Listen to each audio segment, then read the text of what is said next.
Oh, hey bitch. Oh, excuse you. Baloney wash. I'm annoyed. I'm just here to give my opinion and carry Annie. Oh, it's Chris Avalon Unfiltered, bitch.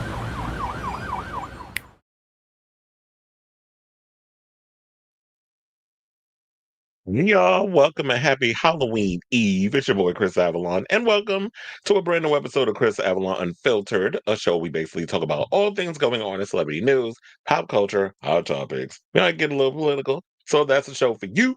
Definitely stick around because we have a lot of tea to spill today, including we got to talk about that big old Scream 7 trailer. Didn't I tell you I was going to come out this week?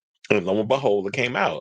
So we'll get into that. Stranger Things 5, we also got to get into that trailer, as well as David Howard Thornton is teasing some bat-ish insane finale to Terrifier 4. So we'll dig into that. We also need to talk about this story that if HBO Max does merge with Paramount Plus, how they say that HBO Max, well, if Warner Brothers Discovery gets picked up by Paramount Plus, how HBO Max will actually be absorbed into Paramount Plus, and I guess HBO Max will cease to exist. So we'll talk about that. Plus, Taylor Sheridan got himself a gig, and he is set to start writing a script for one of my favorite video games. So we'll get into that. Because Whoopi Goldberg couldn't wait to tell y'all this today, but apparently Marjorie Taylor Greene is going to be on The View next week, so we'll talk about that mess. Speaking of The View, Rosie O'Donnell's daughter has been sentenced to spend some time behind bars. We'll get into that story. Kim Kardashian, girl, sometimes when I see you, you are better off seen and not heard. Now, this airhead is going around. I guess she's channeling her inner Sherry Shepherd because she says that the moon landing didn't happen. So we'll get into that. Plus, there was this Substack story I thought was relatively interesting regarding Lady Gaga and how she trying to pull stunts and shows to win a bunch of damn Grammys. So we'll get into that. Billie Eilish called out billionaires to their face, including, she said it right in front of Mark Zuckerberg. So we'll get into that and see what his reaction was. Andy Cohen sat down with Alex Cooper over at the Call Me Daddy podcast because that daddy wanted to let everybody know about his little sex pays and things of that nature. And so we'll get into that, including how he likes to get flirty with John Mayer, what dating apps he's on, his hookup situation. Because, you know, when it comes to the homosexuals, we always got to talk about the sexual part of the homosexuals, you know, according to straight folks. But anyway, and the gays play into it. So we'll get into that. Plus, Snoop Dogg is still on his Levitical apology tour. I'll let you know the latest stop that he's done, and this grift just keeps on grifting. And Luke Evans is about to play an iconic figure within the queer universe in musical form. He about to play a sweet transvestite from Transylvania, if you know what I'm saying, and I think you do. So we'll get into that and a whole lot more. So before we get to those topics, if you could please do me a solid, hit that like button. If you are new to the channel, hit that subscribe button, and also be sure to smash the notification bell so that way you know when we go live with a brand new episode of Chris Avalon Unfiltered. You already know about the timestamps, all the stuff. It will be put in when the show is done. And yes, definitely help out with the subscription. I saw I was at 3K and then all of a sudden went back to 299. So I guess some of y'all still trying to keep me from getting over that threshold. Whatever. We're gonna get there eventually. But nevertheless, I'm not going to sit over here and obsess with numbers. We're going to continue to do what we do on this channel. I see that there's some people in the building already. Let me hit the banner. Yes. I said, nah, not you saying. Let's see what the people say before we get to the other thing. Notice two people missing from the trailer and the camp of Joe McHale. Now, if my theory is true, explains why Patrick Dempsey wasn't hired at all, why copy Thanksgiving. Actually, I would say you were incorrect with that. Now, we didn't see Anna Camp. Joe McHale is in the video, and there was a thing that they did with his character in the video that pissed me off because I felt like it was a spoiler. But we'll get into that when I break down the whole situation. Said, love the spooky decorator. I wasn't initially going to do the spooky background thing, but then I got an alert from StreamYard saying that we got this spooky overlay, and let's use it. The background I had in the library since like last year was one of the ones I was going to use. And I was like, let me just play around with it. And then I was like, oh, this actually looks cool. And then I looked at the overlay and stuff. I didn't like all the other ones. The trick or treat one, I was like, let's keep it simple because it'll be too much. And I think it worked. So clearly somebody likes it. Not Happy Gay Christmas. I mean, Halloween technically for me is Gay Christmas. When you gonna do that, Mike John? Was I supposed to do that? Child, we all know he a closet queen.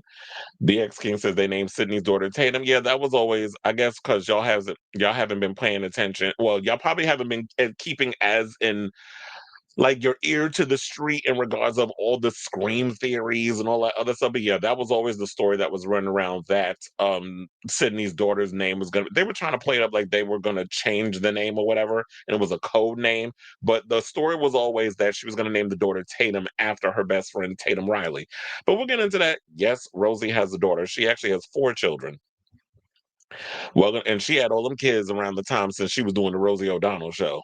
It Welcome to Derry was really good. Yes, it was. I loved I loved it Welcome. Though the first episode, I thought it was there were moments of it was like, it's not really it's like where are we going with this? It wasn't gelling, but the beginning, that weird baby, and I'm showing her pushing that bat baby creature thing out her vagina, which I didn't think they were gonna go there with that. And then the last 15 minutes was a bit bonkers.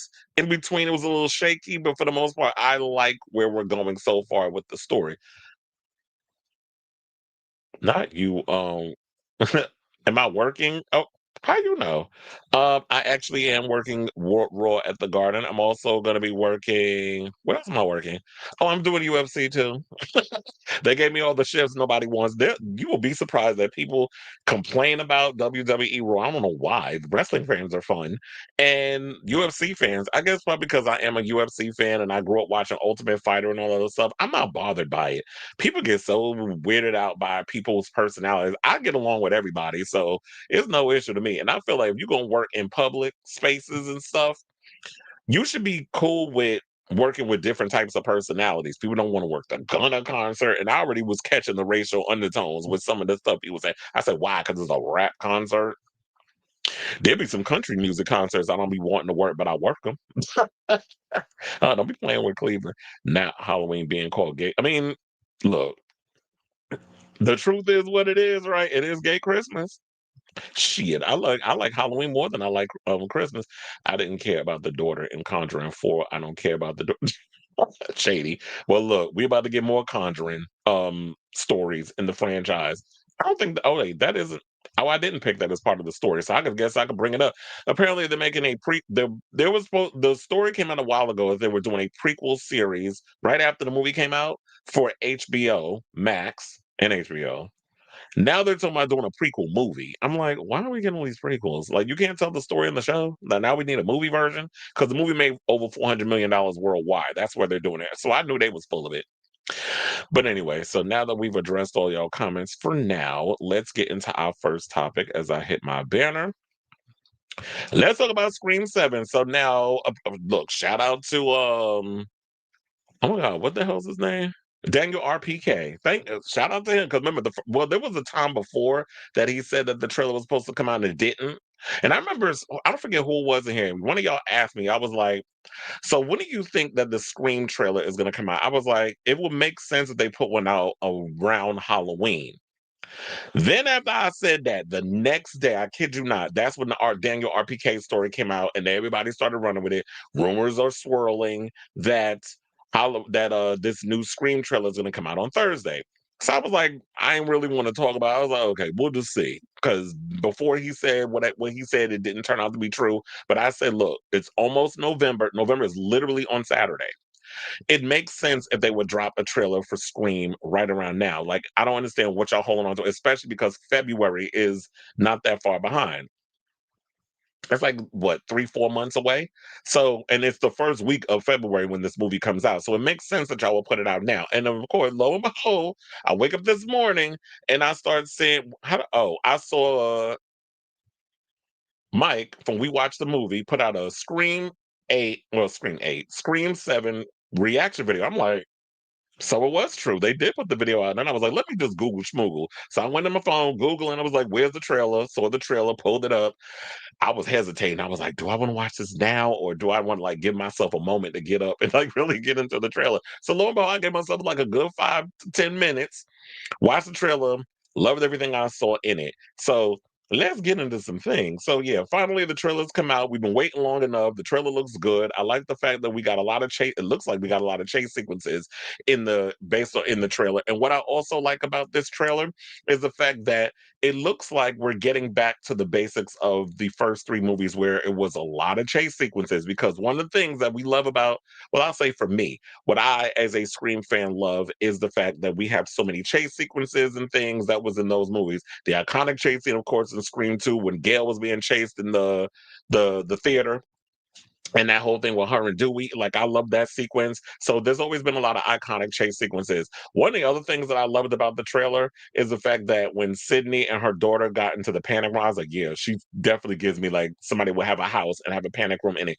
Didn't that remind y'all of didn't it feel like a callback to Scream 3 when Jennifer Jolie was in that little panic room type or was behind the glass in the closet, whatever, and she was banging on the thing and trying to get out and Ghostface was stabbing her and everything, and Dewey's shooting up the thing, and then by the time she got through the glass, she was dead.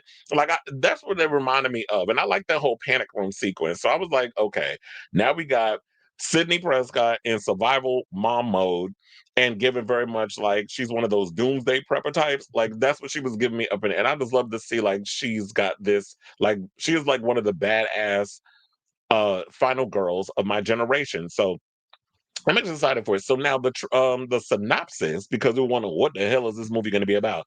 They basically said when a new Ghostface killer emerges in the quiet town where Sidney Prescott, played by Nev Campbell, has built a new life, her darkest fears are realized as her daughter, played by Isabel May, becomes the next target. Determined to protect her family, Sidney must face the horrors of her past and put the end to the bloodshed once and for all.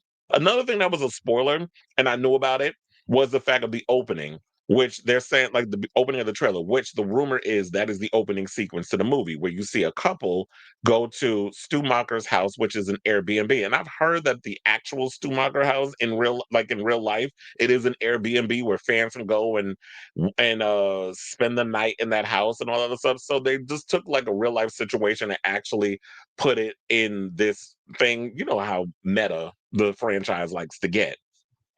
So then we see this sequence of like they said like there was like this robotic that thing that moves like by face or whatever, like you wave into it, move around with it, and moves along with you or whatever. So like it's controlled or whatever, remote control, I guess. And there was like a ghost face, and of course the real ghost face pops up. This was the rumor that I was hearing about weeks ago that was included in this film. I don't know if they said it was ever going to be a part of the trailer or the trailer breakdown, what we was going to expect in it, but I remember hearing that. And then we see like the sequence of the girl. I don't know her name or whatever, but the young actress who was playing the girlfriend, and she's like hanging off the chandelier and all that stuff. Like I was like those cool chase sequences, chase her around the house, and then she goes. It looks like she's about to fall on her death. He falls over the thing, and then he turns up and has the knife, and she falls. I was like, okay, like I'm already locked in with that. Although people want to get specific. Like, well, if she falls on top of him with the body weight, won't he die? I'm like, it's a fucking horror movie, and people just stop like really trying to put real life stuff in an actual movie.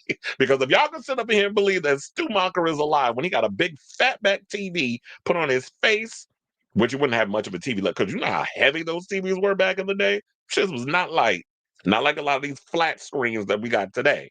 So if y'all could believe that stupid theory, then anything is possible. Now, speaking of which, do I think Stu, and they never showed the boyfriend's murdered, but then they also showed that the house gets burned down, which I did hear was going to be in the thing too. It was also good to see Chad and Mindy. I do hope that they explain what happened, and Gail. I do hope that they uh let us know what happened to the Carpenter sisters. And look, the way y'all did Sydney in the last damn screen, well, she went over to have her little life. I want an explanation just like that, just one little sentence. Oh, they off doing what they in witness protection. Let that be, the explanation. We can move on. Because the way y'all just dismiss have been dismissive, or I would say radio silence, and the people that wrote that script was very dismissive of the legacy characters, then two could play that game. But then again, they did bring one of the script writers from the previous two Scream movies back to write the script on his own.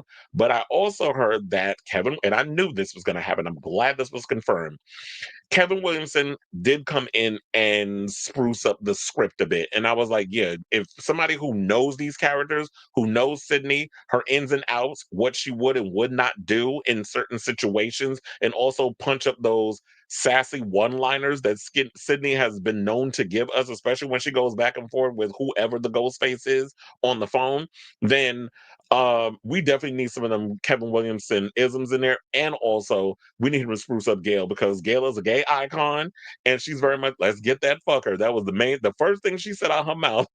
So I was glad to see all of them in there. And I heard also people were complaining that we didn't get to see a lot of Tatum in the thing and we don't get to know Isabel May more. I think what people need to realize, and then I think maybe I'm thinking of it because from a Spyglass perspective, Spyglass is not in the good graces of a lot of people who are not outside of that Scream 7, Free Palestine, uh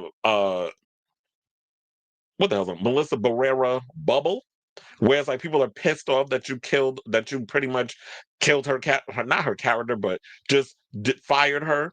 I was gonna say killed a career, but she actually has a couple of projects coming up. So her career is not fully killed. She's doing a killer whale movie with John Travolta, and I did see something else that she has a series coming out with Simu Liu.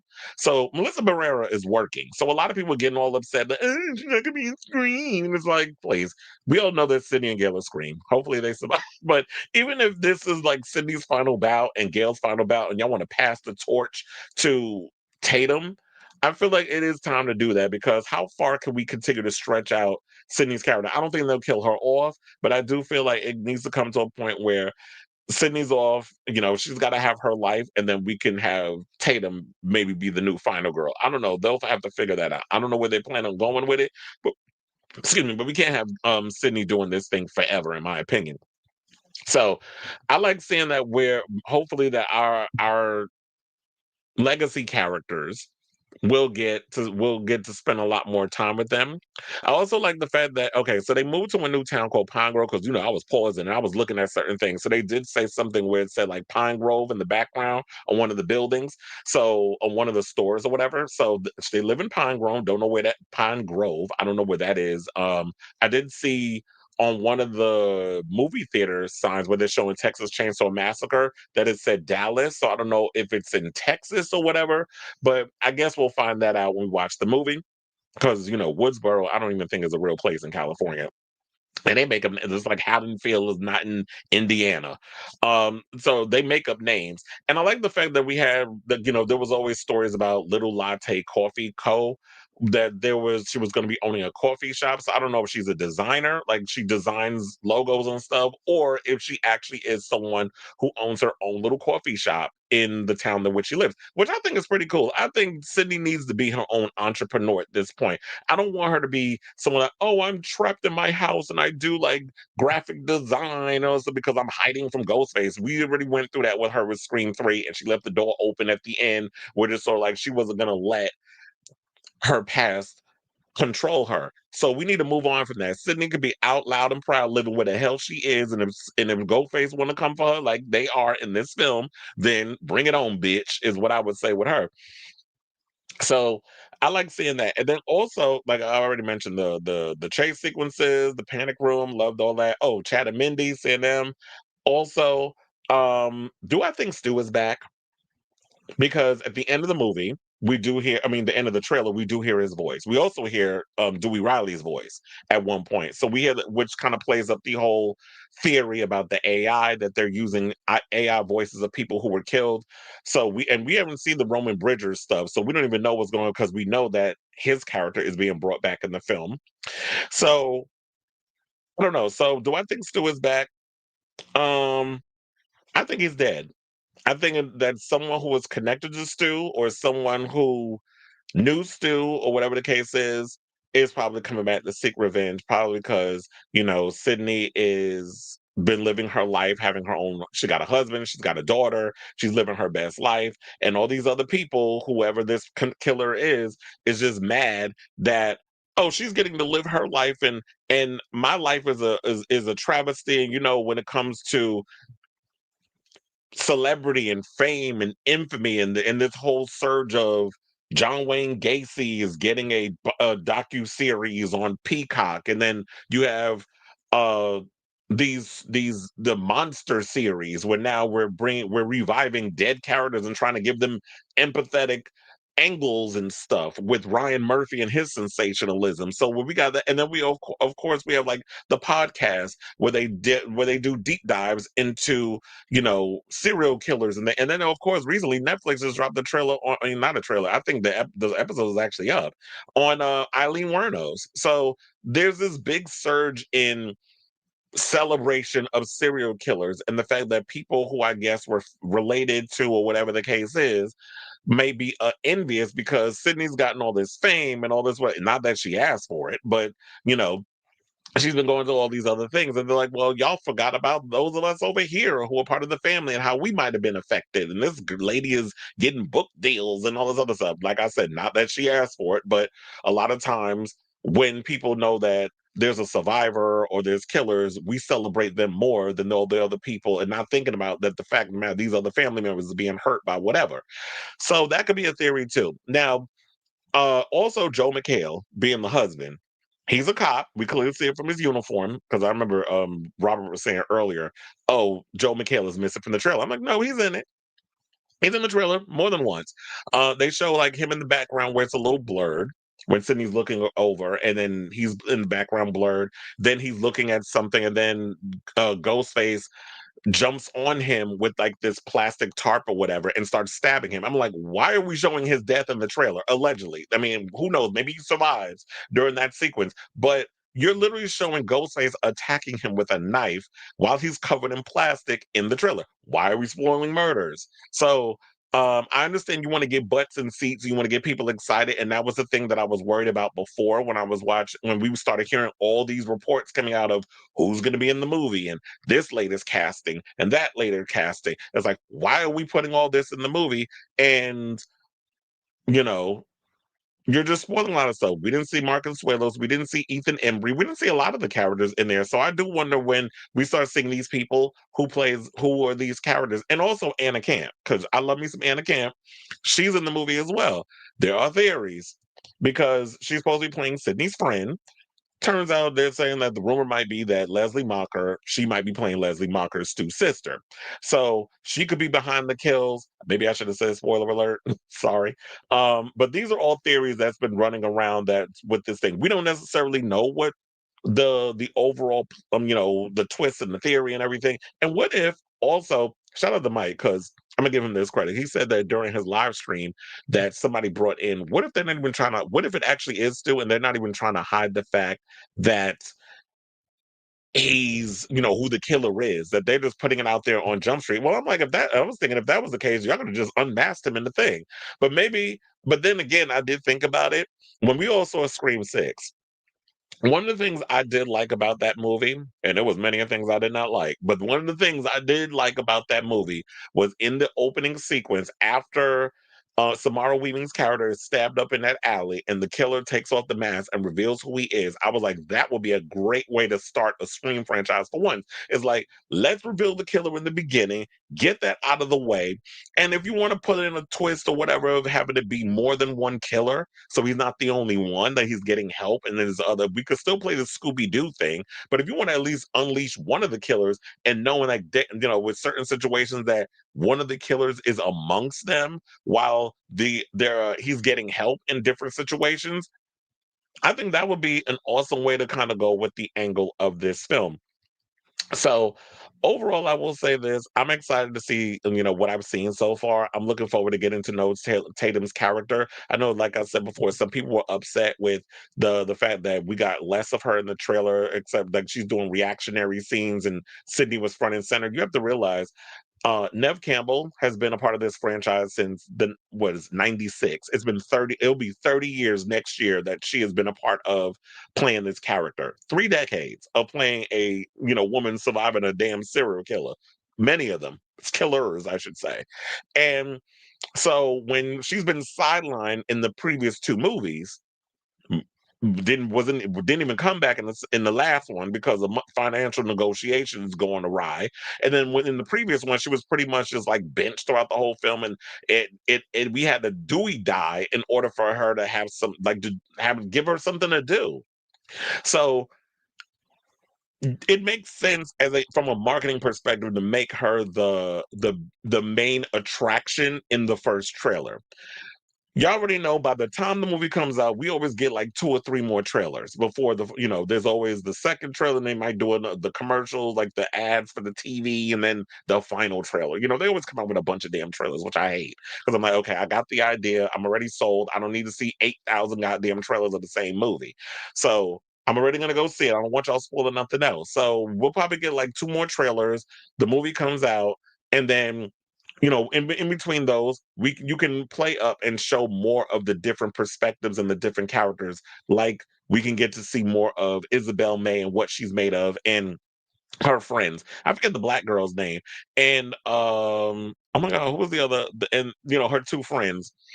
Um, it was good to see like that she's got like a good diverse group of friends and all this other stuff. McKenna Grace, cute little. I was like, what the hell is she wearing? Her little schoolgirl outfit and the blonde hair. So it was good to see her and her friend. I forget that black girl.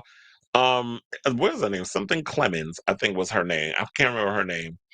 Um, but anyway, so it was good to see all these different characters and stuff. I'm looking forward to seeing what else we're gonna get from this thing. But I just hope they don't spoil it too much, where we get too much of the trailers in the film. I mean, the too much of the film in the trailers. But I am still a little irritated that y'all put that Joel McHale stabation situation in the first trailer. Because us sleuths, us pausing and stopping and starting and rewinding and stuff, we're gonna start seeing things, but maybe they don't care. They just want to get butts and seats. So I feel this is the same. I hope I hit every aspect and angle of the trailer. But yeah, I'm excited. I'm looking forward to seeing it. And I definitely want to hear from you guys. What do you guys think of this story? You looking forward to did you work, did you like what you see?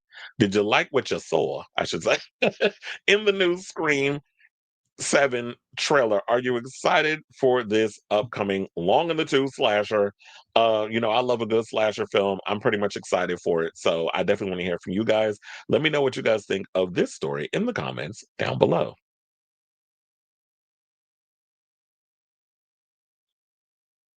All right, so now let's scroll on up and see what the people are saying.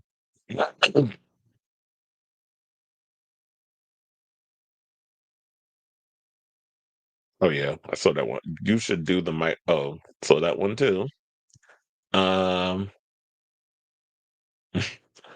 there's a Scream fans think Mindy is gone because Chad seems to be mourning, and by twin theory, looks like he's mourning half of his soul.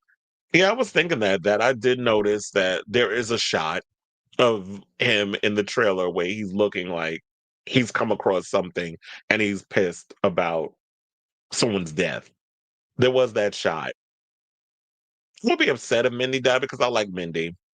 The thing that irritates me is the fact that Chad has been stabbed up like 700 times and he survived, but you're going to kill Mindy off? When y'all was stabbing her up in the last movie, well, the last 2 movies, and she survived. But it'll be interesting to see what they do with that. No, they changed it was Patrick Dempsey was in Scream 3. They were saying that it was Mark Kincaid was supposed to be in the film. There was a whole thing where I think he was going to be in the film, scheduling conflicts, whatever, whatever. And they decided to go with a different person. So Joel McHale, Mark, a cop. I'm like, come on now. So the theory that what y'all was trying to say with all that other stuff was BS. I think what it was that he wasn't. They were trying to get Patrick Dempsey. It didn't work out, so they found a different actor. Joe McHale getting killed off. I will say this. Um, I wouldn't feel any ways tired about it, and I think it's because I like Joe McHale, but to me, he doesn't fit. I can't take him seriously in a slasher movie. I can't take him seriously in that. And I remember what was the Christmas movie that came out on Shudder where he played a killer. He was a cop, but also a killer. So, and oh my god, what's his name was in that? The actor that was killed off in the first Jeepers Creepers movie. So I think he played like the mayor or something else. It was a good for streaming slasher. Had some queer characters in it, which I actually liked also. And It's a Wonderful Knife, I think was the name of it. He was in that and he was all right. So I was like, if they just kind of kill him off, that scene also reminded me of Helen Shivers in I Know What You Did Last Summer. Remember when she got wrapped in that tarp? when the slicker, had the thing on him and he jumps out at her. Hmm. It's been revealed Kevin Williamson is credited as the film writer. Many of us speculate he got first credit because he did a huge rewrite and took some ideas from Scream 7. That's why I said, I was like, look, that's why I'm glad I knew what I was talking about, because I said, yeah, I've heard that Kevin Williamson got credit as a writer, and he needs to have that because Kevin Williamson was a screenwriter first, and the movie looks good and he's directed before, but people want to compare Teaching Mrs. Tingle to what he's doing now. And I think because the man's been around long enough, been on enough sets, watched people shoot and all these other things, he's picked up ideas. More there's no better way of really getting the film school experience than being on a set. And that's what I learned. Because it's like when I was in film school, I sat in the classes, I did all the little, the exercises, I did all the studying. I had to for my thesis. We had to shoot a music video, we had to shoot a EPK, we had to shoot like there's always different things that they have you electronic press kit in case anybody know what EPK meant. You have to, you shoot all these different things for your thesis. And um, there's no better experience I realized than me working, like being at VH1, being on film sets, that sort of thing. Like you really get the full experience of what it's like. And I'm like, being in here is nothing like all the things I learned in class. So it's like you in class, you learn all this, but until you in the room with these actual people, then you really feel like you're learning something. But yeah, it definitely makes sense to have. That's why I feel more comfort because Kevin Williamson looked over that script, was like, okay, we got to spruce this up a little bit because some of the stuff you got in here is not working. And that was always my issue with the last two Scream movies, that I felt like um y'all wasn't really giving me what I needed in regards of like giving the true essence of what Scream is. I just don't feel like y'all were capturing it. Magical Mermaids in the building said if the killer is targeting the daughter, then Ghostface must be somebody who feels like Sidney took away her family. Absolutely. And that's why I think the Anna Camp, Leslie Mocker angle probably comes from. Or it could be somebody that we're not thinking about that was a one-off character or something or another that we really wasn't paying attention to that may be coming back in some capacity. She was a cameo. I'm like, she's one of the friends of Isabel of Tatum.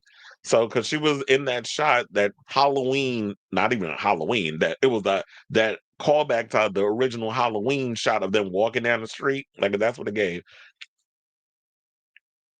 She probably is. Well, I guess with Nev Campbell back, Nev is probably the highest paid, and I would think that Courtney would be the second. Although Courtney is the only person from the Scream franchise. She's actually made history. She's the only person from that Scream franchise who has been in every movie. Whereas Nev can't say that, but I guess because Nev is that final girl, she probably will get paid more. Although I would think Courtney would, since because she's been in all of them. But no, that's not how they're going to do it. Oh, you're saying it's Indiana? Courtney is 61. Well, all of them are of a certain age. Nev Campbell is the highest paid in the franchise, followed by Cos. That's what I said. That makes yeah, Courtney would be a much bigger star because of Friends and all that other stuff, but Scream is Sidney. Yes, Gayla's in it, but Sydney's always been the final girl, so that's probably the way they're looking at it. What if they made more on ticket sales or Halloween merch? That would be a good question. I wouldn't be mad if they bring back Stu just to confirm him Look,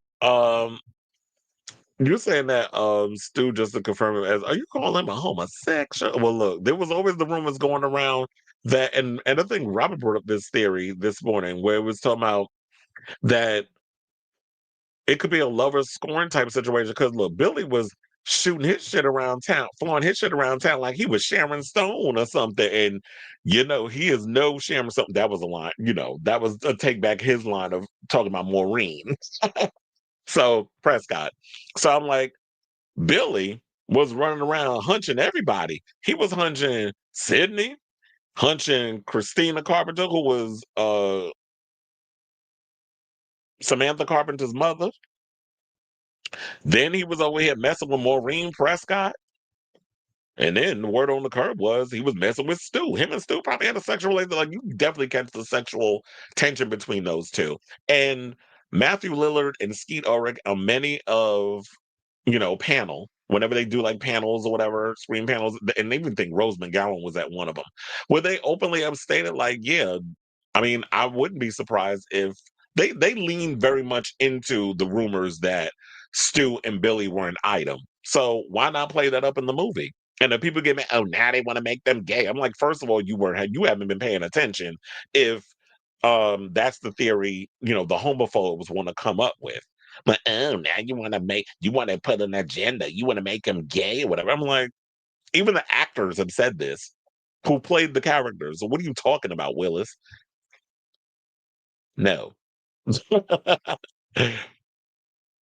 Plus, I don't think it's Joe McHale. They're gonna kill his ass off. My money's on Stu and Joe McHale. I'm sure there will be a second trailer. Of course it will. They always do that. They always do a second or and a third trailer. Like even before, like recently, what was the movie? Running Man. They just revealed a third trailer, and the movie's coming out in like what, 2 weeks, 3 weeks, or something, another 2 weeks. So they do that. They reveal a bunch of trailers before we get the movie. So I'm sure we'll be getting two more. Well, thank you. But will Sigourney Weaver trump everyone when she returns as Ripley? Look, she wants to come back. I hope they make it happen. So I was correct. Yeah, it was. It's a Wonderful Night. I don't know. It popped in my head after a while. Once I stopped fighting and let the brain the file, go through my head and file what the name of the movie was. He said a new Hell House LLC movie dropped on Shutter. Yeah, I don't know. I can't get into those Hell House movies. I try to get into them. I just can't get into it. I did watch a little bit of one the other day. It wasn't working for me. Last night, for some reason, I don't know what it was. I was in the mood to watch Phantasm, so I put on the second one.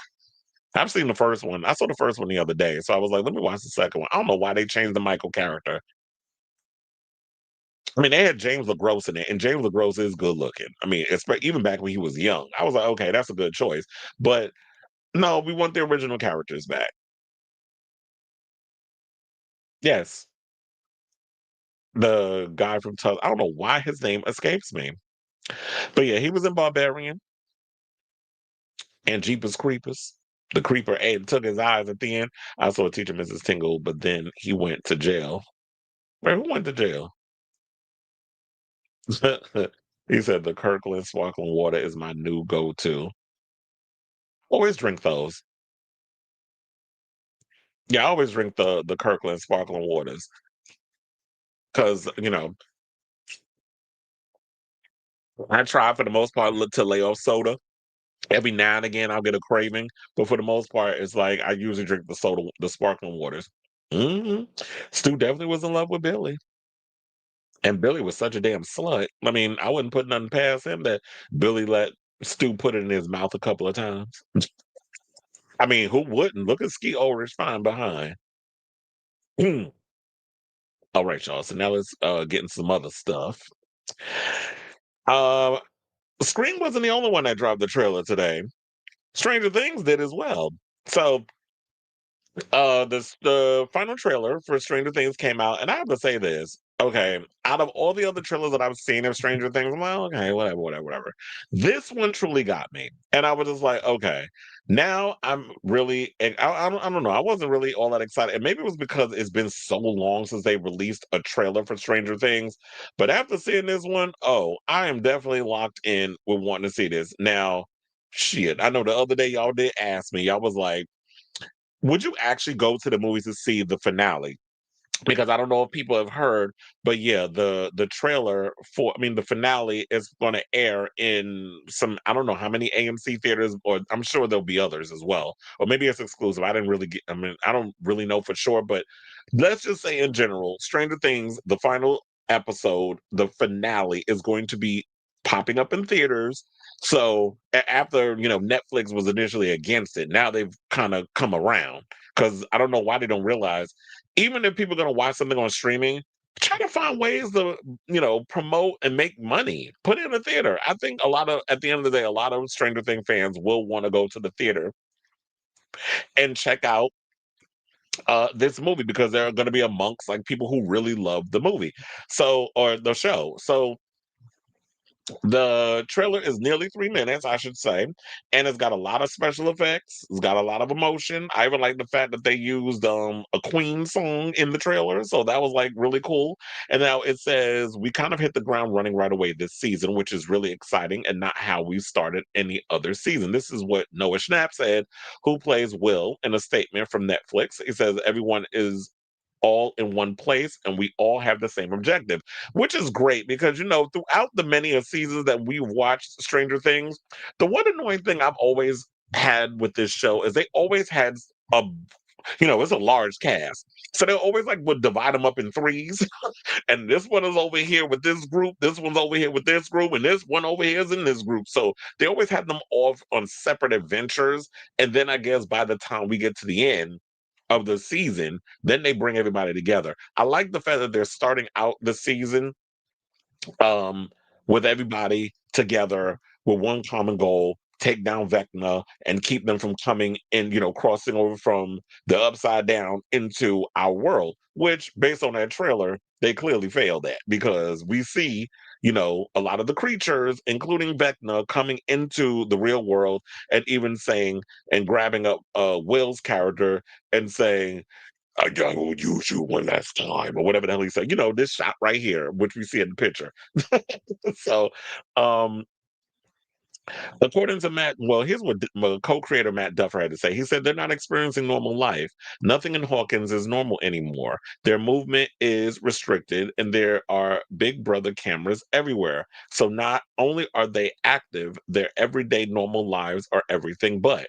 Now, Millie Bobby Brown, who plays 11, teased that her character is in training mode at the start of the season, saying that she's in a warrior state. As for her mindset, all she is thinking about is protecting her friends. Her friends are her chosen family, so she will do whatever it takes to protect them, and we're going to see that. Now, if for those of you who are not aware, the season will be broken up in three parts, which I always said, like, I kind of wish that Netflix would go week to week.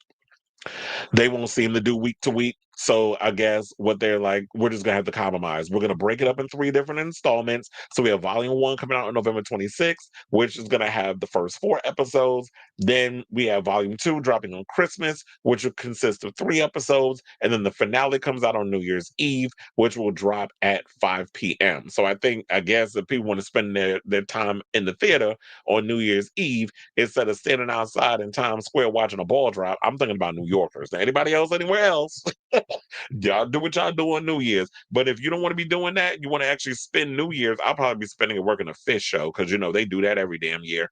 And you know, we get paid good money working that. And plus it goes towards 10 events, which means that helps out with my bonus in 2026. So that's always a good time to be working the fish concerts. So for me. So now they also said here's a description of the new season. The fall of 1987. Hawkins is scarred by the opening of the rifts, and our heroes are united by a single goal: find and kill Vecna. But he has vanished, his whereabouts and plans unknown. Complicating their mission, the government has placed the town under military quarantine and intensified its hunt for 11, forcing her back into hiding. Now, as the anniversary of Will's disappearance approaches, so does a heavy, familiar dread. The final battle is looming, and with it, a darkness more powerful and more deadly than anything they faced before. To end this nightmare, they'll need everyone, the full party, standing together one last time. So, now back in January, co-creator Ross Duffer said this about the final episodes. He said, "We spent a full year filming this season. By the end, we'd captured over 650 hours of footage. So needless to say, this is our biggest and most ambitious season yet. It's like 8 blockbuster movies. It's pretty insane." Well, that is crazy that they went and they filmed. He said 650 hours of footage. I'm like, and damn, and Netflix frontline all of that. Well, shit, I hope y'all actually, well, I look, that's why I said it's smart if they actually take the time to release it in theaters, like find a gimmick, release it in theaters, and find some way to make a quick buck off of it because that's a lot of money. I don't wonder what. Oh, didn't we? I think we talked about what the budget for this series is. I may have to look that up again. But so then co-creator Duffer added, he said, at the same time, we think it's our most personal story. It was super intense and emotional to film for us, for our actors. We've been making this show together for almost 10 years. There was a lot of crying. There was so much crying. The show means so much to all of us, and everyone put their hearts and souls into it. And we hope and believe that passion will translate on the screen. So um, I'm looking forward to it. And I think they also said that there are more Stranger Things stories to tell 'em in the works. So and then I also went on to say that it's a bit early at this point to talk about them, but we're deeply involved in every one. It's very important for us that anything with the Stranger Things name on it is of the highest quality and not repetitive, that it has a reason to exist and always blazes its own path. And also, it needs to basically just be awesome, or we need to think it's awesome. And there are a lot that we think are awesome things in the pipeline. So, if they can find a way to make the show interesting and expand on the universe and make it interesting beyond the whole 80s aesthetic, what if they decide to do a modern day Stranger Things that didn't take place in the 80s, and maybe those characters who were in the 80s will be brought into this new version, and but they're older with kids. I mean, yeah, they're wearing these crazy wigs and all this other stuff, but you can find ways to make these kids look older than they actually are. So it'd be interesting to see what they plan on doing with the Stranger Things universe. But in the meantime, I'm excited to see what they're going to do with the universe that we got going on now. So I say all this to say, what do you guys think of this story? Did you check out the Stranger Things trailer? Are you excited to see this final season? I have to say, before I wasn't really all that enthused. I wasn't all that excited. But seeing that final trailer, I'm like, okay, y'all finally giving me what I've been craving from this show since the beginning. So let me know what you guys think of this story in the comments down below.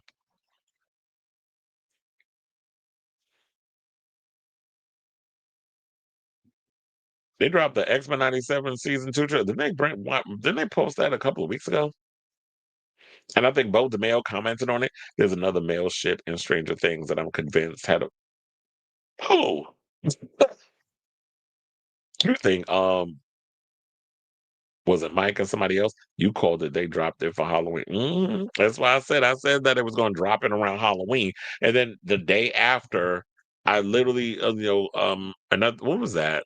I think it was Monday when I said that when somebody in the comments asked, "So, when do you think they're going to drop a Scream trailer?" And I was like, around Halloween. I didn't know the specific date. I was literally thinking on Halloween. And then all of a sudden, I hear stories floating around from Daniel RPK stating that they're planning on dropping the Scream trailer on Thursday. And then I wake up this morning and the trailer's out. It was literally like 20 minutes after it dropped. I think around 9:20 is when I saw that. Okay, it was out. Check your inbox. Okay, I'll check that out. It said poor David Harbour and the album had to overshadow the show. Well, look. We'll see how that all that works out. I don't think it's gonna overshadow the show. I think people who care about his relationship with Lily Allen will care, but for the most part, the Stranger Things fans are all about the fandom and everything, and I don't think it's gonna hurt the show. I think typical Hollywood, they care about is, oh, we're not gonna put David Harbour out there because we don't want the drama surrounding his messy marriage because he can't keep his dick in his pants to overshadow the show. So we're gonna have him step back a bit and we're gonna focus. And I think it's smart to do that. Focus on the kids. Because to be honest, I can't David Harbour was never like the big standout for me. Yeah, he's there. Him and Winona Ryder, they were just kind of like on the sidelines a lot, and they gave him little things to do here and there. But it was always about 11. It was always about, Gaten Matarazzo's character. It was always about all the kids. And it kind of because it reminded me of Goonies and the Monster Squad and a lot of and the Lost Boys, three movies I absolutely loved as a kid in the 80s. So, um, those are the things that I think is more or less people care about. But I understand typical Hollywood, what they're going to do is they're going to sideline him because they don't want his antics and all this mess to overshadow the show. I wonder if we'll get a Ronald Reagan or George H.W. Bush cameo. I mean, yeah. I mean, they were the president and vice president at the time, so why not, right? Oh, you talking about Netflix with the price hike? I can't keep track no more. It's at 11 is supposed to be 15 while Millie Bobby Brown is 21. First of all, because it took them forever to bring out this damn series, so we're gonna have to just suspend our disbelief, I guess. As I said, I knew it had to be between child, like half a billion. That's crazy. Well, look, maybe some, not all. Millie Bobby Brown's got a career. She's still doing straight to Netflix movies and all these other things. I just heard she just recently got picked up a role in some other movie. So she's always working. Um yeah, some of them probably will be struggling to find work or because who else is working? Um Joe Carey, he's a singer, so he could focus on the music career. I was like, where we going? Oh, and said, I'm convinced the Stranger Things spin-off series are guaranteed to be flops. Yeah, because a lot of times when it's like we love the shows or whatever, and then when they try to continue the franchise, I'm like, oh, it doesn't have the same impact as, the other stuff. What? What? I ain't hear that. Well, damn, maybe I need to look into that. If they do make a spin-off series, it will be an anthology series, different characters in different towns at different time periods. Maybe that could work. Also notice how the Duffers aren't acknowledging the Broadway play and whether it's a much watch. I heard any bad things about the Broadway play. I heard it was doing well. Well, based off the reviews, I don't know if it's doing well financially, but Um, yeah, I'm wondering why they haven't mentioned the play. They captured the Goonies, It Stand By Me, 80s energy. And I think that's why I like the show because it's a lot of those films I grew up with as a kid in the 80s and 90s. It's like it's that nostalgia. Same thing with Scream. I think the reason why a lot of us Scream fans gravitated towards that trailer because it's got a sense of nostalgia. It feels like a callback to the original Scream films that we loved, the first three. I mean, yeah, the third one's a bit campy, but I like the campy aspect of that one. Millie, Sadie, and Winona will be fine. Yeah, because Sadie Sink is in Spider-Man, the new Spider-Man movie. Oh, the rumor is because they were saying like they thought she might be playing. Rumors was she was going to be Jean Grey. Then they were saying she was going to be Gwen Stacy. But based on some sleuth being nosy, because y'all know Punisher is in the show, the movie, they looked at her. She had a big coat on, and on the bottom, she had on black boots and fatigue pants, like army fatigue pants. And they think that she might be playing, and there is a comic book that exists, the female equivalent of the Punisher. So he's going to have it, and they did say he's going to have a female partner in there. So they think that's who she might be playing. So we don't know until we see the movie. They are making Spider-Man a little more grounded this time. So if they are trying to do that, then we'll see. I don't think she'll be Black Widow. But I could definitely see. I'm like a female Punisher. I mean, I don't mind it, but I would rather Punisher just be by himself. Yeah, that's why I said that I think that Millie will be fine, Sadie will be fine. Winona, she's a legend in the game. Joe and Finn Wolfhard is also like writing scripts and producing and doing things like he wrote. I think he directed or co-directed and co-wrote a script for like a horror movie. I didn't see it. I saw it was on Prime Video. I haven't gotten around to watching it, but I know he's been doing that. And everybody else, I know they're gonna be looking for work. And David Harbour, he'll be fine too. You were describing Sadie, and I thought Black Cat. There were some people that thought that too. That she might be playing her. But we'll see when the movie comes out because they keep like everybody with their theories. Nobody really knows who she's playing.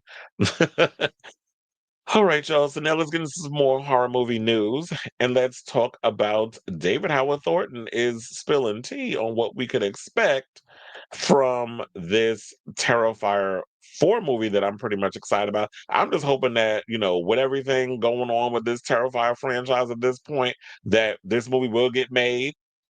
and y'all know, I'm sure y'all already know the story. I did a previous report on it, but one of the actresses for the original movie is suing because he said that they filmed the nude scene without her consent. She's supposed to make money off a back end deal and wasn't given her full amount that she was owed. So there's a whole situation. I did cut it up and put it on the channel if you haven't heard about it, and you can get all the information there. But I just want to focus on this. So they said, I'm very excited, but I don't know a whole lot because this time around, Damien has been keeping everything very close to his vest about what's happening in the script. This is what Thornton told Slasher Radio.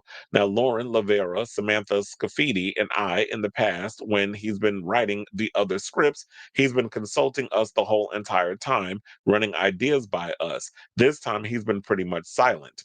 Now, Thornton continues, he just goes, "Oh, yeah, you're going to love the origin story, Dave. You're gonna love how we do it." And he said also, the finale is batshit insane. You're gonna have a lot of fun with that. Other than that, I don't know, but it makes me excited. Now, with the fourth installment bring the franchise to an end, Thornton weighs in. He says, "I feel like this might be the finale of the story arc that Leone is going with for right now, and might give it a rest for a few years and might return later on it. I have no idea, but I'm excited nonetheless." And he says, "I have so much faith in him." And here's the thing, it's like Damien Leone is somebody who I know, like with all the Terrifier movies, I definitely think that this would be a cool thing if it all turns out to be what it is. Meaning that, you know what, he's telling me you're gonna be all excited about, or what's gonna be expected in this franchise, whatever. You're gonna like the last couple of, the third act, I'm assuming, is gonna be batshit insane. You're gonna love it, you're gonna have a good time. There's gonna be a lot for you to, a lot of meat on the bone for you to chew with a lot of the scenery and everything. And then after this, we conclude it, you get the backstory of Art the Clown, but also we get a conclusion to his story with Sienna, and that whole story, hopefully, it does continue for the last movie where Sienna has to go into the underworld and find her cousin who got kidnapped or fell in the thing with Arthur Glenn. So I'm hoping like they play up that whole sort of thing and Sienna's powers and all other stuff from like her father and the things that he was creating with the artwork. So I'm hoping that they answer all those questions, that it doesn't just go too off the rails where it's just like it gets ridiculous. And I'm just hoping that the movie doesn't suck. And also that y'all work out whatever y'all need to work out with this whole lawsuit, because I'm really hoping that the lawsuit doesn't prevent us from getting a new Terrifier movie, which I'm assuming they're going to start shooting next year, and hopefully it comes out at the end of the year, like y'all had the last Terrifier movie come out around Christmas. So I'm hoping that we get it for next year or whatever, because it's been a minute since we got a Terrifier movie. And I know Damien Leone is somebody who wants to work on other projects and doesn't only want to be cut to making a bunch of damn Terrifier movies. Now, Leone previously said the script is shaping up to be the most epic, horrifying, thrilling, emotional, and satisfying conclusion to the Terrifier saga. He also confirmed Art's backstory will be revealed in the opening 15 minutes. Now, while we wait for Terrifier 4, Art the Clown is available in Fortnite, and as of today, and Terrifier the arcade game comes out on November 21st. Meanwhile, Thornton has been keeping himself busy while he's waiting to reprise his role as the world's most sinister clown. He has horror films coming out called The Dead Place, The Autopsy of Albert Kemper, Scream Boat 2, and Stream 2. So um yeah, he's been keeping himself busy in the horror genre, and he is, I guess, officially part of that genre, like David Dastmalchian and a bunch of others. So I'm excited. And I can't believe next year will be 10 years since Terrifier. That's crazy. Then we had Terrifier in 2022. Terrifier 3 was the first one out of all the films, because I guess they've we've become we've become well acquainted with the Terrifier franchise. So by the time the third one came out, it was the first film to go number one at the box office. And this was last October, becoming one of the highest grossing unrated films of all time. So I like the Terrifier franchise. They could be a little crazy when it comes to, the kills and everything, but I'm definitely curious to see like what new kills he's gonna come up with.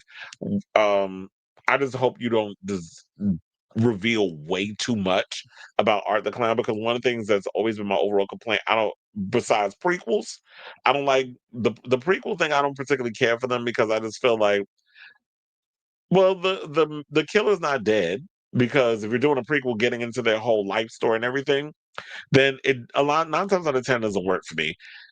Except, I think the only exception would be Welcome to Derry. So far, the whole prequel thing about Pennywise the clown, since we're speaking about clowns, that is working for me.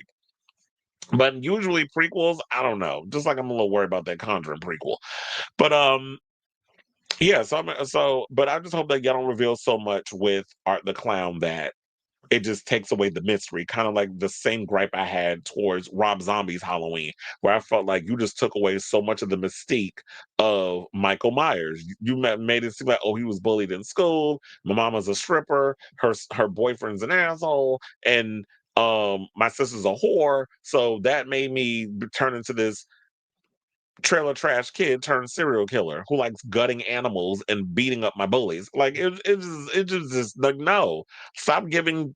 We don't need too much. Like if somebody's crazy or whatever, just let their ass be crazy.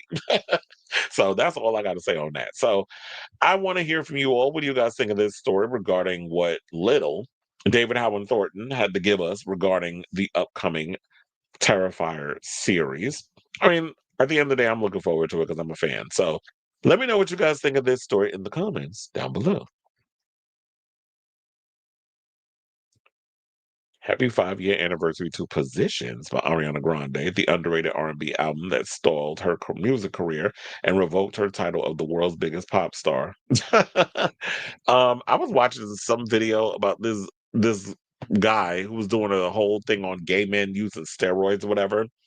And this boy who was like he was like an influencer, posted a lot of his pictures on Instagram and this, that, and the other. And then he was a steroid user. And he was talking about like all the concerts he went. He said, I saw Dua Lipa, I saw this one. He said he was then it just reminded me because he said he was disappointed in Ariana Grande. And I'm like, I'm not surprised. Ariana Grande, pretty girl, great vocalist. Doesn't seem all that exciting for me when she performs. Child, that's the same feeling I got last night when I worked a Sabrina show. I was not impressed. Now that big old stage, the stage was everything. The stage set up. She's a cute girl. Songs is whatever. But I watched like the opening and everything. I watched a little bit of it, but I was working in one of the suites, so I couldn't really like sit and just stare and watch the damn show. But I watched the show and I was like, oh, this is so not for me. I am not the demographic. And what about my business? I went speaking with my coworkers where we were just chilling outside the suite and just kikiing until the damn show was over. I said, I don't need all my villains to have origin stories, just like I don't need my protagonist. Well, yeah. Like every villain doesn't need their backstory explained. Okay, y'all. So now let's get into some more Warner Brothers news because these rumors are still floating around about Warner Brothers buying or getting bought up by Paramount, which I'm actually hoping it doesn't happen because they just laid off a bunch of people. I think also have that chart. So we'll get into that in a second. But I was like, where is it? Oh, I found it. But first, let's get into the story. So, with a new report coming out from Comic Book Movies stating that should Paramount merge with Warner Brothers Discovery, Paramount CEO intends to use AI to ramp up the number of films and TV shows produced by the combined studios per year. Now comes word they plan on absorbing HBO Max into Paramount Plus, probably because there ain't a lot of shit on Paramount Plus, and they want to buy up Warner Brothers because they have way more interesting and a variety of IPs that they could work from. And then on top of that, watch them jack up that damn price. So the potential merger between Paramount Skydance and Warner Brothers Discovery presents a lot of intriguing scenarios from the entertainment industry. The possibility of two giants, one of which already merged with another company, Skydance, with such vast content libraries coming together is as intimidating as it is intriguing. As it looks increasingly likely that Paramount will become WBD's new owner, many questions about the future of the companies loom over the possible deal. Arguably, one of the most important one is the two streaming services have been gradually finding their footing with audiences since their inception, so they're important assets to consider of this new merger. Thanks to a new report, we may have an idea of what will become of the two streamers. Per Bloomberg, should the merger between the Warner Brothers Discovery and Paramount happen, Paramount Skydance CEO David Ellison reportedly plans to merge HBO Max into Paramount Plus. From how the plan is described, it doesn't look like the two streamers would combine into a new service. Instead, the goal is supposedly for Paramount Plus to absorb HBO Max. According to the report, Ellison believes such a merger will allow more people to see the work of film and TV show creators. Really? He said, furthermore, Ellison is reportedly hopeful that having Warner Brothers catalog will make Paramount Plus a more exciting proposition for consumers. Probably because a lot of people really aren't watching a lot of Paramount stuff. Like when you think about Paramount, when you think of CBS, it's like old fuddy duddies. So those are the ones who are pretty much watching a lot of the stuff. Like my parents watch CBS. Me, not so much. I don't watch a lot of the stuff. And funny enough, I have Paramount Plus. The only things I usually watch on there is Drag Race, or if they drop a movie every now and again. I did start watching Fire Country because of the actor who's on there that plays Bodie. And I've been following him since was it Max Theriot? I used to follow him back when he was on Bates Motel, where he played the older brother to Norman Bates. So I used to like when he was on there. Then he just bulked up because he was playing a prison inmate putting out fires. He don't put out fires, he don't do that anymore. He done graduated because you can't keep them people in that situation forever. So if you're gonna have your show going on, you got to make him kind of like be in the same position like Kevin Alejandro, which they moved on to the new season. But anyway, so that then we got the spinoff Sheriff Country with Morena Baccarin, who is on the show now, leading her own show. Looking forward to seeing her as Sorceress in the new He-Man. But I like her.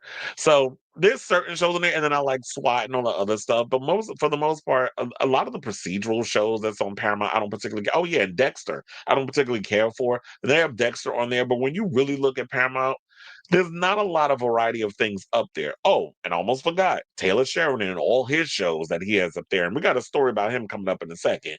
But Taylor Sheridan and everything he's got going on over there, and now that David Ellison dropped the ball with him, because word on the street was that they were giving him notes on some of his shows, which they never did. They always left him alone and let him do whatever he wanted.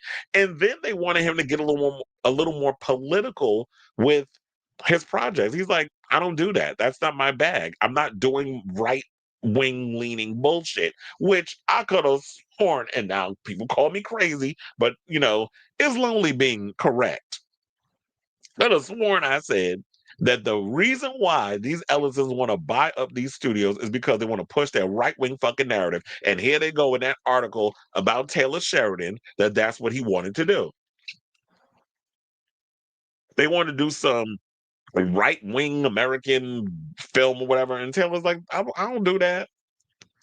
He usually keeps it neutral with a lot of the stories that he tells about. This is the man that wrote Wind River and directed, I believe. I love Wind River because it was about indigenous women that were killed or whatever, and Jeremy Renner was in it. I love that freaking movie.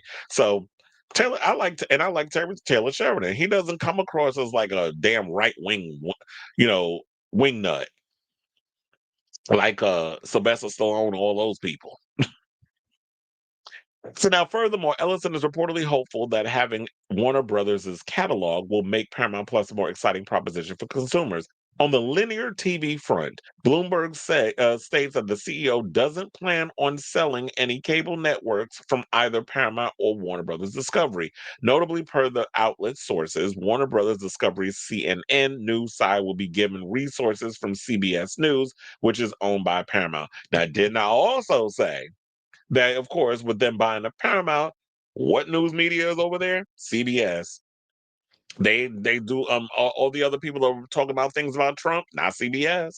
You got Bari Weiss running CBS now. So you already know what she's about and where she leans politically, especially when they try to replace her. I mean, they try to get her, or she auditioned, I could say, to be a possible replacement for Nutmeg McCain before they decided on Alyssa Farrah Griffin. She was up for the role. She just don't have the personality to be able to sit on a panel and go back and forth with a bunch of broads on a talk show.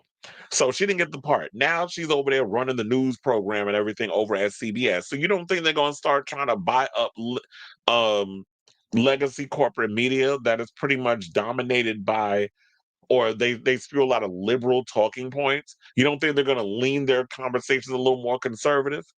I said they were planning on doing that. Now Paramount is trying to do the same thing with Warner Brothers. And you don't think they're going to lean more right with CNN? Thank God I don't watch CNN because some of the people y'all be having on y'all panels, a bunch of goddamn bubbling idiots too. And I'm not just talking about the like the well, even though she's on MSNBC, the Rachel Maddow type, like the journalists or those type of people.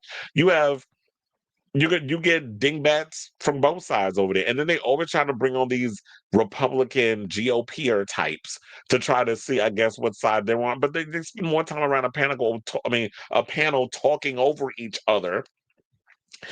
Makes my teeth itch, gives me a migraine. I had to turn it off. I'm like, I don't want to hear what these idiots got. And they always find the biggest coon and try to act like he's a black representation of all black people. Like, get off my line with that. So we already know where y'all leaning with that. And I said this in the beginning, and now here we are with this story per Bloomberg. Now, focusing on the streaming services, what is said to be planned for HBO Max is interesting. While Paramount Plus boasts a strong content library of IP like SpongeBob SquarePants, Sonic the Hedgehog, Teenage Mutant Ninja Turtles, and Taylor Sheridan's various shows, HBO Max's offerings are arguably much stronger / recognizable. Well, yeah, duh. Like when you look at HBO has such a huge, rich history of programming that why wouldn't you want that IP? And they got Harry Potter and all the other stuff coming on over there. They got the House of the Dragon. They got the other spinoff coming. So they got all these great shows. And plus, we got Welcome to Dairy. But what I hope is that if they do buy it up and we get Welcome to Dairy season 2 and y'all want to play up those racial undertones, which we got in that first episode already, now what you going to do? Try to whitewash or take all the other stuff out and go with you want more right-wing propaganda in the characters and things? No, when we watch certain shows or when I watch certain shows, when I watch certain movies or whatever, I want if I want to be interested in different diverse points of view. I don't want us all being a monolith and having a studio head who's political. I don't want your political beliefs to be indoctrinated into it having to be sprinkled throughout a studio. So when it's like you have monopolized all these studios and now y'all all sound like y'all spewing the same stuff. It's like, no, focus on Paramount Plus, figuring out what y'all want to do over there before all of a sudden you want to come over and jump on another damn company and buy and swallow them up. Now, just in terms of children's entertainment, WBD streaming service has nearly all of DC's animated shows, as well as a large portion of Cartoon Network offerings. It's also the home of major franchises like I stated, Harry Potter, and also what I like to call Lord of the Cock Rings and Batman. Now, with that, it makes sense of HBO Max to be one expected to strengthen Paramount Plus. What's puzzling is the implication that the supposed intention is for Paramount Plus to absorb HBO Max. From the two streamers merging into one, most would have likely expected WBD to remain the dominant brand. However, that does not seem to be the intention as of now. And I do agree, that is ridiculous. If anything, why not incorporate Paramount Plus's stuff into HBO Max? Hello, you're calling it HBO Max, so the maximum amount of programming. So if they do want to buy it up, I think and it's the same thing I said about Disney. First of all, nobody really cares about Disney Plus. Y'all don't have nothing worth watching on that damn streaming service. But Hulu, they got way more variety of stuff over there. So why not Disney Plus merge into Hulu? But no, they want us all to go and be the opposite because nobody's watching Disney Plus. So they want to take all that IP and bring it over in Disney Plus to get people interested in that streaming service. And I'm like, for why? I mean, I get that Disney, whatever, but it's just like Disney, y'all whole overlay is trash. I don't like 9 times out of 10, y'all TV shows is trash. I don't care enough about y'all show, even though I'm paying for it. I still don't be watching half the shit that's on there. So I'm just burning money. Look, don't cry for me, Argentina. That's my damn fault. So I mean, but I'm keeping it only because yeah, they're about to take away they're about to merge into the thing. So uh do think it's stupid. And I really hope that this deal doesn't go through because I like what Warner Brothers is doing. I like what they're about. They're saying so far that if this does happen, that Pam Abdi, Mike DeLuca's jobs is safe, and as well as James Gunn's. Nothing's going to happen to them. They're still going to have their positions. There was even a story that came out that David Ellison is so hell-bent on getting his hands on Warner Brothers that he has even offered David Zaslav a co-CEO job so that way he can work alongside him with doing what needs to be done over there in these two positions, because I don't think he can have oversight of two separate studios. So who knows? I'm hoping it don't happen, but it ain't up to me. It is, if it's gonna happen, it's gonna happen. But I just thought we'd talk about it. So I say all this to say, what do you guys think of this story? Would you like to even see this merger happen? Do you even think that it's smart on them to swallow HBO Max up into Paramount Plus? Because quiet as it's kept, outside of Taylor Sheridan stuff and RuPaul's Drag Race and Dexter, what else they got going on over there at the Paramount Plus? So let me know what you guys think of this story in the comments down below.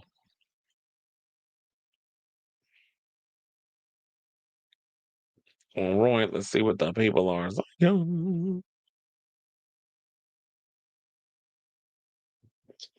I think they should sell off DC Studios to an independent studio like Netflix or Comcast. Now the question is, will James Gunn keep it? Well, I did. I think I answered your question, even though I didn't read it. But yeah. The word on the street is that James Gunn is supposed to be keeping his job as well as Mike DeLuca and Pam Abdi. And Mike DeLuca and Pam Abdi are, they gave us Final Destination Bloodlines. They gave us Weapons. They gave us Sinners. They gave us Companion. They gave us a lot of the great movies that we've seen this year. So they even gave us Minecraft. So all these movies that we've been enjoying this year came from Mike DeLuca and Pam Abdi saying, yes, let's make these movies.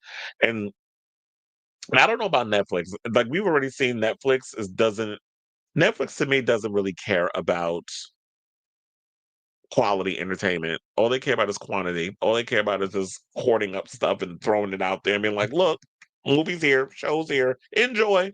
We don't care if it does well or not. Or maybe they do, because like after one season, they usually cancel stuff, which is why I also don't really dive 110% behind a lot of, the stuff that they put out, because then y'all be quick to cancel stuff. I was like, what is, hold on. All right, I'll check my messages later. It's always some bullshit. Anyway, where we going? Next comment. So, are all the streaming service? Look, I feel like it's only a matter of time before they start doing it. They all going to start merging and swallowing each other up, because people's overall complaint: streaming service is too freaking expensive. So we already know it's only a matter of time before they all start merging. I told y'all, Peacock and Apple TV have even done a whole merging situation where it's like you can watch both shows. I mean, both channels for I think like 14.99 or something or another. Alex says, sad to hear you didn't enjoy Sabrina. Sabrina low-key copied Ariana's brand and aesthetic, but just added a bunch of Barbie dream. That's what it gave me. It gave me so Barbie dream house. Like, it was just so girly. And I'm just like, no shade. I like a little edge with my pop girls. I like my girls where it kind of felt like, okay, y'all did a line of booger sugar backstage before y'all got on the stage. I like, I love my Madonnas, my Kylies, my Britneys, my Beyoncés, um, my Charlie XCX, who I was referring to with the booger sugar. My Slaters. Like, I like my girls with a little more edge. It was just too girly. And then last night, I'm seeing a lot of young girls up in there with the 90s on, ass out. And I'm sitting there like, I can't believe y'all parents be out here letting y'all wear these clothes. I get it's the whole Sabrina aesthetic, but I'm like, y'all a little too young to wear these clothes up in here. Like, y'all wearing literally nightgowns and they short with your behinds hanging out. And then I'm watching, there was one, and Sabrina cursed quite a few times last night. There's a song, this little girl up in there said, I don't give a fuck, or whatever. And I'm looking at her, she get in the elevator with her mother, and she's sitting there, lyrics, fuck, this, that, and the other. And then one of the ladies that I was working with, she was like, did she curse? I'm like, yeah, she cursed. Sabrina curses, she grown. But looking at little girls, like repeating lyrics, is like, no. Just because it's in the song, that don't mean you need to be saying, you ain't gonna be cussing. And that's why I feel a ways about rappers where y'all be dropping that damn N-word. And you already know that there be a lot of white people that go to a lot of y'all shows. particularly when I worked Tyler the Creator. I wasn't looking up in a lot of the white people's mouths at the time because I was so caught up in the show. But I do have a problem. Like, just because this rapper so and so, Drake Coon Zebra having looking ass, jumping there dropping the N word every 2 seconds, don't necessarily mean it gives y'all permission to say it. But isn't that fine? Parents just wanting to be their kids' friends instead of being like, because I said when I was that age, when I was a kid, I was not allowed to use bad words, even in a song. My mother would look at me like I was crazy, and then the second time, oh, my lips have been beating me to the hospital. She'd have popped me right in my mouth. It's a lot of Sabrina songs also sound like Ariana ripoffs. Yeah, that's what it was giving me too. Like it just felt too familiar. And that's why I think I just couldn't get into her music. So that's why I was like, in a way, I was glad that I didn't have to sit and what. Now it depends on where they got me tomorrow, and depends on where they got me Saturday. That may have to sit and watch the show. But yesterday, I was like, me working in the suites, I found other ways to entertain myself, like conversing with my coworkers and stuff. Then having and then people asking me, regular guests coming up to me asking me questions. Where's the bathroom? Where's the merch section? Where's the typical, which I get asked every time when people see me, and I got to know where everything is. So, or where's this suite? Where's that suite? So, um, I found those ways to entertain myself. Yeah, I could hear the music because you can't even blur that out because it's loud. But for the most part, I was like, I didn't feel compelled to have to watch it. To be honest, the one streaming service that is not doing it. Oh yeah, I forgot to bring that up. They're not doing well. Hold on, let me look that up. Peacock, because it said how much money they lost.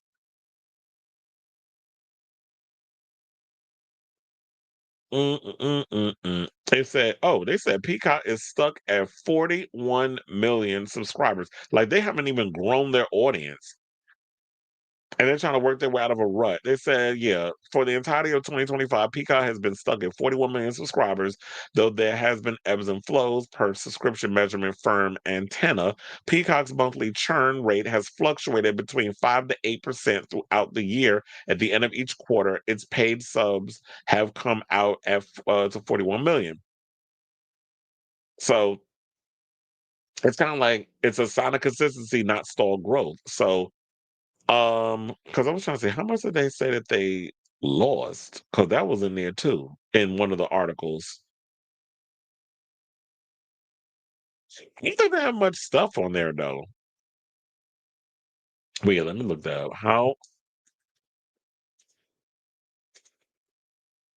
How much money did Peacock lose?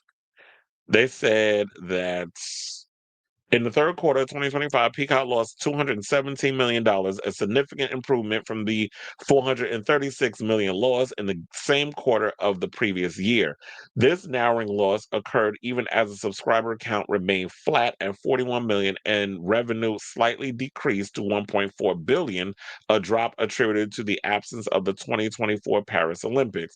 And look, they don't really have a lot of stuff going on over on Peacock, so they definitely need the help. And look, at this point, this is exactly why I thought it was smart for them to snatch up Taylor Sheridan from Paramount Plus. Y'all not gonna let me come and do what I need to do. You're gonna reject scripts that I've written, and you're gonna give me notes on things that I've been working on for a long time. Like y'all don't see the way I pretty much have been carrying Paramount Plus on my back, and you trying to play me some bitch from Netflix gets a job over at Paramount Plus, and you gonna tell me how to run my ship, bitch? Get the fuck out of here. So there's somebody else, I forget her name, but one of the big producers over at NBC Universal went down to his ranch quite a few times, convinced him, told him, child, his deal is worth $1 billion. You don't think I'm gonna jump ship and let them go over there? I'll be like, look, the deal is if I'm gonna get this $1 billion, they're gonna let me do what I want. Y'all gonna the same deal I had over here before, which is like, don't come up in here, tell me how to run my ship, tell me how to write what I need to write. I'm gonna come up in here and do what I do. Y'all already seen my track record.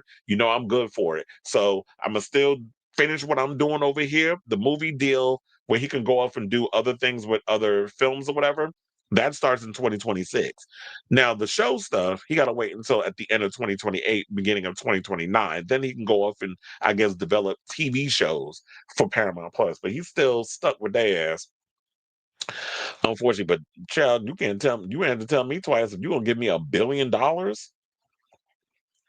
Back up that Brinks truck, cha-ching. But we got that story coming up in a second as well. Well, some other stuff regarding Taylor Sheridan. You said they get good movies sometimes. Yeah, sometimes. I mean, look, Scream is part of the Paramount family, but I mainly have it because it's only way I can watch days. Look, that what the reason why I got Peacock for certain things I can watch. That's the only way I can watch The Housewives. Well, the ones I care about, because I don't have Bravo, so the only way I can watch is on Peacock. And then last night I told you I was watching Phantasm 2. That's when they got a good horror movie catalog too. So they got something that was also where I saw the first Megan film and the second one.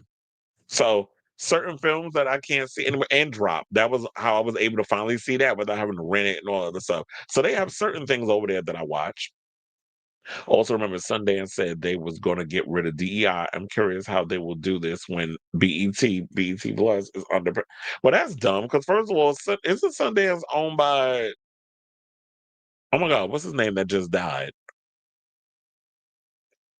Um, yeah, y'all know the actor that just died. I forgot his name. Robert Redford. Isn't that owned by him? He was a big fighter for injustice back in the day. So maybe he don't run. Well, he's not running now. He's dead. But I'm like, y'all better not get rid of that. If they get rid of DEI, how will it affect DC superheroes and DC studios, the other shows? And yeah, because one thing is, if my job is still intact, remember, y'all can't, because, David Zaslav loves Mike DeLuca, Pam Abdi, and James Gunn. So if I do come over there, the deal is you don't go and try to backpedal and then try to take away my high profile talent. Meaning, leave James Gunn alone, let him do what he's doing over there at DC, and that's that. We're in the business of making money. We're not in the business of pushing right wing agenda because you have to realize, rich folk or white right wingers, you're a small minority. The world is not having your bullshit right now. So you trying to come in with that crap, and you thinking that you're gonna make money from off of that. Now there's an audience for everybody, but if you think you're gonna get a bunch of damn Morgan Wallens to come up in there and see these Disney movies, I mean, not the DCU movies, it's not gonna happen. Oh yeah, they do have a lot of that. I don't watch the Hallmark stuff, but yeah, I do see they have a lot of that over there. Peacock expects NBA fans to subscribe to them and watch NBA games. First of all, we have MSG has their own streaming service. So why would you want to go there and watch Peacock? Hmm. Rosalia's new album is like a prayer coded. Do you think Madonna would dress like a nun if she could? She definitely would, but didn't she kind of dress nun-ish when she was on that Rebel Heart tour? They definitely would, but she went after the Pope and the patriarchy of the Catholic Church. I saw that Rosalia did a big interview. I have to watch it. I did not know she spoke 13 languages. I'm like, okay, sis, you better work. Nope, she did the festivals at Sunday. Oh, okay. Robert Redford didn't own Sundance Studios. Okay, good to know. Oh, no, I think you meant Skydance. Skydance, boy. I like. I will say, Skydance has dropped some good movies. I mean, they produced the Mission Impossible films. Remember, Madonna said during the Madam X Junker that she liked Rosalia and would love to work with her. Bjork got to her first. I mean, it would be good if Madonna worked with Rosalia. Rosalia is very unique in a lot of the ways she does her music, and very much when you look at Rosalia, she's definitely inspired by the likes of Bjork. Oh, I sense a lot of the Bjork isms in her music, and she's not afraid to experiment. And just like Madonna has been following a lot of Latin artists lately, even though we know she does dabble in that in a lot of that music. But recently they showed her with Fade, who is actually not Rosalia, Carol G's fiance. It's like she gets engaged off the quick. Remember when she was engaged to Anuel Double A? That's what I call him, NCO.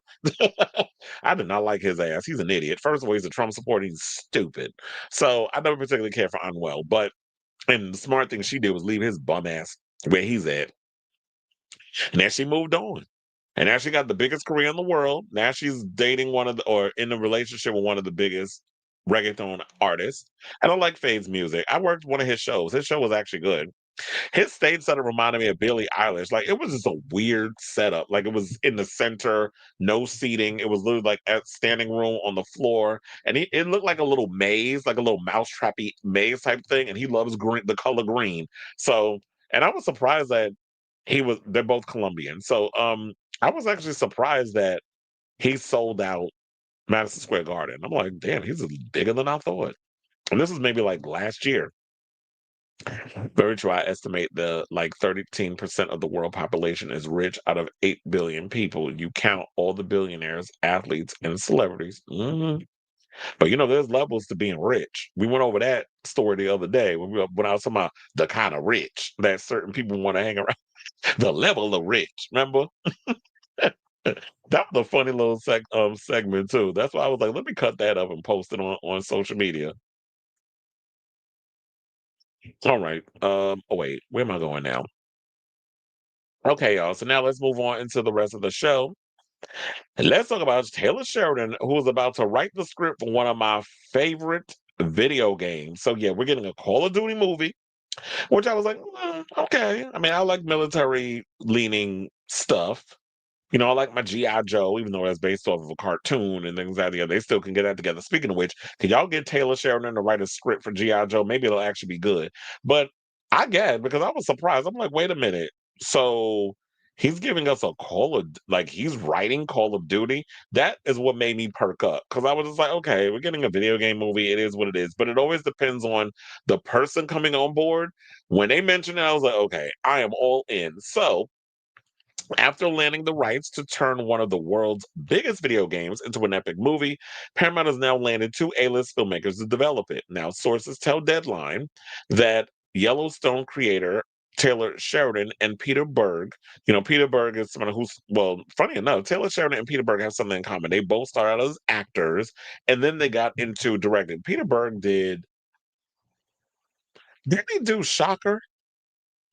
He did one of those damn movies. He did I remember he did like an old horror movie back in the day. But Peter Berg, since then he's kind of left acting behind. Now he works behind the scenes. Now he did The Rundown, which I absolutely love. One of my favorite The Rock movies. He did Hancock, which I was wondering if we were ever gonna get a sequel to that. He did the TV show my Friday Night Lights that Michael B. Jordan was on. And so he's done a lot of stuff. So that's why I've always liked about Peter Berg. So now he and Taylor Kitsch, I believe, was a part of that too, have joined Paramount and Activision to develop and produce a Call of Duty movie, with Paramount distributing a live action feature film. The deal comes the week that news broke that Sheridan, one of the company's biggest hit makers, will move his overall pack to NBC Universal in 2029. It appears that Paramount Skydance will keep him busy until then, and the subject matter sounds right up Sheridan's alley, given his penchant for action-heavy thrillers and procedurals. Now, Sheridan is the creator, as y'all know, of Yellowstone, which has spawned the successful spin-offs 1883 and 1923. He also created Lioness, Landman, Tulsa King, and Mayor of Kingstown. On the film front, he's also earned Oscar nominations for writing Hella High Water. He also penned one of my favorite movies, and I think he directed it too, Wind River, and he wrote the script for Sicario. Freaking love that movie. Day of the Soldado I thought was okay, but Sicario, oh my god, that is my freaking movie. And even got Denis Villeneuve to direct it, so that's what I like about that film as well. So now, Berg's other credits include, as we said, Hancock, Lone Survivor, and Patriots Day, and Battleship.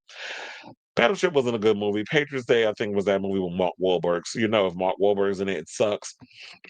Like Sheridan, he's no stranger to orchestrating warfare on screen or dramatizing stories of heroism. Call of Duty is backed by Microsoft-owned video game publisher Activision. It encompasses more than 30 mainline games released since the original Call of Duty debuted in 2003. I think we also don't we have another Call of Duty game coming out next month? It always seems that they have a Call of Duty game that comes out around the holidays because Christmas or whatever. Since I got a PS5, I'm always thinking about, yeah, I should get my father the game for Christmas. But I need to start buying for myself. I'm like, I want the Call of Duty game, so I might actually buy it for me. And then have it myself, since I got a PS5, I can play it. Because one of the things, one of my favorites is, like, I love, like, martial art video games. Like I love Mortal Kombat. Like I can play stuff like that. Or the ones where they have like the serial killers when you can go up against them, like Freddy and Jason stuff. When they have that, when they incorporate those in there, or Ghostface, and then the Call of Duty games, and and also like The Last of Us. I like those games, but then the show kind of hasn't really been giving me what needs to be given. God of War, I like that game. And now they're developing that into a TV series. So I hope they actually figure out how to make that work, because a God of War, if they do it right, the God of War series could definitely be iconic. So I'm not that big of a gamer, but whatever the time calls for it, I am. I can be a gamer, but I'm not a hardcore gamer. I think that stems from my childhood being ruined because my mother bought me the first Nintendo after I graduated, and then my family members decided to take over my stuff, and I could barely play my own stuff. So that's what kind of took me out of that. It's like, you took a joy that I had and y'all just hogged it. And I think it's when you grew up at a time when there's only like one TV in the house. It is what it is. But then you graduate, when once the more money you start making, then you can expand and have more things. So overall, I think there's a perfect match to have these two work on a Call of Duty movie together, especially because Taylor Sheridan is somebody who is an excellent writer, a lot of more hits than misses, and they're both great creators. And since Karen Paramount Plus on his back, I'm like, I would definitely trust him with writing a good script for this. So um I'm excited to see what he and Peter will bring to the Call of Duty film. So yeah, so I definitely want to hear from you guys. What do you guys think of this story? Are you excited to hear that Taylor Sheridan is set to write the script for this Call of Duty movie? I just hope that it's good. But I guess because of who's behind it, I have no qualms of believing that this film is gonna suck. So let me know what you guys think of this story in the comments down below. This might be the movie that could get straight Gen Z. Okay, exactly. That might be. They keep talking about how can we get butts and seats, especially with Tron and everything flopping at the box office. You know what? I'm glad you said that, because then that actually will add a little more meat to the bone of this next conversation the next topic we're about to get into. So, because I didn't think about it from that angle. Okay. Because we know it's gonna be a lot of these bro types that secretly like the peen. Speaking of which, did you see them new Benson Boone thirst traps that he was posting online? That boy, that boy is ripped. They were talking about how the gays was losing their mind, and so I'm like, child, I seen him up close. So I seen that body up close. Yes, he that is definitely, you know, a gym body. And the way he's running around that stage and doing flips and side flips and somersaults and cartwheels and stuff throughout the show, and run, when you're a performer, you're an athlete. That's why I had to laugh when it was about, like, oh, well, Brandy and them, they don't keep it, how she wasn't feeling well because it was about, oh, the extensiveness of the show and all. I'm like, y'all know, whenever you tour, this is literally like you're an athlete on that stage. Unless you standing still like you a corpse bride like Mariah Carey, then I could understand like you not, getting the wind knocked out of you because she just standing there and like, seen on a Weekend at Bernie's and they just moving her body parts around while she's singing. So um it's to be expected that, yeah, hit the gym, run on that treadmill, get you a good trainer to get you in tip-top shape. Because if you're traveling the world, if you're touring and all this other stuff, you're gonna be running up and down around and on that stage. Okay. All right, y'all. So now, speaking of which, what we were alluding to this earlier, let's get into this story. So it looks like October's been a pretty crappy month for movies, and I'm not surprised by this because looking at it, there weren't a lot of really good movies that came out this month, which I'm starting to think that, you know what, maybe they were on to something over at with Mortal Kombat. because Mortal Kombat was supposed to come out, I believe, this last week. This week it's supposed to come out this month. We'll just say that. And which I'm actually thinking, yeah, I think it was supposed to come out last Friday. It didn't come out because they moved it because they were saying, "Oh, we're so excited about the overall response to the movie, so we're gonna have it come out in 2026."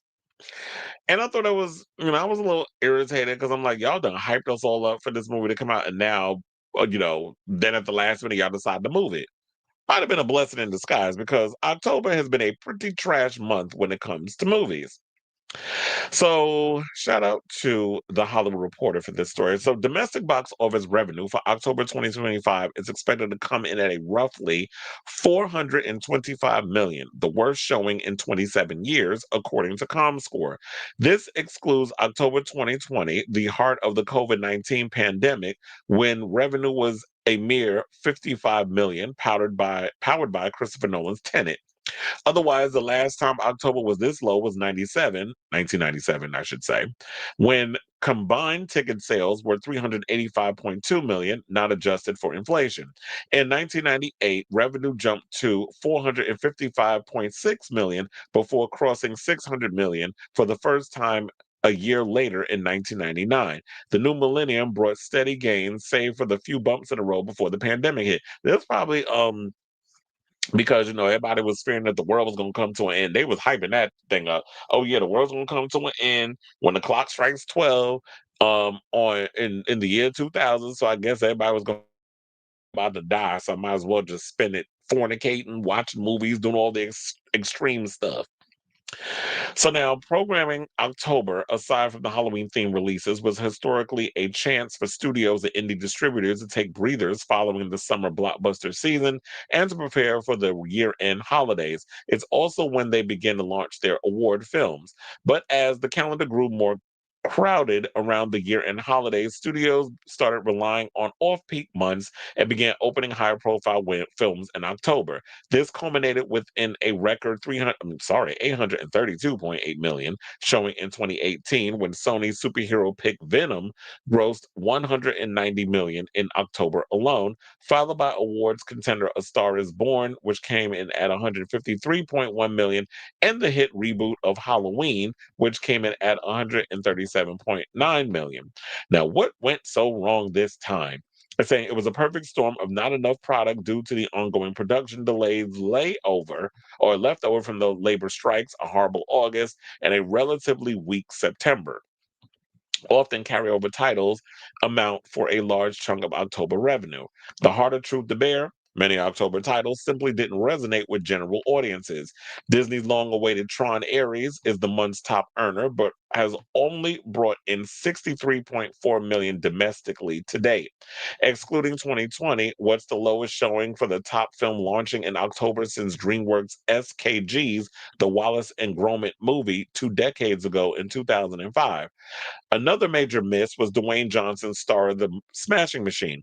Director Benny Safdie and specialty distributor A24 R-rated drama had major awards and box ambitions, yet has earned a scant 11.4 million since its domestic debut over the October 5th to 7th weekend and 19.7 million globally, a near career worst for Johnson. Admittedly, he viewed Smash the Machine as a chance to flex his acting muscle and make his first run at an Oscar. Yeah, but the film was hella expensive. I believe it was between 50 to 60 million that they spent on an A24 movie. And A24 is an independent company. So you spending all that money and you talking about, oh, I just want to flex my acting muscle. Well, you should have flexed it on a budget. You should have flexed it at 30 million. Maybe I'd say a good 20 to 25. We should have brought in that content. Why are we spending 50 million on an A24 movie about a wrestler nobody even knows? And I'm a UFC fan.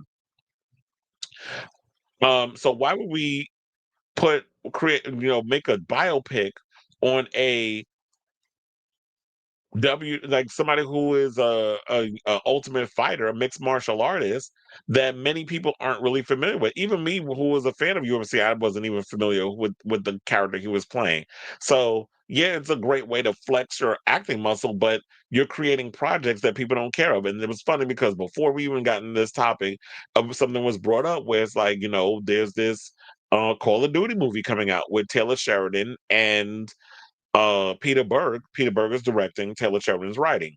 And it was said that maybe this will be the thing that finally get, Gen Z male demographic butts in seats because they didn't care about Tron. And Disney has been trying to find a way to get the, young men to come see their films. And yes, it was a large male demographic that did go see Tron, but clearly not enough for the movie to make its money back. And then they word on the curb, but they spent at least over $200 million to make this movie. I think it was like almost 230 to 250, like within that ballpark. Can't remember the exact number off the top of my head, but um that wasn't enough to get butts and seats. Nobody cared about the Smashing Machine. I can't remember anything else that came out in this month. Um Black Phone 2 did well, but that's an independent horror film from Blumhouse. So they said in the article excluding horror films. So all the other stuff that came out, and yeah, it's a bit dry. Um, this year in regards of stuff. But I will say the only thing that saved the theaters was Taylor Swift. They said if it wasn't for the official release party of a showgirl, Taylor Swift's 11-hour theatrical event tied to the release of her new album, things would be even worse. Billed as cinematic experience versus a film, it brought in 34.2 million over the October 3rd to 5th weekend, crushing Smashing Machine, a Japanese anime offering Chainsaw Man the movie, which came in well ahead of expectations or they said Japanese anime offering Chainsaw Man the movie, which came in well ahead of expectations when topping the October 24th, 25th weekend with 18 million, and September's Demon Slayer Infinity were also unexpected heroes. So apparently it's like, yeah, K-pop is doing really well, or Korean movies, Korean anime, um, Korean music. The Koreans have taken over, and we live for it because they got a lot of good stuff. So yeah, oh yeah, okay. So it says October 23rd to 25th was supposed to be the weekend when Warner Brothers Mortal Kombat 2 was supposed to open, but the pick was pushed back to May 2026. So it does make us wonder if they didn't move it, if Mortal Kombat came out, maybe it would have saved the month. But it did. I mean, I guess we'll never know. So yeah, they were talking about that they left a good size hole and there was nothing to really pick up the slack. So whatever was supposed to come out, there was really nothing to help pick up the slack in regards of Mortal Kombat because yeah, they moved it at the last minute. So look, hopefully November will be better. We have Predator Badlands coming out, and we also have The Running Man coming out, and we have Wicked for Good coming out, and we have Zootopia 2 coming out. So I think based off of that, oh yeah, we forgot Kiss of the Spider Woman. When did that come out? September, October. That movie bombed too. So, with that being said, it looked like November is gonna be a much better month because I got my ticket for Predator Badlands. Excited to see that. I got my ticket for Running Man. I'm still going back and forth on whether or not I want to go and see Wicked for Good in theaters. I can care less about Zootopia Part Two. That's not my judge. That also comes out around the time of Thanksgiving, so I'm good on that. But I'm thinking, yeah, I think November 21st around that time. I think I definitely will probably buy a ticket to go see Wicked for Good. I saw Wicked at home and I liked it. So, and I don't know if I want to wait another year for whenever they plan on, because they took a long time to put Wicked out at for home viewing. And Wicked too, I'm just like, you know what? I want to be a part of the whole situation. I want to be a part of the conversation. So I might actually get a ticket to that. Just I could be in a room full of the homosexuals because that's who I'm gonna see it. There's probably a lot of kids, but I'm gonna make sure I go to an early screening so that way I'll see it without the annoying crowd. So I say all this to say, what do you guys think of this story? October seems to not be a good month for movies. They've lost a lot of revenue in regards of, what they put out. But it does seem like November is going to fare better based on the four movies that I had mentioned. So whatever your thoughts are, let me know in the comments down below.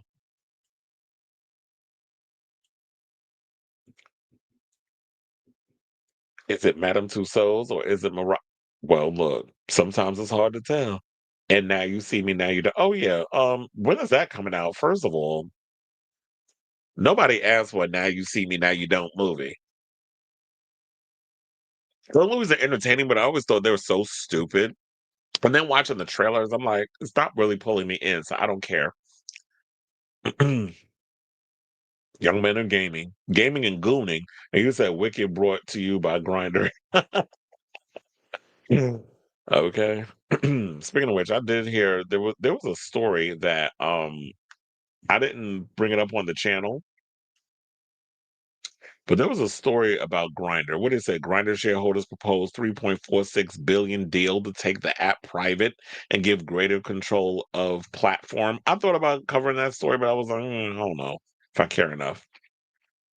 Grinder's getting on my damn nerves, especially them trying to charge. I already deleted the app. Um, Especially with them trying to charge people 14 some odd dollars a week. I'm like, excuse you? For what? The juice ain't worth the squeeze.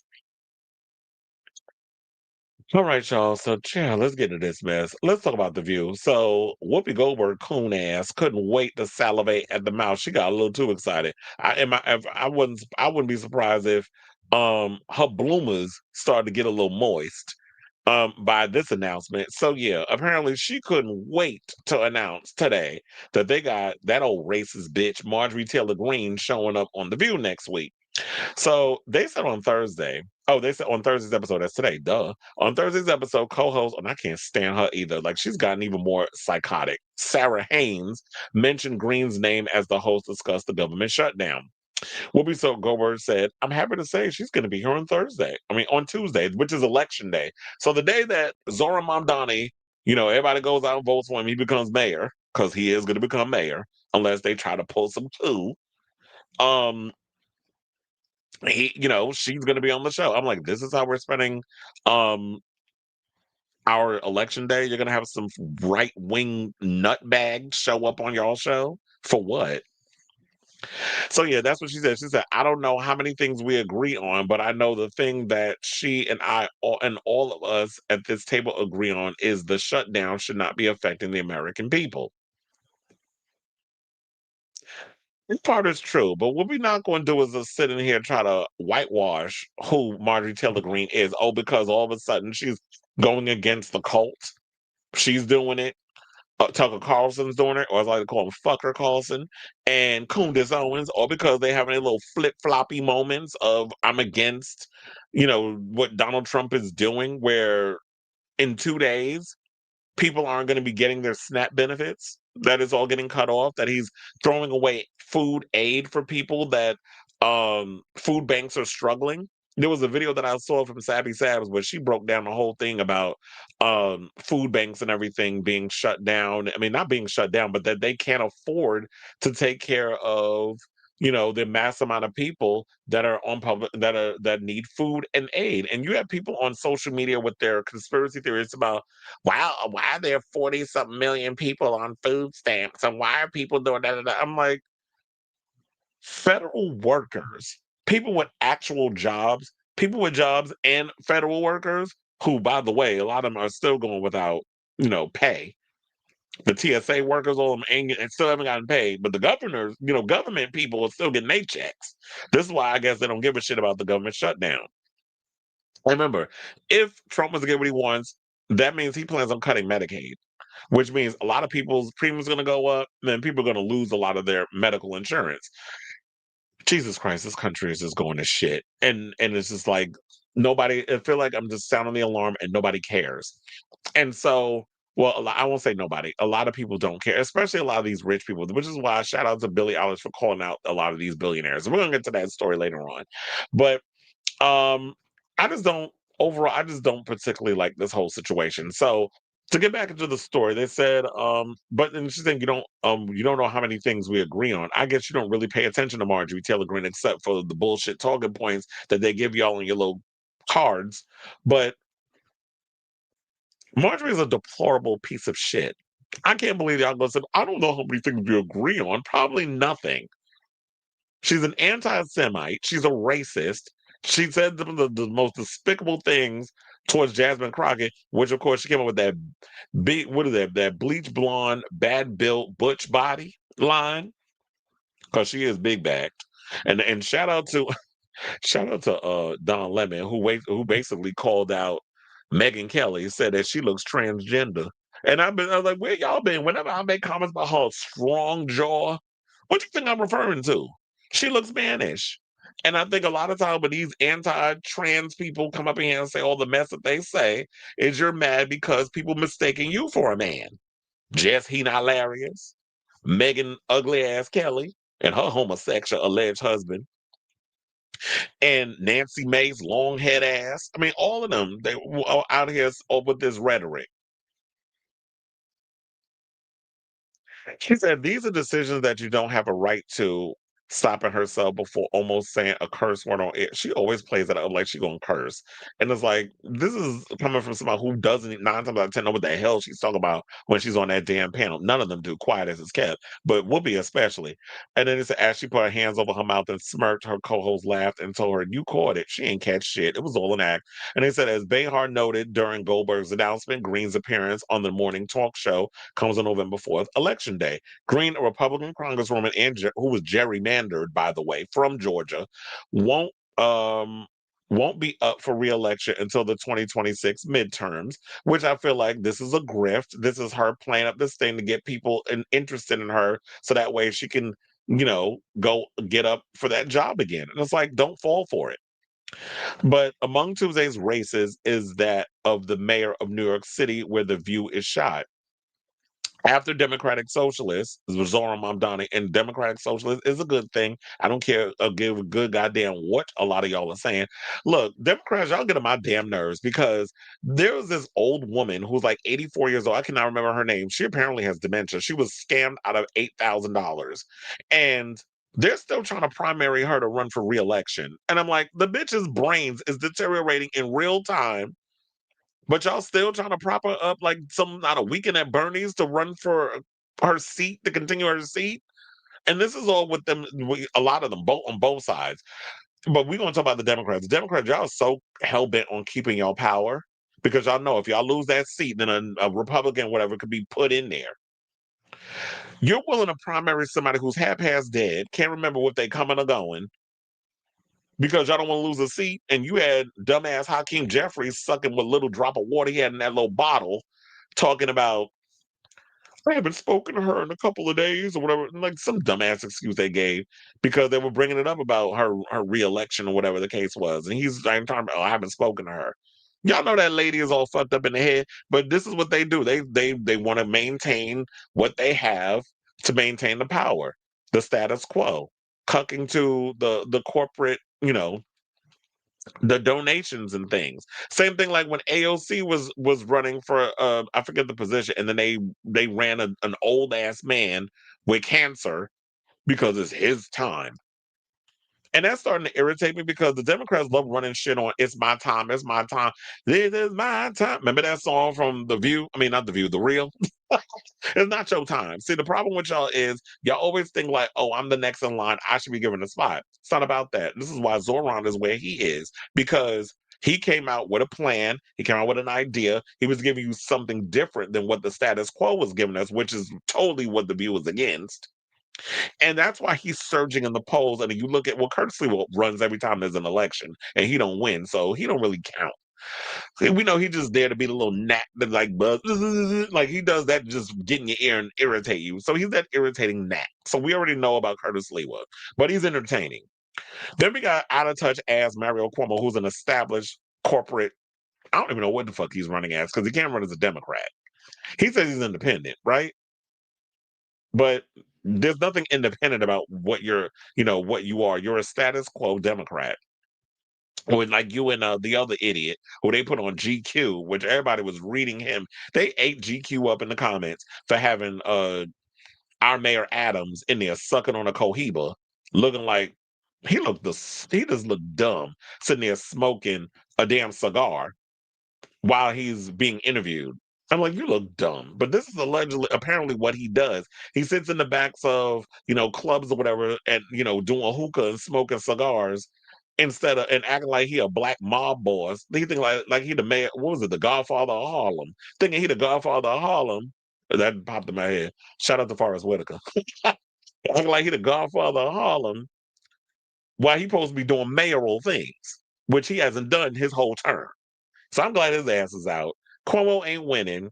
And this is like the whole thing with them. All they care about is maintaining that power. Where it was like, yeah, they ran a man with cancer up against AOC just so they got, and then puts out David Hogg, all the people that was trying to come in and really push for change. But Zoran, he can't be stopped. They trying so hard to find stuff on him. They trying so hard to destroy his calling him all anti-Semite. He hates the Jews. The Jews, man, mind you, in New York, they all behind. A lot of them are behind. I ain't gonna say all, but a lot of them are behind Zoran. So they trying every little trick in the book, and they're desperate, and they're pissed, and they're mad. Especially mainstream media. That's why I'm just clapping. Nancy Pelosi clap at the fact that y'all mad over the fact that somebody who y'all can't buy because his slogan is New York can't be bought. And well, that's what he's been chanting as of late. Y'all just mad because Zoran is the thing that y'all against the establishment. He's a rebel, and y'all can't take it. So I can't wait till Tuesday because that's when I'm voting for his ass. And I got the day off, so I'm definitely gonna be going up in there to vote. I think I'm gonna do it before I do the show because I already know what happens. I get so caught up in this show that I'm like, damn, I done missed the deadline for me to get up there and vote. So I might get up early and do it. But and I saw Madonna. She voted today too.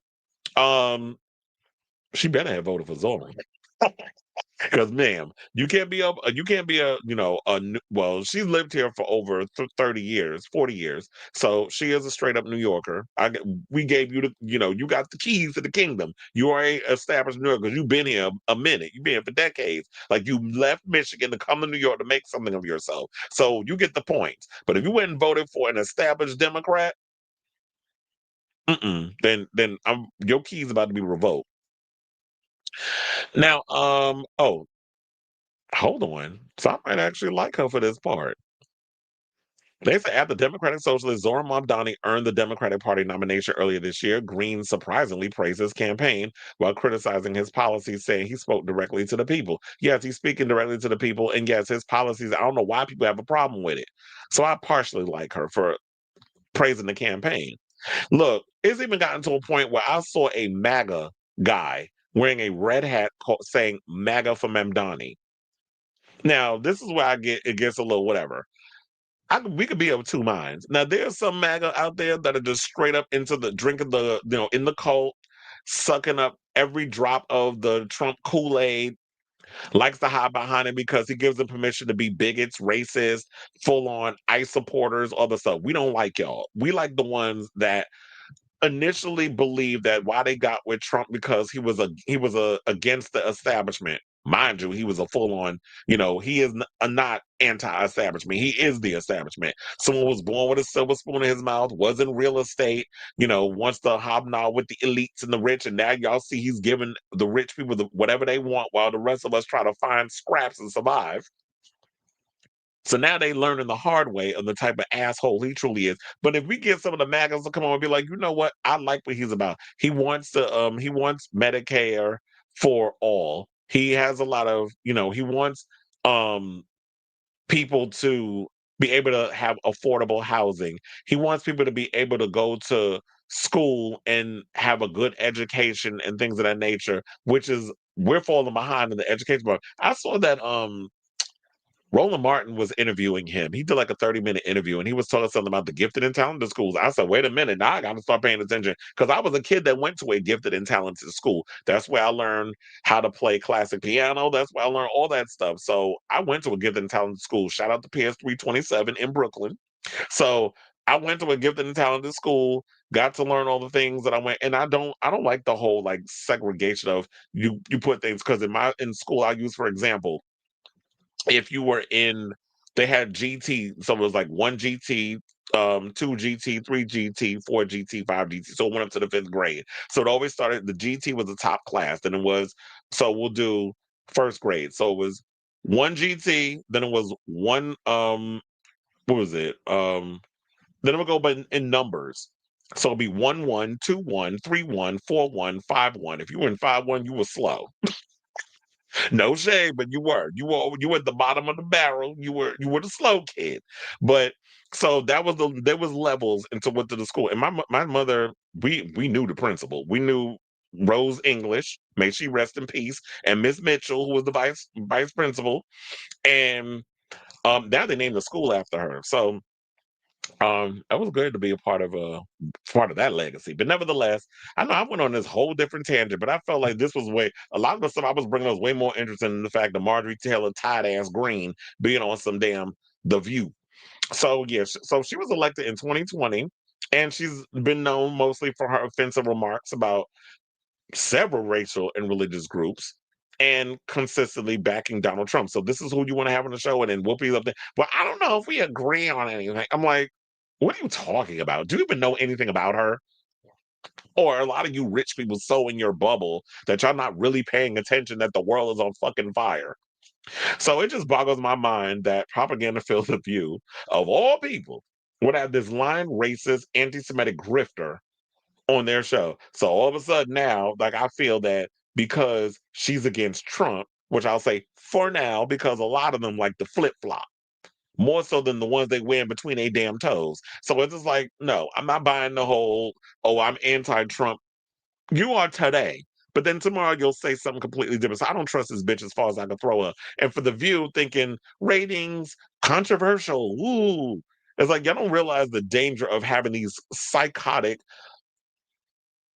extremists on your show. But then when you got somebody that's really all about wanting change for the people, like a Zoran Mamdani, y'all give that bullshit ass interview with him where y'all were trying to make him come across like some other, but he's too smart for y'all's stupidity. He saw through the bullshit. So they always try to throw something on him.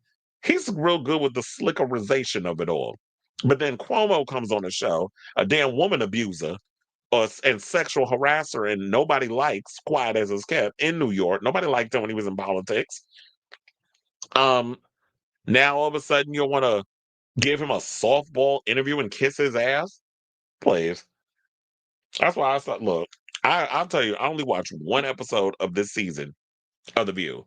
Once I watched it, I was like, I'm done. I can't with this. I can't with this crap anymore. Y'all haven't evolved. You're not really out here speaking on progressive talking points to where the rest of the world is. And I think it's because I've been I've been watching so many different people who are really speaking on real stuff going on in the world and not just some trying to hold on to what was. And I think that's what legacy corporate media is still stuck on. They're still stuck in this world of the world will be this, and we do this way, and we prop up a bunch of lazy ass politicians who don't do nothing, like Chuck fat ass Schumer, and then that dumbass asshole Hakeem Jeffries. When we start propping these people up still when they ain't doing nothing for us, while I watch people like Pondering Politics. Um, who else? Kyle Kalinske. I watch his wife, Crystal Ball, and her show. The I've Had It podcast with Jennifer Welch and Pumps, and their funny little lines that they got from Mike Johnson and Donald Trump, Kangleman Taco Tits, and all that stuff. Hassan Piker. There's so many other people that I watch and Sabby Sab. So she really be dropping some jewels, and she's an independent. So she calls out both sides, which I like. Um, because the word on the curve was this whole thing with food discrepancy it didn't start with Trump just took the cannonball to the situation. It really started 3 years ago during the Biden administration, so a lot of this was happening slowly. He just took a sledgehammer to the whole, or I say a wrecking ball to the situation, because that's all he does. Everything he touches is a disaster, but it was slowly creeping up to where it is now. And she pointed that out on her video and had the receipts and everything. So yeah, I'll be watching them. So it's like and then you go back and you try to watch The View, and it's like, this shit is so outdated. And I don't care, because y'all only spend like 5 minutes trying to give 5 different or 6 different opinions on something that we where there's better people giving better information. So I want, like, the rest of this season I won't be watching, but I definitely want to hear from y'all. Will you be watching um the Beast from Beauty and the Beast sit with the other ladies on The View spewing her bullshit talking points? So whatever your thoughts are, let me know in the comments down below.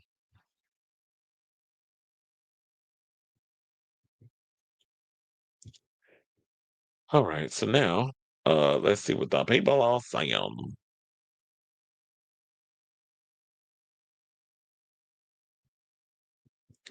Okay, so they can get laid. And wicked for good, perfect timing. Why we giving that wench any platform? Exactly. Federal minimum wage. Jesus, 725. I haven't made 725 in like 20 years. That's probably like when I first started working, I was making 725. Now, of course, me at Madison Square Garden, I make way over minimum wage. I mean, said, where are all these mega churches hoarding it for themselves? That's what they doing. That's why I laughed when they had that pastor, I forgot his name, when he went and scolded that woman and that dumb bitch. I wasn't embarrassed. That's because y'all so cut to this cult that y'all don't see through it. When he was like that come up to, I guess, with them with $2,000 and she didn't have all of it. And he said, that's not what I asked. Like, well, damn, give me my fucking check back. You ain't ever got to worry about me stepping foot in this tight ass church. And then shortly after, y'all been there bragging about Tyler Perry gave us money. I'm like, of course that queen gave y'all money. Why are you surprised? These people, are so cut to the system. So that's what I understand either. It's like, yeah, if people are given these people work hard for their money, and then it's like they go to church, and then they're conditioned to just give up the little bit of money that they have left after paying their bills, feeding their children, struggling to make ends meet. But then y'all got y'all hand out like fucking Oliver, want me to give you money, and like get out of here, suck my ass. I was like, I ain't giving you shit. That's why I said churches are the biggest grift on the planet. They really are. Speaking of organized religion is the biggest damn scam, like college. And I went to college, but I went to film school. Same shit, college.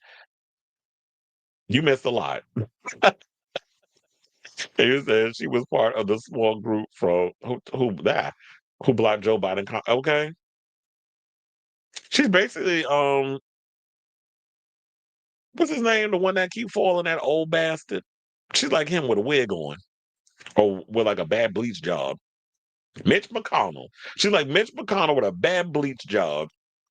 Trans legend Armand Van Buren has an exclusive Apple Music album devoted to classical music, making his trans anthem. Well, I'll definitely have to check that out. Speaking of which, Bjork dropped a live album called Cornucopia. I'm like, what is up with people in these names? We got what's his name? Tyler the Creator got the similar name, and now we got Bjork. The party used her and threw her out, so she flexing. Absolutely. So, and forgetting the fact that they don't like women. Republicans don't like women. They don't like anybody except men. You think they all be homosexuals the way they be treating people. But she thought like Kundis on, they was all part of a club. They don't care about y'all. We have the same thing here in Texas. Sheila Jackson Lee died from cancer, then elected Sylvester Turner. He died of cancer. Now the MAG is doing shit. Of course. So y'all keep putting in these people who's on death's door, who are sick, brain rotten in real time, trying to keep them going. Like you have literally a politician who got scammed out of 8 grand, and you still trying to run her to run again. And it's like she don't even know where the hell who she is, where she is, and what she do for a living. And you want her to be running up in here, running for office because y'all want to keep a damn seat. This weekend at Bernie's way that Democrats run politics, y'all just be cracking me up. I'm not surprised this time. This is the same whoop who was gleefully smiling at her. Child, don't remind me. Well, we do like to bring it up. And you said the propaganda is very stale. Not in my house. I love Hassan Piker. Why we canceling him? I said, I just wish the view went back to, yeah, because they don't know what the hell they talking about in the politics. The view is tired and desperate for attention, and I agree. MGT is against Trump for now. Emphasis on for now. That's what I said. I don't buy nothing she's selling. You talking about Christiane Amanpour? Shout out to her. He said Hassan is canceled. You need to Google what happened to his dog and how he doesn't even love her. He only uses her to get laid. Well, shit. Not you using your dog for some coochie.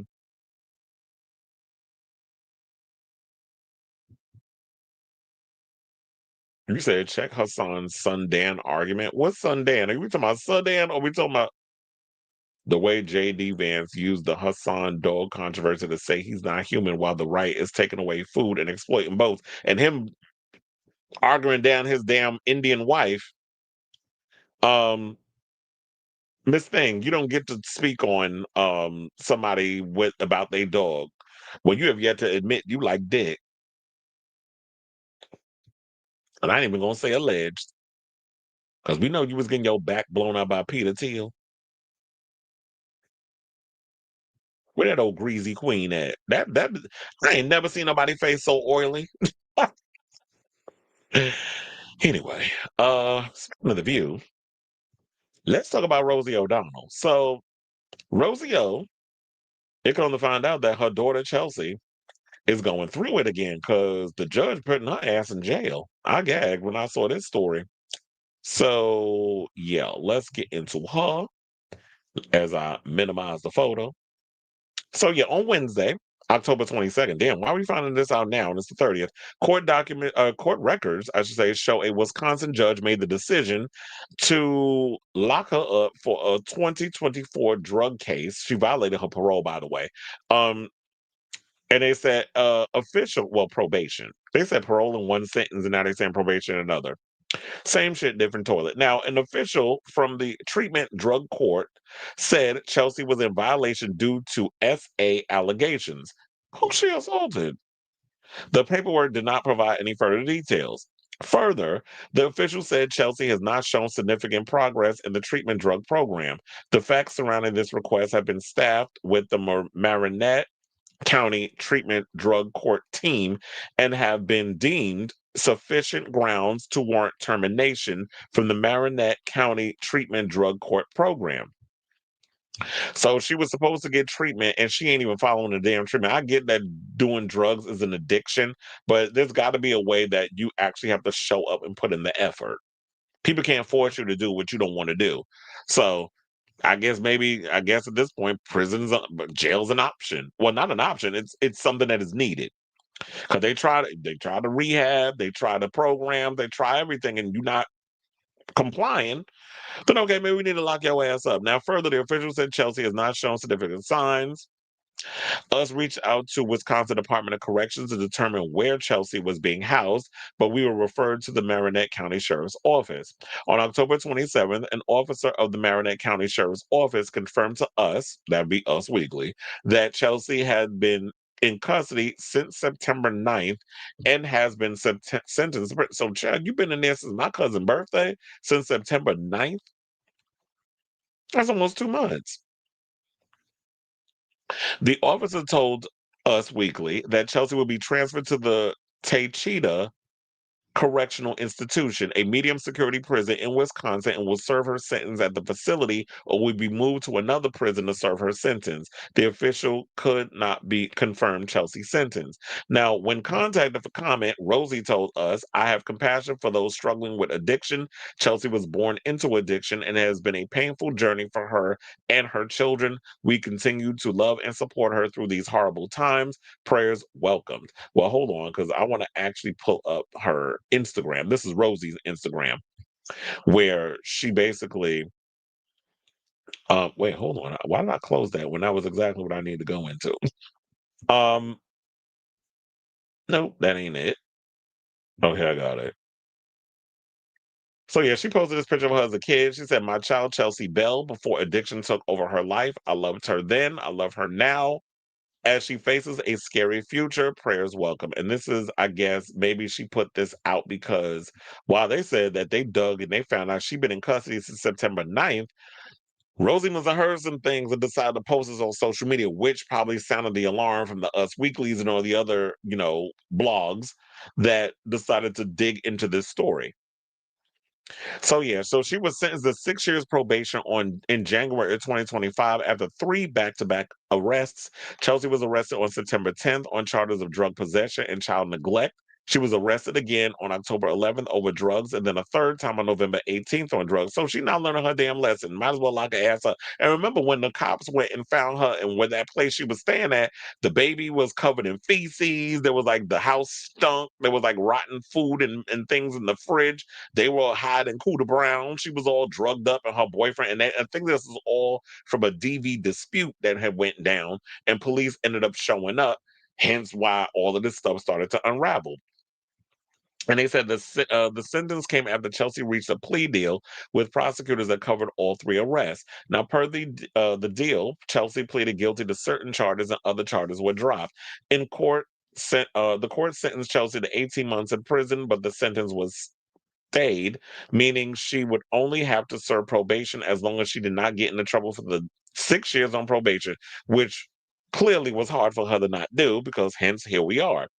The judge said Chelsea was to have strict compliance with the treatment drug court and maintain absolute sobriety. She was not allowed to possess or consume alcohol, controlled substances, or any substances.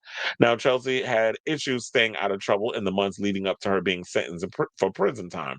The court docket showed she was sentenced to a couple of days in county jail in April for violating the court rules, but was allowed to stay on probation. In June, the court docket showed a hearing was held over a medication violation. The court ordered Chelsea to write out the medication policy and recite it. Around the same time, Chelsea was accused of missing an appointment and was ordered to serve 2 hours of ditch picking as punishment. Well, child, the word on the street is they planning on creating a whole new um facility like Alligator Alcatraz in Utah, and they're about to round up the homeless people and have them out there doing slave labor. That's the latest story that came out today. So that's what that reminded me of when the ditch digging. So or ditch picking. So they said Chelsea was heard on her positive progress on June 17th, and she was congratulated by the court a couple of weeks later. Now, in late July, things took a turn when the court docket showed Chelsea was heard on dishonesty. She was ordered to go back to phase two of the treatment program and had to write an apology letter to her landlord. In August, Chelsea restarted phase two of her treatment program. The court said it heard progress but concerns. Chelsea was ordered to 36 hours of community service for being suspended from work and will be on lockdown. In September, the court ordered Chelsea to serve 2 weeks in county jail and had to write an essay on why she should be given a last chance contract instead of termination. In December of 2024, Rosie, 63, spoke about Chelsea's legal troubles. The duo have had a rocky relationship over the years. So it goes to show that people have tried their damnedest to help her. Rosie has tried.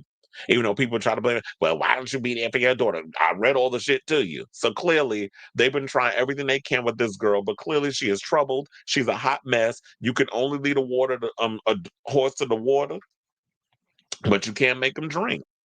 And that's the old saying. And now at this point, here we are with what we have, and it is what it is. And I feel like at this point, you can't do but so much.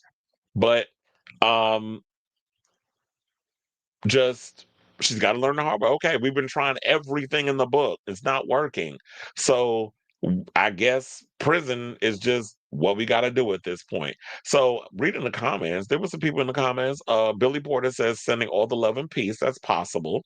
So we know Billy's doing well. First of all, he got a new man. So it's good to know that he's not dead or he's not, because remember, he was on Deb's door from the sepsis. Then the AIDS Memorial sent out some prayer emojis. Miss Coco Peru sent out some fellow emojis, prayers and heart emojis. Then we have other people in here who did that. Jennifer Lewis said, all love and light. Rosie. Abby Lee Miller said, my prayers are with you and her children. Gloria Esteban says, sending you so much love, Ro. Love you.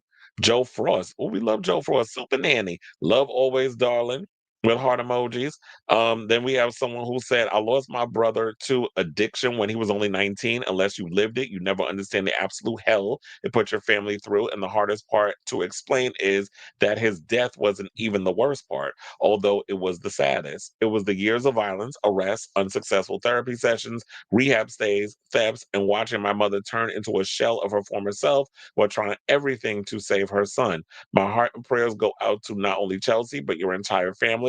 May you find the strength and courage so desperately needed. And I think that that was actually a pretty good one because it's like, yeah, unless you've been through it and you understand addiction, like I have a lot of family members who who are, from addiction, hearing the stories on from some of the stuff, I gagged over some of the stuff my mother told me about what my aunts and things have gone through in regards to their sons who have been through addiction in and out of jail, that sort of thing. So I totally get it. And it's this is just sad that you don't know what to do in that point. You try everything you can to try to help that person. And it's just like What can you do?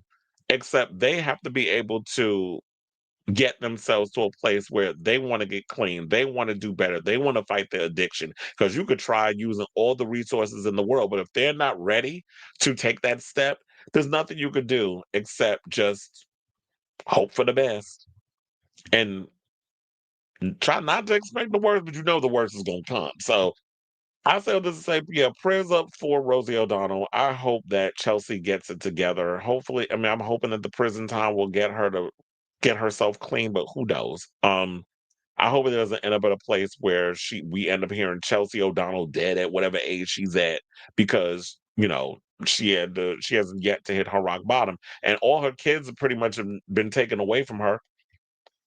So prayers up for Rosie and prayers, and hopefully Chelsea gets it together. So I want to hear from y'all. What do you guys think of this story? Whatever your thoughts are, let me know in the comments down below. It's the way how he reacted to it that made a lot of people be like, "Nah, we out." Peter Thiel is hiding. Allegedly, he's on his deathbed, but he compared him. Child, Luffy. But anyway, um, I saw an interview with him the other day when Kyle Kalinske was bringing him up on his show. So he's around. I stopped liking Hassan a while ago. I don't like how he says, "Are you fucking stupid?" I mean, look, sometimes I say that too. You know what? I'm such a dingbat. I meant to hold up the screen book, but you know what? Maybe it was a reason why I didn't hold it up because you can't see it with the green screen. But I was like, when I was doing my whole screen segment, I was like, I was going to hold the book. I got the book next to me and everything. It didn't work out, but maybe that's a good thing because then you couldn't see it. So that's why I tried it out there.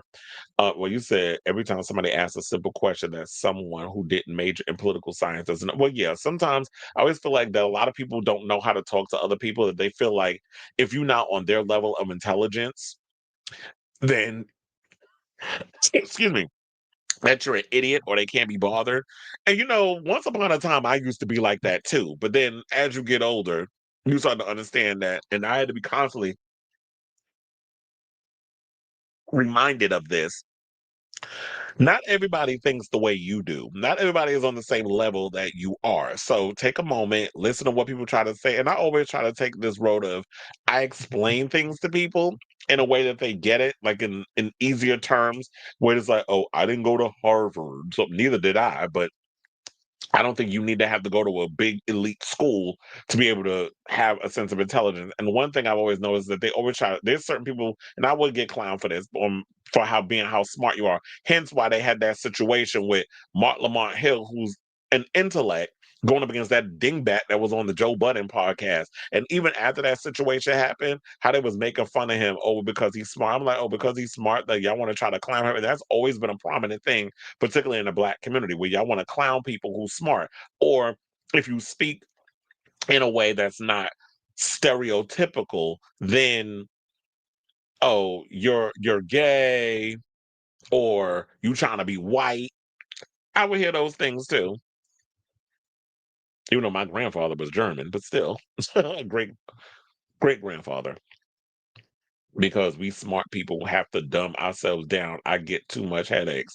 When I try to dumb myself down, like I talk to people in a way, and then I realize sometimes I come across like when some people be like, "Oh, you but I could definitely feel like I kind of made him in a way feel dumb, and it's not my intent. But sometimes when I talk about, I'm very direct and straight to the point. And sometimes I guess people kind of, and I'm like, no, that's not. I didn't mean it that way. Like I'm just explaining it this way. So sometimes I be having to catch myself. Do you know about the four personality types? No. What is the four personality types? Maybe I'll find out what color I am in this situation. But I guess Mark Lamont Hill is having to deal with you having to simplify everything. Even he said I might as well retire. And people was telling him that he shouldn't go on the Joe Budden podcast because, oh, you're just too smart for them. All of these people on this show is dumb. Melissa Ford, I guess she left because I haven't seen her on there.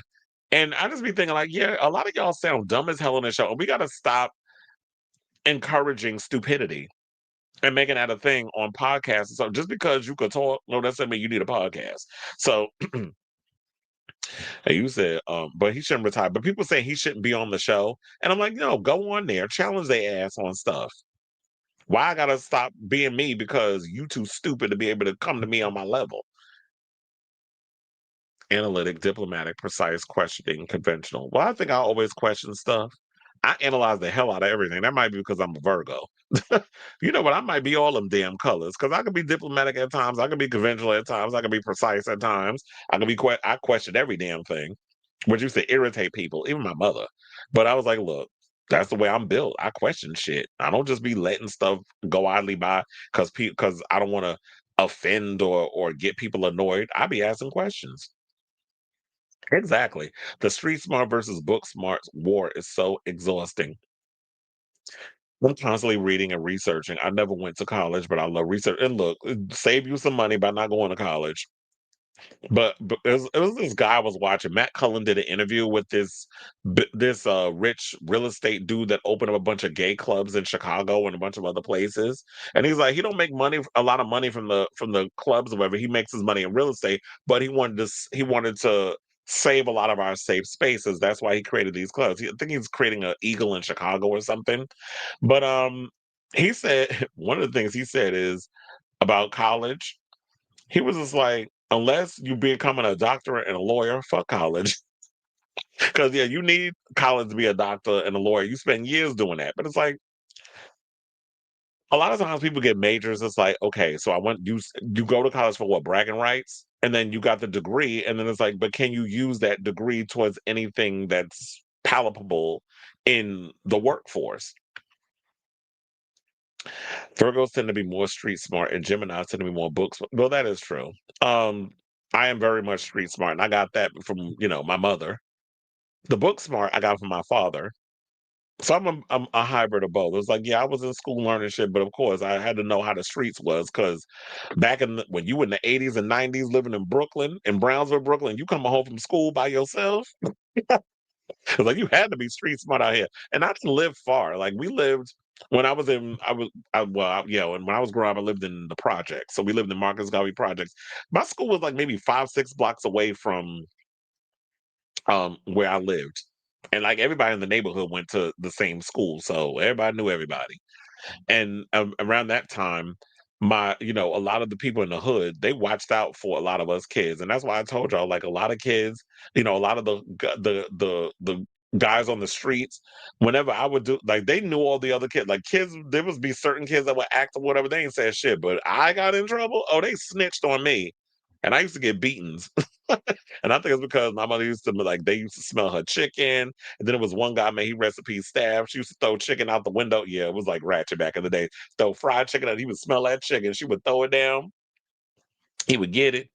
Or they would come up. So it was always like that. So they always looked out for us. And if I acted up, they snitched. I'm like, damn, they don't do that no more. The people in the hood, they don't care about this generation. Many who did go to school and have degrees don't hardly know Jack. Well, look at Trump, one of the dumbest college people. I think this professor said that. And George W. Bush was a C student. So yeah. And they went to the elite schools, but that's probably because of nepotism. The reason why I'm going back to college is because I want to get more knowledge out of traditional environment instead of teaching myself everything. I simply want to become a better writer. And yeah, it was like if you have a specific trade or whatever you want to get into, why not? Speaking of trades, a lot of people should go to trade schools. You're always gonna need somebody. AI taking over. AI can't fix your damn toilet. It sure can. It can't build a house. Although they might start doing that with them 3D things, whatever. And they might be able to do something out of Tron, use the lasers to build a freaking house. I had to take a career analysis and they told me I should consider teaching education as a career path. Well, you know what? Maybe that would be a good thing. But if they start letting people interfere with how kids is getting educated, I'm like, I don't know if I would want to be in education because too many of y'all is interfering in that stuff. But that might be a good career path for you. That's like, oh yeah, I could be a teacher, especially like an English teacher. One of my good friends, Brandon, he teaches history to middle school kids in Brooklyn, I believe. He lives in the Bronx and goes all the way to Brooklyn to teach. I'm like, you crazy. Because I ain't getting my ass up at no 4 or 5 o'clock in no damn morning to travel to Brooklyn during rush hour. I'll get it done. Sign the Virgo. Okay, that's why it's funny. We don't ask people for nothing. And I was always thinking, was it because of my upbringing? Like every time I asked people to do something for me, I got like, especially with like my siblings or whoever, it was always it came. It's like the package deal was I asked you to do something for me, and it comes with an attitude, huffing and puffing, all the other shit. So I don't ask nobody for anything. Now I do everything myself. I don't mind having somebody like want to help me out, but I always try to feel like the only way I'm gonna get stuff done is if I do it myself. Because you're not gonna do it the way I want it to be done. You're gonna mess it up, will be irritated, and then you gonna hate me. So I rather just do everything myself. Or if when I get the coins, have an assistant be like, can you do this, and this in this way that I want it done? If I can handle everything. Cause I can't handle everything. It's like Tawana Braxton didn't even know her ass was a Virgo till they mentioned her on that damn episode of the Braxtons. Somebody that she doing her whole handling her whole wedding.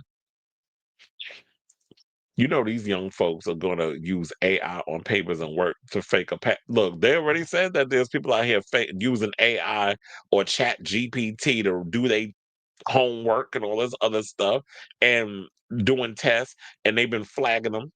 I tell you, this AI gonna be the death of us because people's abusing it. Many who went to technical schools like programming, that education is very obsolete now.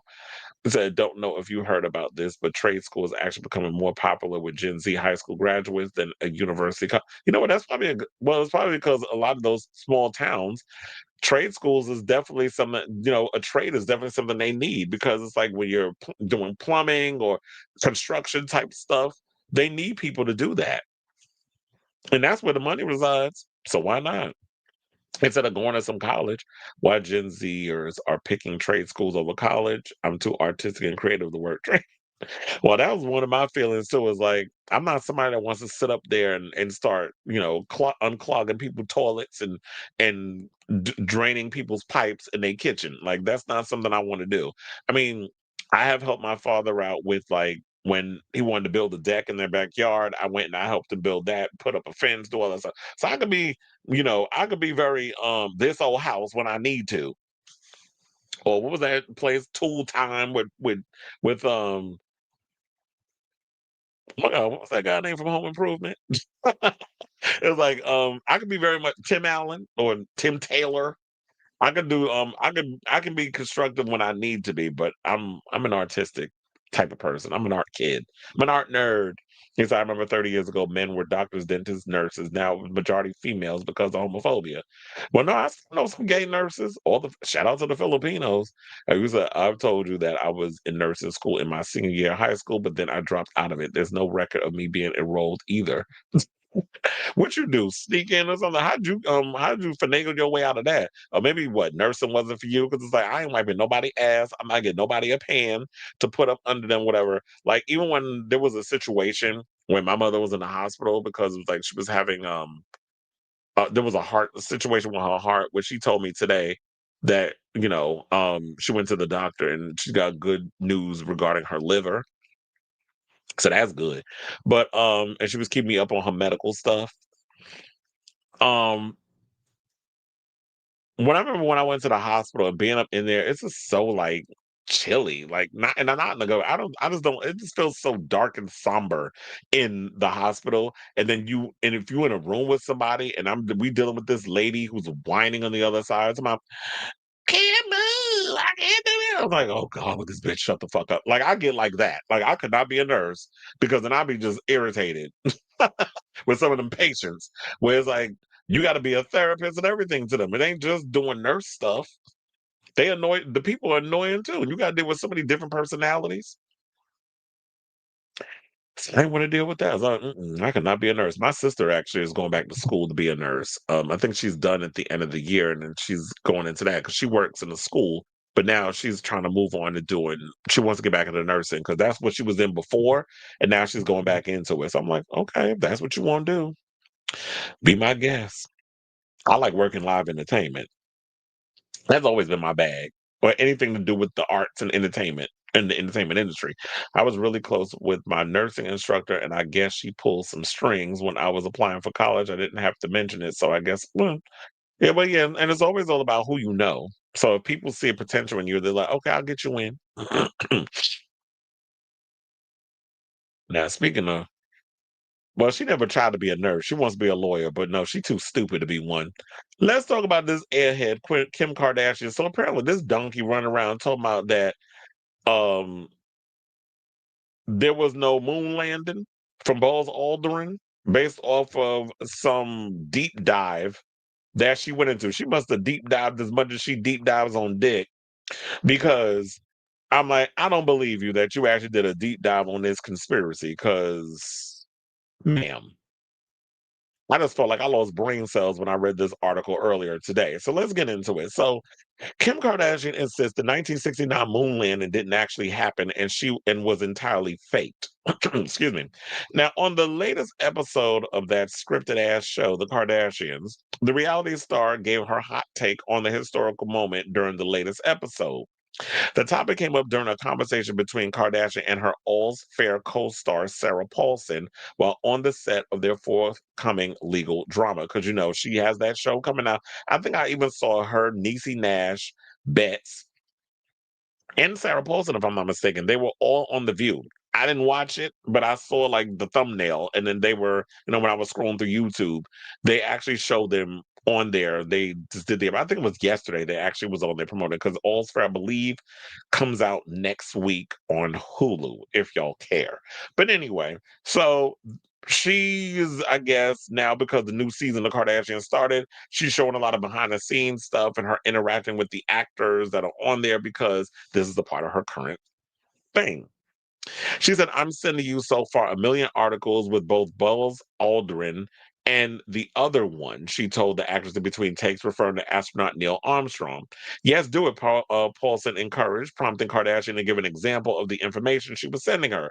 The girl says, what was the scariest moment? And Aldrin goes, there was no scary moment because it didn't happen. It could have been scary, but it wasn't because it didn't happen. Well, who knows what the hell he's talking about in regards to what happened and didn't happen. But the question remains, I mean, I don't know. Is Buzz Aldrin still alive? He might be dead. But maybe he had Alzheimer's. I don't know. People when people mind bad, they say all kinds of crazy stuff.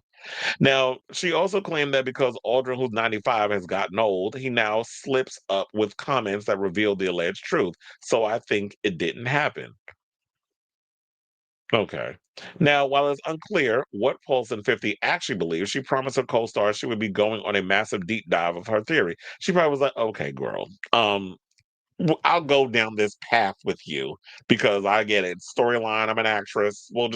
I'll go down this little rabbit hole, but I ain't really going to look into it because, bitch, if you actually did a little Google schmoogle, which I did, and that shit was free, by the way. I didn't have to do a whole deep dive in whatever stupid conspiracy rabbit hole you decide to go down. So did he go down? Did he or did he not land on the moon as part of Apollo 11's mission in 1969? The answer would be a simple yes. He was the second person to ever walk on the lunar surface following mission commander Neil Armstrong. Now, mission Apollo 11 launched in July 16, 1969. The lunar module named Eagle landed on the moon on July 20th, 1969. Excuse me. Aldrin followed Armstrong. Um, Oh, wait, it said Aldrin followed Armstrong out of the module and onto the surface about 19 minutes later. Third crew member. While Armstrong and Aldrin were on the moon, the third crew member, Michael Collins, piloted the command module in orbit above them. So, what the hell is she talking about? It's like, this is what you're focusing on? Like, girl, your whole career is a conspiracy theory.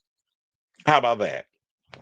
So you want to sit up here and talk about conspiracy theories and this, that, and the other. This is not one of them. The conspiracy theory is your husband's, your baby father's a piece of shit. Well, it's not a conspiracy theory. That's a damn fact. Um, Now, one of that. Look, as far as the deep dive, how deep did you go? Was it about as long as the dick that usually take in the back of your throat from whichever athlete you decide to date this week? Like, I'm just confused by why was this even a damn topic of discussion? So yeah, her sitting up here talking about something that she knows nothing about, which would suffice with a simple Google search, or if she actually paid attention in school, she could have learned these things. And you weren't even alive in 1969. So how you gonna call something that you weren't even alive or aware of or seen a conspiracy theory. And here's the thing, the technology, for them to even fake what happened back then, technology wasn't where it is today that they could even fake astronauts walking on the moon. So what is she talking about? So at the end of the day, well, they said the producer made sure to ask Kardashian what her response is going to be to those who undoubtedly label her as crazy. No, I don't think that she's crazy. I think she's stupid. To which she responded, "They're going to say I'm crazy no matter what, but like go, I'm done." She said, "Go to TikTok, see for yourself." So I'm supposed to go on TikTok and a relatively new app because it ain't as old as him walking on the moon. So TikTok supposed to tell me about Buzz Aldrin walking on the moon and Neil Armstrong. I'm supposed to believe TikTok instead of history. What's in the history books? Okay, this is the same. Look, she ain't no different than that dumbass no neck bitch Sherry Shepherd who sit up in here thinking the world's flat. I know she tries to clean it up and walk back what she said back then. You still dumb as hell for saying it from the beginning. And now, Kim, I understand that y'all over there dry regarding a storyline. Y'all desperate for a storyline. Y'all need something to talk about on that show to keep people watching what's little left of it. But this ain't it. Just hope and pray that people care enough to want to watch you on that Ryan Murphy series, All's Fair. I don't know if I care enough to want to watch it, but if anything, y'all let me know if it's good or not. But um, Kim, you're better off seen than not heard because when you talk, just dumb stuff comes out of your mouth. So I want to hear from y'all. What do you think of this dumbass conspiracy theory where Kim running around saying that two astronauts didn't walk on the moon, that it was all fake? Kind of like her ass and her tits and everything else that she shoots in her face and her body. So let me know what you guys think of this story in the comments down below. And I know some people gonna feel like I'm being misogynistic by me reading her down to the floor, and I don't give a good fuck. Y'all can kiss my ass. Cause nobody's safe on this damn show. You say something stupid, I'm reading you. So, um, you said NASA read Kim to the floor, saying we'll send you to the moon. Well, somebody need to without the damn suit. Send up there with no oxygen. Well, there's no oxygen in space. Just put it out there, leave it there. Um, the world will be happy you're gone forever.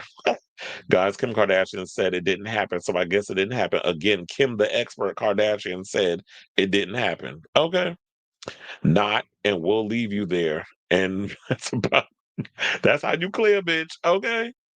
Tiny, yeah, Tiny is also working with Madonna, so I kept this street gossip hidden because it's been 7 years since Madam X. She's using a sample of Shania Twain's "Up," the same songs but different mixes. Okay. Um, Tiny's actually good too. Like when I say she works with Fate, Fate doesn't only just do reggaeton. He mixes up his genre of sound.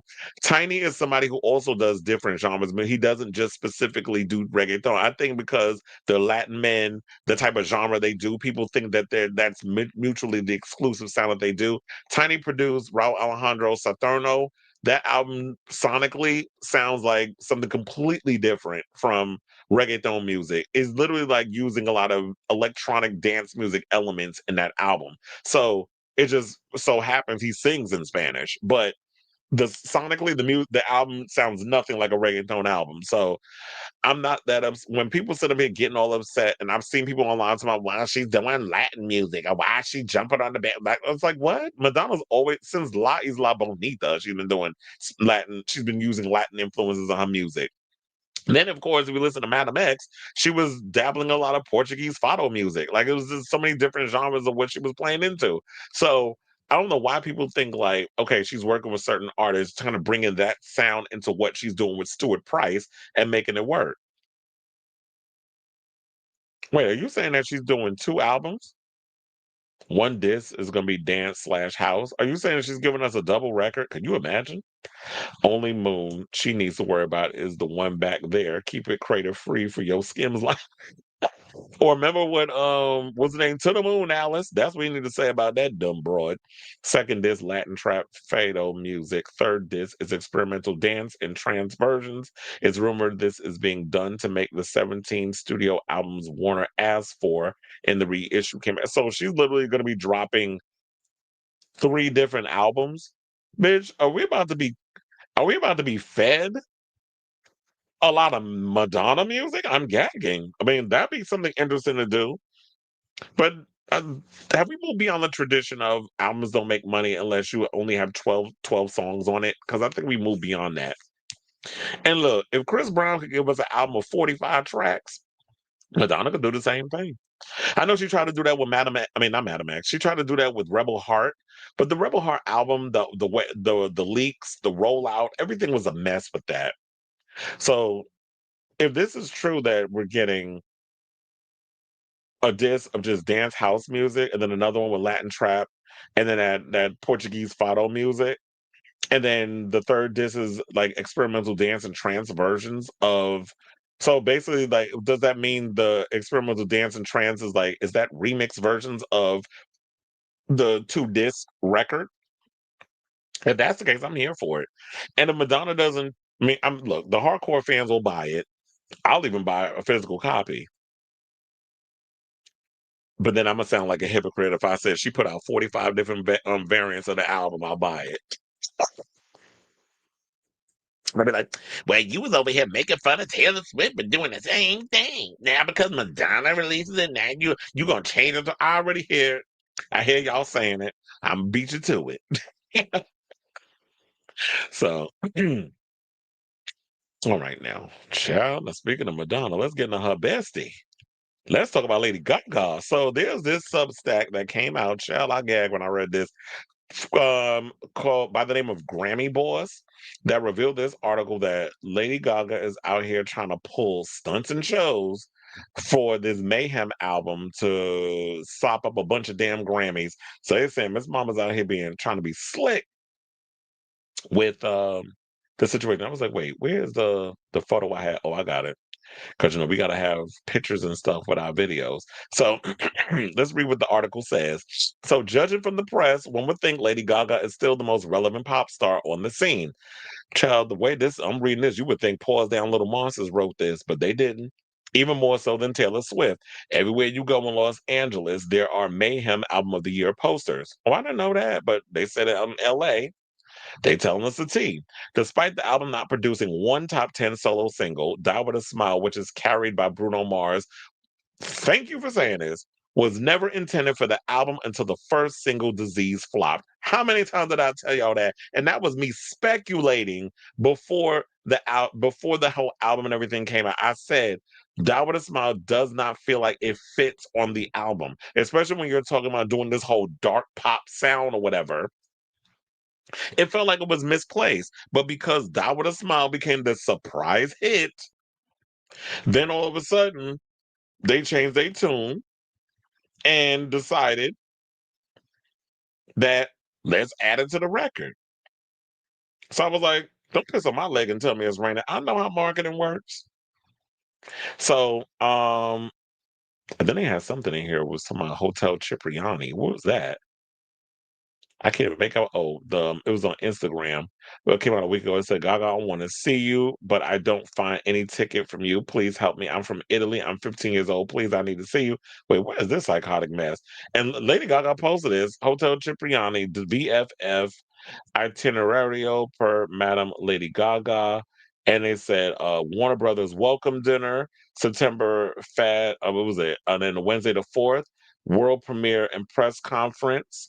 Then it was a red carpet, Fad European press junket, Foley Adu in theaters. I don't know. She started posting this like a week ago. I don't, 2024. I don't know what was the point of y'all posting that, but anyway, let's get back into the article because that was a bunch of nothing. So they said, but it gets worse. Dennis Leventhal, the owner of Hits Daily Double, has not only put Lady Gaga on the cover of their Grammys issue, but his website has hyped up Lady Gaga all year long as if he is being paid to do this. Well, word is, he is. You see, Dennis Leventhal and Lady Gaga's lover slash manager, Michael Polanski, are huge business partners. Now, here's the thing. I did not know that Michael Polanski was her manager. I thought that he was just somebody that was a businessman that's been helping her out a lot with her career, and they just so happened to fall in love. I didn't know he was behind, like he's been helping a lot with the puppet strings of her career and stuff. That was news to me. that he was her manager. Our huge business partners, whatever he wants published in Hits Daily Double, Leventhal has, and they cut this out, accepted cash, but they said obeyed. And I'm sure he probably was paid for his troubles. Now, it's funny that the magazine tells about Lady Gaga's Gigundo single, Abracadabra, which allegedly has the biggest promotional cost of any pop single this century. There was the Spotify paid for playlisting, the song being played twice at the Super Bowl, jets flying with abracadabra signs, etc. Yet the song only reached number 13 on Billboard's Hot 100. At least that's better than the number 27 peak of Disease and the number 40 peak of her latest over promoted single, Dead Dance. And I told her she is trying to squeeze the juice out of that lemon regarding the Dead Dance.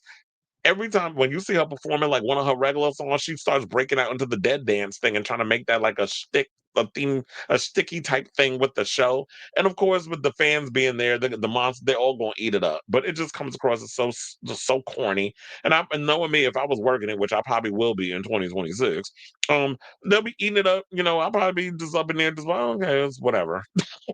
But the songs are not charting. And it's like Gaga's dominance as part of like the dance music scene. Because remember, she said when during the Chromatica, or what was it? Yeah, Chromatica era, this is my dance floor and all the other stuff, and how she I guess she earned it and all the other stuff. And it's like, girl, you abandoned the dance community when people started clowning you over the fact that they felt like the gimmicks were outweighing the talent. So you turn your back on being a pop star because you want to be taken seriously as a musician, as a singer, as a songwriter, as a producer, and all that other stuff, which is the insecurity of a lot of American artists. Europeans, they embrace the whole pop star situation. Brits, they embrace the whole pop star. Americans are the only ones that, nobody takes me seriously. I'm playing guitar and I'm playing piano and I sing live and I do. It's like, okay, I write my own songs. And it's like, they feel like, oh, I got to remind y'all that no, yeah, the gimmicks is what it is, but if I want to, I could be Pat Benatar, I could be Linda Ronstadt. I actually do sit and write my own stuff. It's like, okay, whoop de doo, but relax. It's like you can do both, and I'm tired of people treating pop as a bad, like it's a bad thing, like it's a negative, like it's a bad word. And I was even saying with Africa, like with the album, this was a cute song that to me, I feel like that's like a promo single. That's like to set the mood of the album. It does set the mood of like starting off the record. Abracadabra is definitely a good song, but but it feels like it was released 10 years too damn late because it's taking a lot. It's like a mature version of what she was doing during the Fame Monster era and the Born This Way era. Garden Meat is a cute song. Perfect Celebrity is a cute song, but songs that should have been released as videos, she should have released Killer. She should have released Vanish Into You. Zombie Boy should have been released as a single. Um, what else? So those are a couple of cute. So everything else just feels like filler. And I already said like the album to me is more mayhem than mayhem, but the tour definitely worked. Like a lot of those songs that's really not doing well, or whatever, even the songs that she never chose as singles, the way she's working the Mayhem album into the tour, it works. The visuals, the over-the-top choreography, the crazy costumes, the what we see on the jumbo screen, like the opera house setting, like everything about the tour is everything. Especially after I've watched the show the many times, the five shows that I've worked out of the six at Madison Square Garden. It's like, yeah, it's a great show. The album is all right. I haven't listened to the album in a while. Like every now and again, I'll go and pop Mayhem on, but only to hear certain songs. Like I skip around, but it's not an album that I listen to from beginning to end. And it'd be nice if people were honest enough to bring that up instead of trying to play up this bullshit narrative. If you say anything constructively critical about Lady Gaga, you're a hater. You're just, you don't get it. It's like I got ears. Of course I get it. And as someone who majored in music, I think I know what the fuck I'm talking about. And at the end of the day, it's an opinion. You can like what you like, but this is how my overall assessment of everything that's been going down. They also went on to say it seems as if Rolling Stone has fallen prey to Gaga's tricks. Not only have they recently predicted that Mayhem will win Album of the Year, I don't know how they predicted that when we haven't even gotten the nominations for the Grammys out yet, but they also fell for the hoax that Lady Gaga played in front of 2.5 million people at Copacabana Beach in Brazil. Yeah, that was the bunk. You did not beat Madonna's number, and you can't even fit 2.5 million people on the beach. So them numbers was cooked. The books was cooked. Even the officially released number of 2.1 million has been heavily debated and declared a fraud. It's likely that she played in front of about 800,000 people, which we should say, look, even though y'all was up in here exaggerating the numbers, getting 800,000 people on a beach to see a live free concert is a huge feat. And anybody would kill to have those numbers. So she gets kudos for that. But y'all trying to inflate and add 2.5 million, saying it was 2.5 million when you didn't even break a million when it was 800,000. It's a bit much of an exaggeration. Then again, the concert, as they said, was free, and a lot of times they will produce a huge crowd if it's free. They said it gets even worse. Who thought it could get worse than what we just read?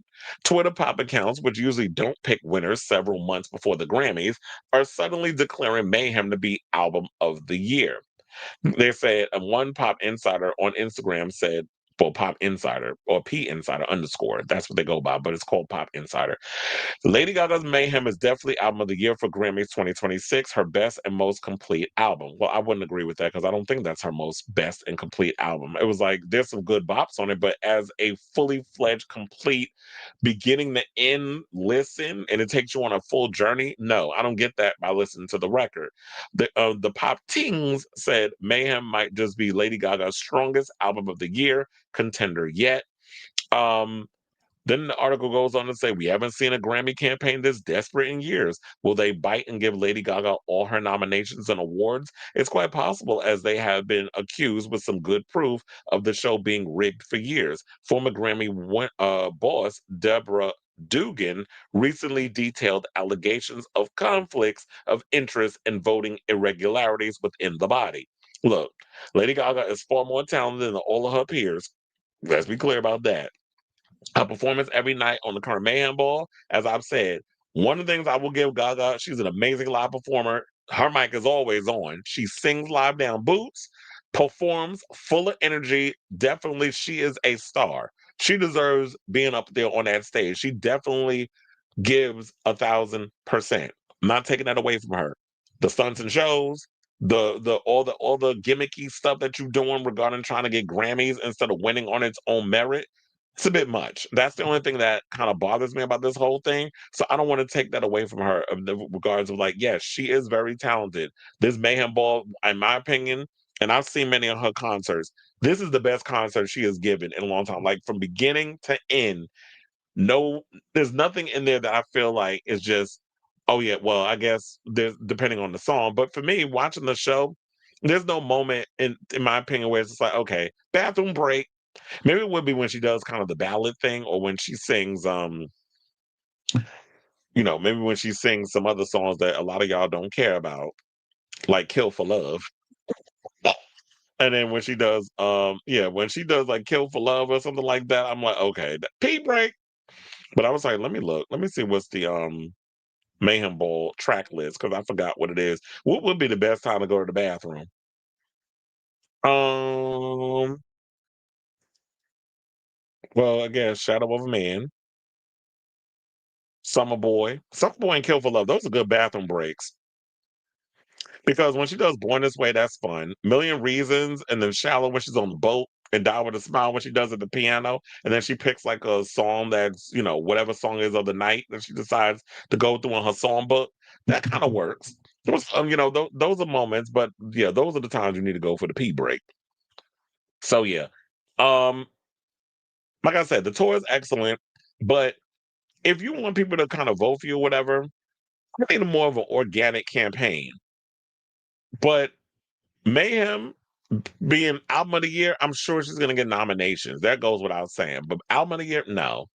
The album's not giving that. And no shade. I don't think Life of a Showgirl should be known as giving album of the year either. Even the Swifties will kind of look at your side. I like, really? Because a lot of the Swifties don't like it either. They call this like her weakest put out. And we know this was a money grab. But if Life of a Showgirl and Mayhem get album of the year, I'm gonna look at y'all with a side eye. Like, really? But if they want to put any of her other songs and like denominate them, or like I said, if y'all want to do best tour and y'all want to make that a thing, then she will be nominated and can win that. But as far as this album, no, this is not her strongest amount of work. Now the tour is everything. The album, in my opinion, has some good moments. For the most part, it's just an okay album. So I say all this to say, what do you guys think of this story? Do you agree with the article? Well, they talking about like, yeah, her and Michael are trying to pull those stunts and shows out here so that way she can get positioned for, to win a bunch of Grammys. She cleaned up at well, she won a couple of awards at the VMAs, but child, the VMAs ain't worth the tissue that I wipe my ass with. So nobody's really caring about the VMAs because it ain't worth the awards ain't worth the price of tea in China. So let me know what you guys think of this story in the comments down below.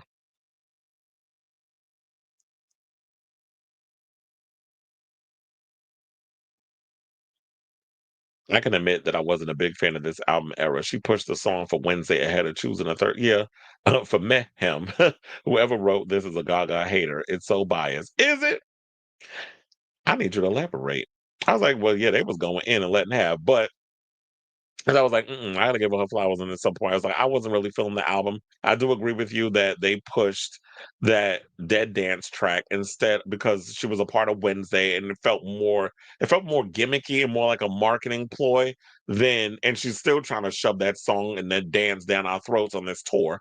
But with the whole Wednesday thing, I just felt like you were in marketing mode rather than musician mode, and she should have focused on the Mayhem thing. Yeah, I get it that you had this thing with Netflix and you wanted to put a song out there for it and you want to promote it. But I do think you should have focused more on Mayhem. But I guess maybe what she was thinking was that the tour is my primary focus. That's where everything is regarding this album. I'm putting more of that into that instead of us having to spend millions of dollars on a music video. Because if anything, I'm probably guessing that if she's doing something in Wednesday that she had Netflix pay for the music video and all that other stuff.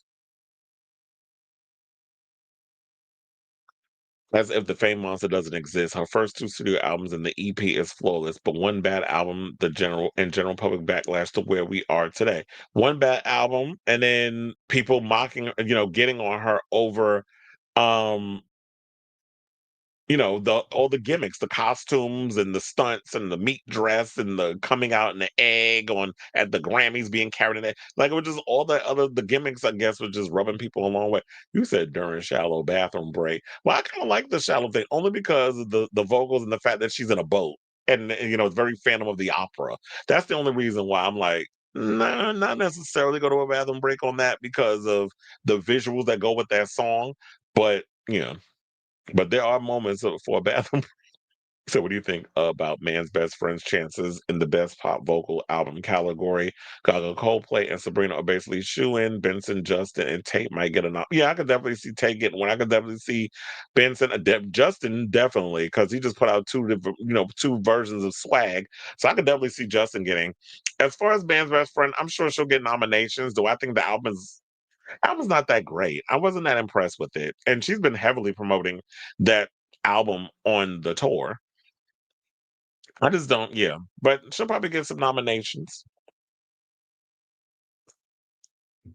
Gay Reddit and Gay Instagram says West End Girl is album of the year, and it's no debate because 2025 had nothing worth releasing this year. Yeah, I feel like there wasn't really 2025 was kind of lackluster when it came to the music. Lily Allen, I do wonder if she'd be getting some Grammy nominations because everybody's talking so many great things about that album.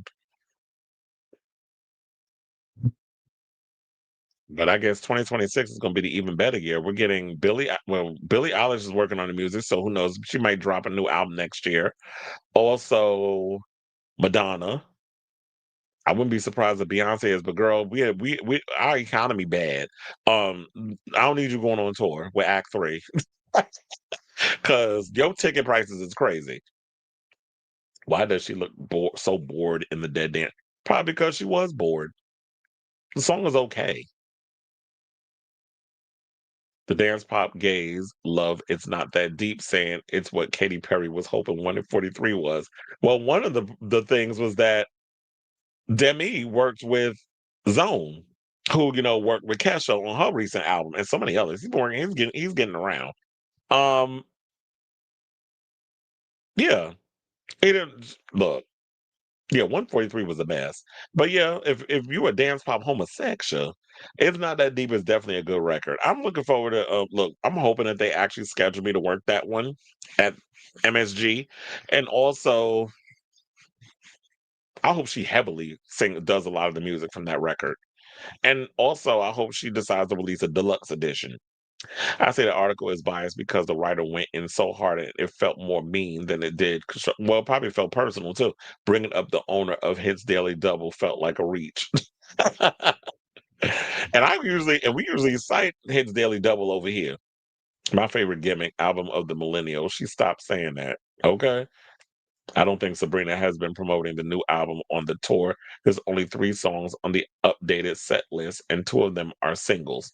Well, yeah, she's singing a lot of the singles. A lot of the stuff is her old stuff. She did Man Child. She did of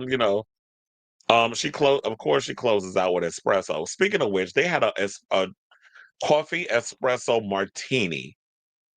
It was called Midnight Cowboy because when I went to the sixth floor yesterday, they had a little stand, and they had like a little area, like a VIP area set up because we do that sometimes with the talent, where they'll have like a VIP set up for like people who got when they'll get the little wristband, whatever, and then they go to like the sixth floor and they have the little section out specifically for them. So they had that, and then when we was meeting up at, I saw that yeah they had this Midnight Cowboy um espresso martini. I'm like, that looks like it might be good. But of course I can't drink on the job. So and it's funny, you'd be surprised how many guests be like, can I get you a drink? Or whatever? I'm like, y'all know I'm working, right? Like, I can't you trying to get me fired. Now if you offer me a bottle of water, yes, but not liquor. It's a Olivia Rodrigo. I'll be thinking they joking, but I'm like, mm-mm. Olivia Rodrigo is hinting her third pop punk album is being developed right now. Well, that's good. Hopefully it sounds good. Shout out. Speaking of which, since we're talking about rock music, one of my favorite bassists, Melissa Offdemore, is dropping a memoir next year. So hopefully, she said she's spilling a whole lot of tea. So I'm looking forward to that. I definitely want to know the what went on behind the scenes with her being a part of Hole and Smashing Pumpkins. So I'm looking forward to that book when it comes out. She was always my favorites back in the day. You said iTunes deluxe edition is being sold. What? There's a deluxe edition with one bonus, not a bonus track, not one bonus track. We need more than that. That was like what kind of irritated me with Rose Gray. I'm like, girl, you only gave me new songs off this new deluxe edition that you did with 2 bonus tracks, and then the third one, well, actually, it's 3. The third one is on because she has like two. Then she has like remixes of the songs, and then at the end of the remix side, when you have digital download, there's a new track. So it feels like what Madonna's gonna be doing. It's like, yeah, I'm giving you a double CD, one with this type of music, another with this type of music, and then we're gonna remix the songs. I think that would be a cool idea. Why not give a lot of people a lot of music, and then she can heavily promote on her upcoming tour. All I know is these new dancers, when they come out with her on this tour, y'all better get y'all stretches in because y'all gonna have to and your cardio because it's gonna be a lot of moving and shaking. Nigga, shake it, move it, make it. Who do you think you are? He said because the album is expected to debut outside the top. Well, sorry, sis. All right, y'all. So it looks like we're down to our final 4 topics. So before we get to the final 4, if you could please do me a solid, hit that like button. If you are new to the channel, hit that subscribe button. Also, be sure to smash that notification bell so that way you know when we go live with a brand new episode of Chris Avalon Unfiltered. Please and thank you. All right, so without further ado, let's get into the rest of the show. And let's talk about Billie Eilish. So she went in and let have on the Billionaires last night, and she called out the Billionaires, including Mark Zuckerberg, to his face. And he ain't like it. But you know, Billy don't care. So uh it's fair to say Billie Eilish does well for herself. The 23-year-old musician is currently in a final 3-week stretch of the Hit Me Hard and Soft tour, an extensive international run with 106 sold out shows. I didn't even know she was still on this tour because I remember I did her tour a while ago. Her third studio album has received a 2 times platinum certification from RIAA with 2 million copies sold. She will also be donating 11.5 million from the tour to various organizations and charities, including food banks. I want to point that out because it doesn't say in the article, but I did read something that she was going to be donating her money to food banks because everybody's donating except our government. They just hoarding the money, and these technocrats are sitting there, hoard their money, and these oligarchs. So Stephen Colbert revealed the news while presenting Eilish with the Wall Street Journal magazine's Music Innovator of the Year award in New York on Wednesday, October 29th. The proceeds will benefit organizations and projects that support food equity, climate justice, reducing carbon pollution, and conducting crucial environmental work in combating the climate crisis.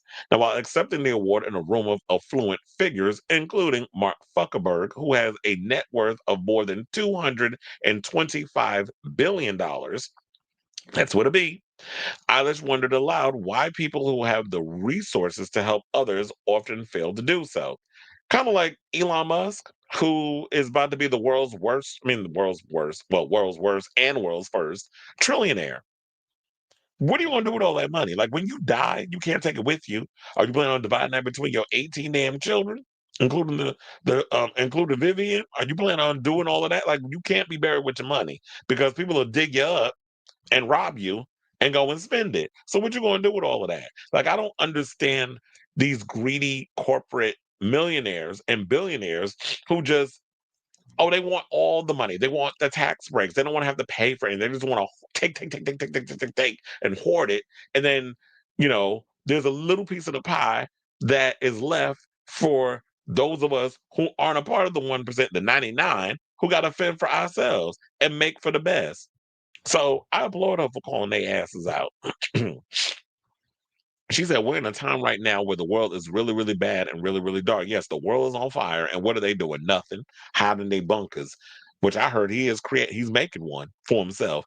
People need empathy and help more than kind of ever, especially in our country. I'd say if you have money, it would be great to use it for good things and maybe give it to some people that need it. Now, after a light round of applause from well, of course, because you got a bunch of fake asses in there, except the people who keep it real. After a light round of applause from the audience that also hosted creative figures like Spike Lee and Questlove, Alice continued, love you all, but there's a few people in here who have a lot more money than me. If you're a billionaire, why are you a billionaire? No hate, but yeah, give your money away. Last year, Eilish spoke with Rolling Stone about her stance on responsibility and advocacy for her career.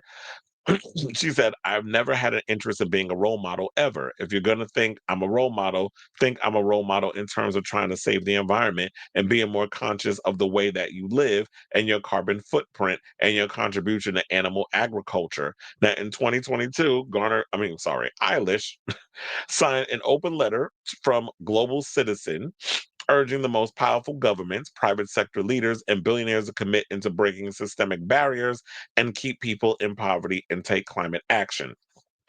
I don't know why she would expect Mark Zuckerberg to do the right thing. Like he was literally up there, and I remember there was a press conference or another where he was sitting next to Donald Trump at a table. I think it was a dinner table, whatever the case was. And Donald was up there lying, inflating about some money that people were giving, or whatever the case was. And I think that Mark Zuckerberg screwed it up, and then you heard him on a hot mic say, "Oh, did I do it right?" or whatever the case was. So they had a discussion before the cameras rolled on some type of lie they were going to tell about this one said he was donating some type of money, Trump, to organizations, I guess, that the billionaires were going to be agreeing on. And he, seconds before they went live, he told them this little lie, and he wanted Mark to go along with it. And they go along with these lies because they want their tax breaks, because they don't want to have to pay for things that the rest of us pay for. So they want to continue to hoard all the money. And Mark, I'm sorry, but you didn't get to where you are by yourself. A lot of you billionaires didn't get the money that y'all got by yourselves. You had to have people to work beyond your idea to be able for you to create the empire that you have today. So I don't understand, like me personally, if I had $1 billion, why would I want to hoard all that for myself? I would actually take a lot of the money and donate it to various charities and want to help people who are out here struggling and starving. I don't want to see people starve. I don't want to see little kids out here being trying to wonder where their next meal is going to come from because these are the ones that are suffering the most. I know there's some adults out here who, yeah, they stomach be growling, they starve too, but it's like they'll put their kids before they put their own situations before them. So good on Billy for calling this out, but um like I said, they only care about just kissing his orange behind. They actually care for American consumers to help make them rich. So um there was this recent thing that came out. I think I want to pull it up. Maybe y'all could see it in the thing. I meant to make it as I should probably made it as a thing earlier, but I'll just go to the page and bring it up. So yeah, this was over on my page. So yeah, recent layoff announcements. This is what's happening right now because of AI and everything, and robots are basically going to be taking all our jobs. So yeah, in this whole, even with the economy going further into the shitter, and people about to be, starving because food stands about to be cut off in 2 days. Recent layoffs: UPS 48,000 employees, Amazon 30,000 employees, Intel 24,000 employees, Nestle 16,000 employees, Accenture 11,000, Ford 11,000, Novo Nordisk 9,000, Microsoft 7,000, PwC 5,600, Salesforce 4,000, Paramount, because David Ellison just bought Paramount, so they had to lay off 2,000 people. Target, 1,800. Well, that's what you get for that DEI bullshit y'all pulled. Kroger, 1,000. Applied Materials, 1,444. I want to be specific with the number. And Meta, speaking of Mark Zuckerberg, 600. So he got the lowest amount, but 600 is still a lot. And look, I just started hearing, I saw a video this guy recorded at his, what was it? He went to the supermarket. I kid you not. They started putting like tablets on the shopping carts, where it's like you literally scan the items as you put them in the shopping cart and it weighs everything.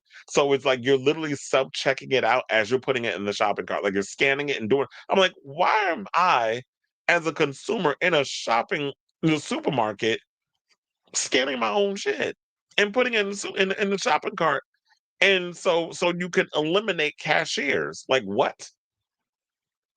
So now we're doing the labor that they should be for free, that they should be hiring these people in the supermarket to be doing because they want to crunch dollars, because they don't want to spend money on cashiers in the supermarket. Like what? This country is going to hell. So I say all this to say, what do you guys think of this story about Billie Eilish calling out the billionaires for doing the bare minimum, but y'all want to sit because they want to send her their money? Like we applaud you for making, for becoming a billionaire, whatever the case is. But if you're gonna have all this money, then you need to also contribute to the society in which you take advantage of. So. Well, if you're not going to pay it in charities, then you need to pay it in your taxes. So let me know what you guys think of this story in the comments down below.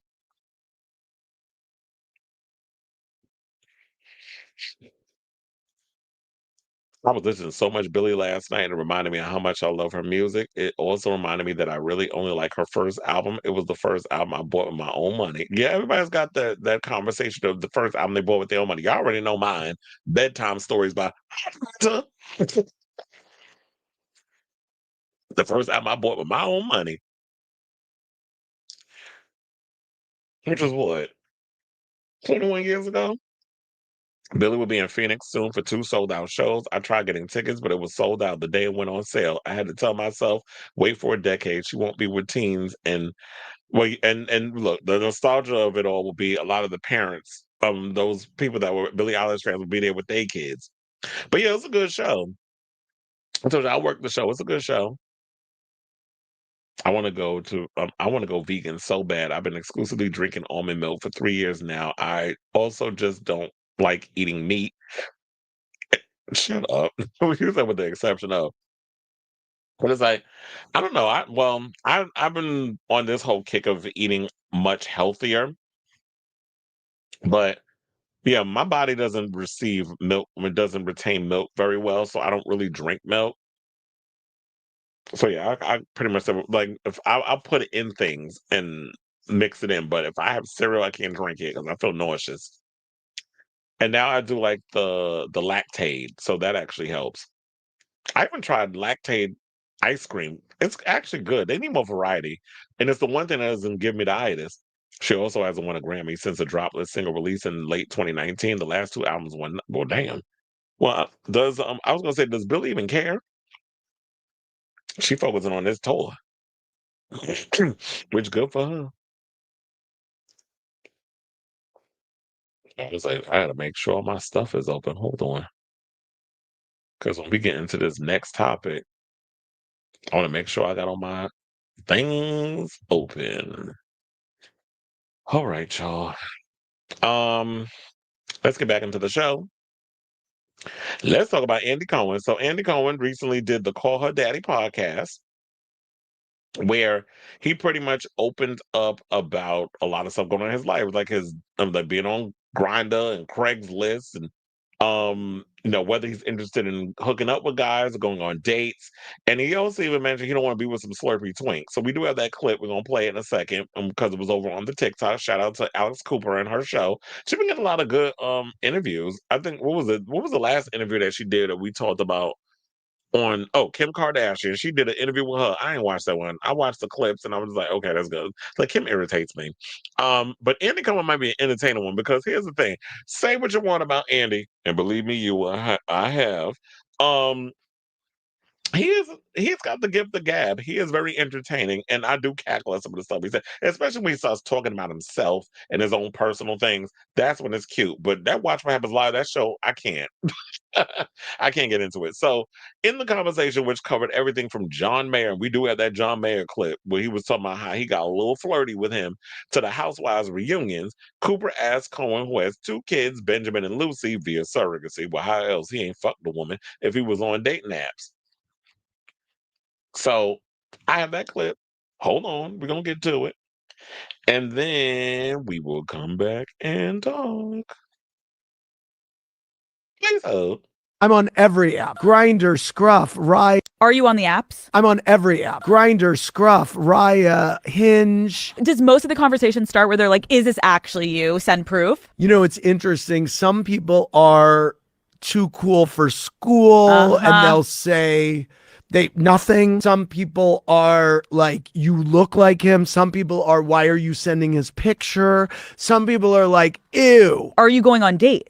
Yes, I have kids. And so dating has really changed. And I meet two kind of people that I want to sleep with and people that I want to date. If you are trying to impress a man, what are you doing on a first date? I don't try to impress guys. You don't? No. I wouldn't try to impress someone. They would want to be with me or not. I don't want to be with some, slurpy twink. Is it true that you did, though, hook up with the guy that you met on Craigslist? Craigslist was Grindr before there was Grindr. You're like, babe, that's another dating app. How would you describe your typical type? Well, again, I'm like the UN. It's all over the map. I mean, come one, come all.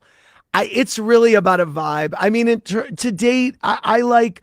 To date, I like strong, independent, smart, has their own thing going, handsome.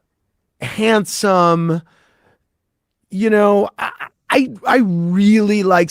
It's so funny. The few people that I've hooked up with on Raya, that I've actually hooked up in person with, have mainly not watched Watch What Happens Live and don't watch The Housewives. Are you on the apps? I'm on every app. Grinder, Scruff, Raya, Hinge. Does most of the conversation start where they're like...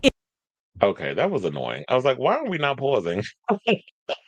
But anyway, so look, if you like it, I love it. It's not the UN, child. So you out here just being like, I make no qualms about being on the apps or whatever the case is. Look, I like the fact that he's open and honest about, like, yeah, I'm a public figure, I'm on all the different apps, even Grindr. First of all, these days you can't even trust Grindr because of all the scams and things that people be talking about, the horror stories that be going on Grindr. I deleted that app a while ago, so I don't fuck with Grindr. I haven't used Scruff. I had a thing on there. I never really used it though. So, and people play too many games, and then we've been hearing stories about people who getting robbed or whatever when they go on Grindr and stuff. So it's hard to like trust and meet people that way. But yeah, with him having kids or whatever, I would just be like, just go and get your dick wet and keep it moving. But I guess that gets old after a while, and you want to show that the homosexuals could be, that they ready for love, that they can be loved, and why not try to find the one? And yeah, it's hard if you're a celebrity trying to meet people too. Maybe he needs a matchmaker or something. I ain't talking about Patty Stango, but maybe he needs like a matchmaker or someone of that caliber that he can find love with in a hopeless place. I'd have been like, why not? But here's the thing. Now, I also have the clip with John Mayer before we get into the rest, where he actually opens up and talks about um hooking up with John Mayer, where he said that he is not afraid to get touchy with his straight best friend. And here's the thing. I'm actually shocked that, you know, John Mayer, well, I guess maybe because he's comfortable in his skin, comfortable in my skin, that he doesn't feel no ways tired about it, that he feels comfortable enough that he can, that okay, my gay friend gets a little touchy feely and I'm not gonna punch you in your face. I just know how you are, and I'm comfortable with you, but just know you ain't getting these cookies. So I do have the clip. Let's hit the clip and then we'll come back It and talk. is us going to dinner. We always sit on the same side of the booth. We sit next to each other always. Do you hold That hands? is no, but I do, as the night goes on, find myself sinking into him because he'll have his arm around me. And I do. And as a matter of fact, we were at the Sunset Tower last week. I was getting so physical with him by the end that he was like, Andy, but I was kind of using his body to tell a story about a guy. I was in my cups a little bit. We were in a puddle of laughter. We love each other deeply. If I could find a gay guy that was him, it would be magic. Of course. So, child, when I read the comments, I was cackling. So hold on. Um, excuse me. I said, where to go? Okay. So, um, what the people saying? So one person said John Mayer dated Jennifer Aniston. It's all making sense now. Another person said, sound like he guilty of hashtag he too. Another person said didn't think Mayer was gay, and with a question mark. I don't think he is gay. The fact of the matter is, I don't know why it's so hard for people to understand. Gays and straight men can be friends with each other. Yeah, gay guys could be a little frisky, or whatever. After he had a couple, he said he was in the sauce, whatever, meaning that he was drinking, and he loves to party, and he loves to drink among other things.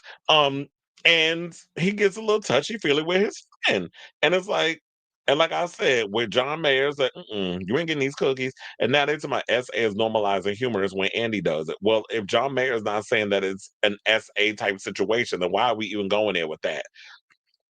When it said what Cohen now start attacking men in the restroom like Don Lemon, ooh, not now start attacking men in the restroom like Don Lemon. Wait a minute, Don Lemon um assaulted somebody, and then somebody came in here. You know what? This is why I can't with Twitter, because Twitter is just bigoted. One person posted a Donald Trump meme and said, "You are an F word." Like, okay, we done with them. We done with y'all over there.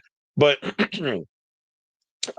yes, and we can't be out here touching our friends and stuff inappropriately. But like I said, if John understands his friend, if they have a rapport with each other, if he gets it and he's like, no, it doesn't feel like, well, look, I guess Andy, unlike his exes, he ain't sexual napalm, so he ain't got no problem with him touching on them inappropriate. And look, they have a rapport that they get. So if he's not out here crying SA or he too or whatever dumb shit that y'all say, I'm not saying it's right, but whatever goes on in their friendship that is their thing after Alex Cooper passed, that's what that is, instead of people coming in with their own discourses and trying to call it for what it is. Now, and the other stuff with him and Dayton, I'm like, look, do what you got to do to get your freak on, or get in the relationship that you want to get in the relationship with, or however works for you. Because I understand, like when you're a celebrity, it's hard to find love. It's hard to find somebody that likes you for you, and not the fact that you're famous or whatever the case is, or you do a show. But he said that he meets people that never watch The Housewives, that never watch What Happens Live. Well, yeah, that's usually like Queenie homosexuals and uh middle-aged wine moms. Like those are the ones who watch a lot of, and I guess the Alex Cooper types, they're the ones that watch What Happens Live and the Housewives and the Bravo stuff. Like if I guess the type he's dating, black men, word on the trees, he like fetishizing them, allegedly. So, I don't think a lot of the black queens, unless they watch the Housewives of Atlanta, is watching a lot of them shows that he got over there on that channel, unless they're a bunch of Justin Sylvester types. So I say all this to say, what do you guys think of this story regarding oh, and he was also asked if he ever has or would sleep with anybody from the housewife, like the Bravo shows, whatever the case. But he said like even there's lines he won't cross, which no, it goes back to that thing with Brandy Glanville accused him of. It's like, oh, you was inappropriate with her, and you was about how you want to have sex with her and another co-star, from the show, whatever the case was. And he was saying it in jest. That's what he said. But it's hard to believe that. Did you kind of hook up with somebody's husband, or would you sleep with somebody, or it hasn't been done, or whatever the case is? When we've heard situations of things cooking up in alleged allegations and lawsuits from um Brandy Glanville and Leah McSweeney. So, if y'all haven't seen the episode, is up there on social media. So, and on YouTube, I should say. So, yeah, I definitely want to hear from y'all. Let me know what your thoughts are on this whole Andy Cohen tea in the comments down below.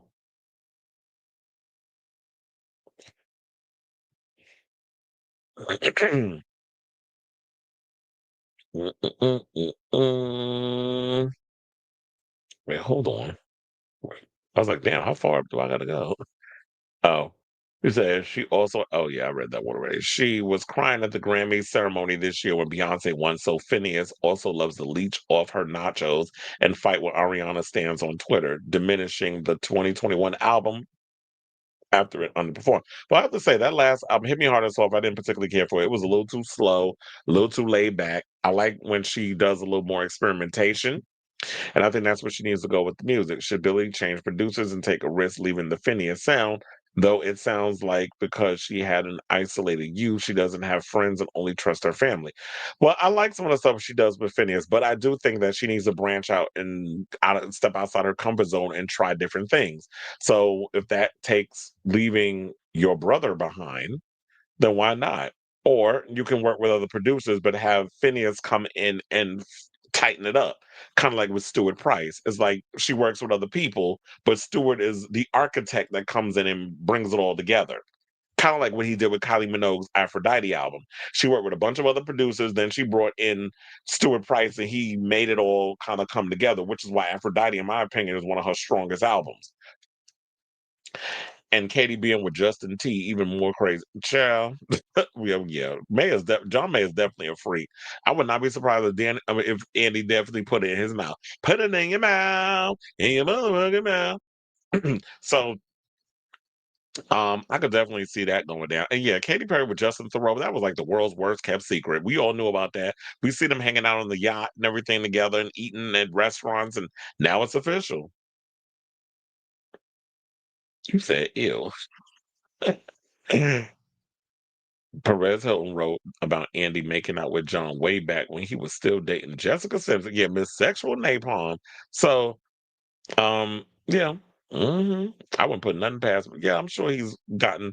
I think he gets flirty with guys, and I think that's what that is too. Andy is like a certain homosexual I knew that it's like y'all pine after these straight boys, and it's like they get a couple of drinks up in them that y'all like the flirtiness, y'all like trying to get them to bend to your will. So, like I know somebody that was very much like that, and he used to make me uncomfortable because I'm like, I'm not trying to work this hard on trying to get some guy that might have tendencies, could be a little confused, or kind of plays up the whole flirtation thing because they like that attention. I'm not playing that up in the hopes of that, oh, he'll let me put my mouth on it. Like, please. I've got my self-esteem is way too high to be out here trying to convert straight boys into coming on our side. And there be some of you rhymes with maggots that do that. hmm Oh, you said he dated Katie and Jennifer Aniston was with them? He said Billy does have friends. I really want her to get out of Phineas' chokehold and begin feeling more comfortable around other producers. Every good producer artist duo eventually separate. Exact. Hello, look at Jimmy Jam and Terry Lewis and Janet Jackson. So, and Gaga since Red. Well, then again, when they separated from their good producer, they haven't been the same. Because look, Gaga since Red One, she hasn't given us anything solid. Janet, when she left Jimmy Jam and Terry Lewis and started working with them and trying to branch off into other things. When she went off and worked with Jermaine Dupri, that was the worst decision she ever made. Billy will probably never make a dance pop album. Um, I mean, there's moments where she's experimented in kind of like the dance music or whatever, but um, but like a full on house record, yeah, I can't see that.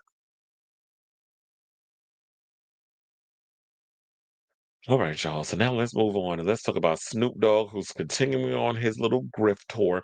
So, yeah, Snoop Dogg recently appeared on a Mississippi University panel to discuss HIV awareness, extending his recent efforts to engage with the Libidiqua community after he received all that damn backlash from, what he said in regards of, the gays. Y'all remember? If you don't, I will remind you. So now Snoop Dogg courted controversy in August when he criticized a same-sex kiss in Toy Story spinoff Lightyear in a conversation on It's Giving podcast. Not It's Giving, child. The Gin and Juice rapper said such inclusion left him scared to go to the movies. In a bid to make amends, he teamed up with the Libidiqua Plus media monitoring organization GLAAD to send a powerful message to Libidiqua youth on Spirit Day, which was October 16th. The message comes through his new song Love is Love, which features as part of his animated children's series Doggyland.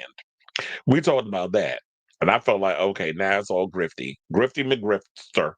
Now, Snoop Dogg is contributing his work with GLAAD and as part of its Generation Z and HIV human issue. I was like, what's generation Gen Z? Had a blonde moment. But anyway, so this is Southern Solution, an HBCU tour. He surprised students at Jackson State University.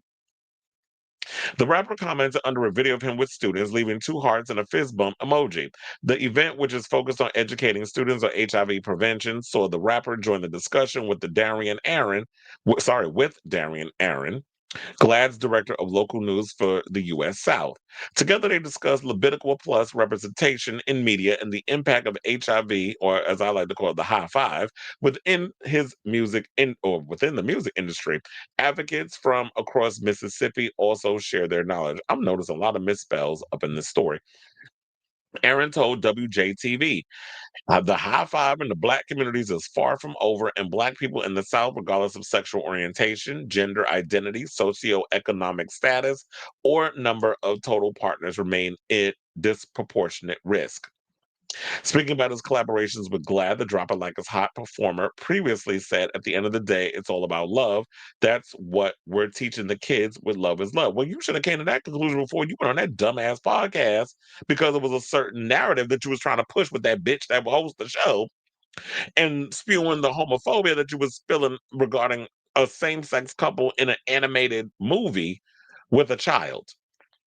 I'm glad that you were on this tour of trying to rehabilitate situations because probably you was in a situation where because you play in these mainstream spaces and you over there on the side with the white folks that you knew them white gays was gonna cancel your ass and start fucking with your money. So that's why I feel like you was over here going because you get more bees with honey over there on the white side than you would in your own community. So you got to play nice with them people because after you said what you said on them black folks podcast, or I think she's a light bright, but still or Latina, when you over there on them urban folks podcast, and then you come over and you're not realizing the white people hear your stuff, and that your money, your financial situation is gonna be at risk. Because yeah, Snoop Dogg moves beyond just hip hop.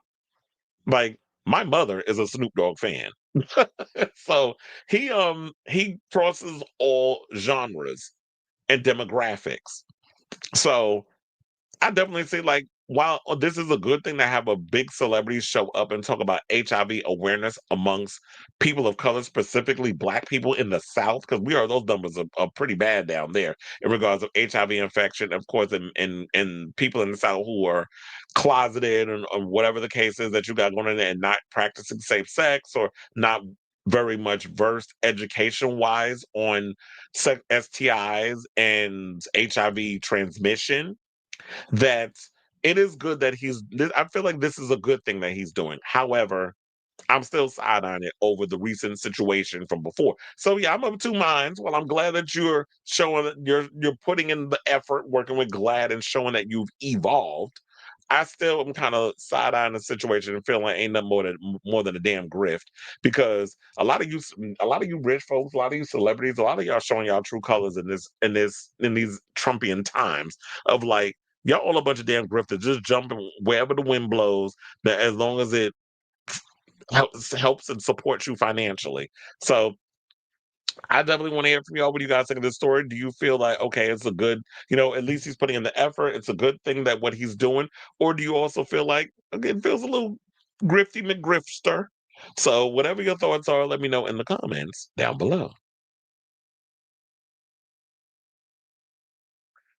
All right, y'all. So now let's get to our final topic. And let's talk about Luke Evans, who done picked up a new gig. He's about to make his Broadway debut as nothing, as no more. Well, shit, I can't even talk. He's about to make his Broadway debut as the sweet transvestite from Transylvania. He's about to play the role of Dr. Frank-N-Furter on Broadway. And here's the thing. I looked it up. I was like, wait, I thought he did Broadway.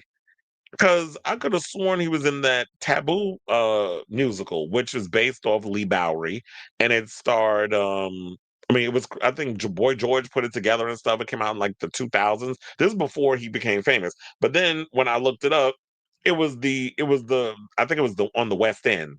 So this is the first time that he's actually going to be on Broadway, and this show I might actually want to go see on Broadway because I think it's a limited run. But anyway, so yeah, he's about to play Dr. Frank-N-Furter. Luke Evans, who played Gaston in the 2017 Beauty and the Beast film, is set to play the role. As I stated, Richard O'Brien's The Rocky Horror Show will begin previews on March 26, 2026, ahead of an April 23rd opening night at Studio 54. The show is a limited engagement through June 21st. Additional casting is to be announced. So, according to Pink News, they said the revival is being produced by Roundabout Theater Company, who announced the news on Wednesday, 29th of October.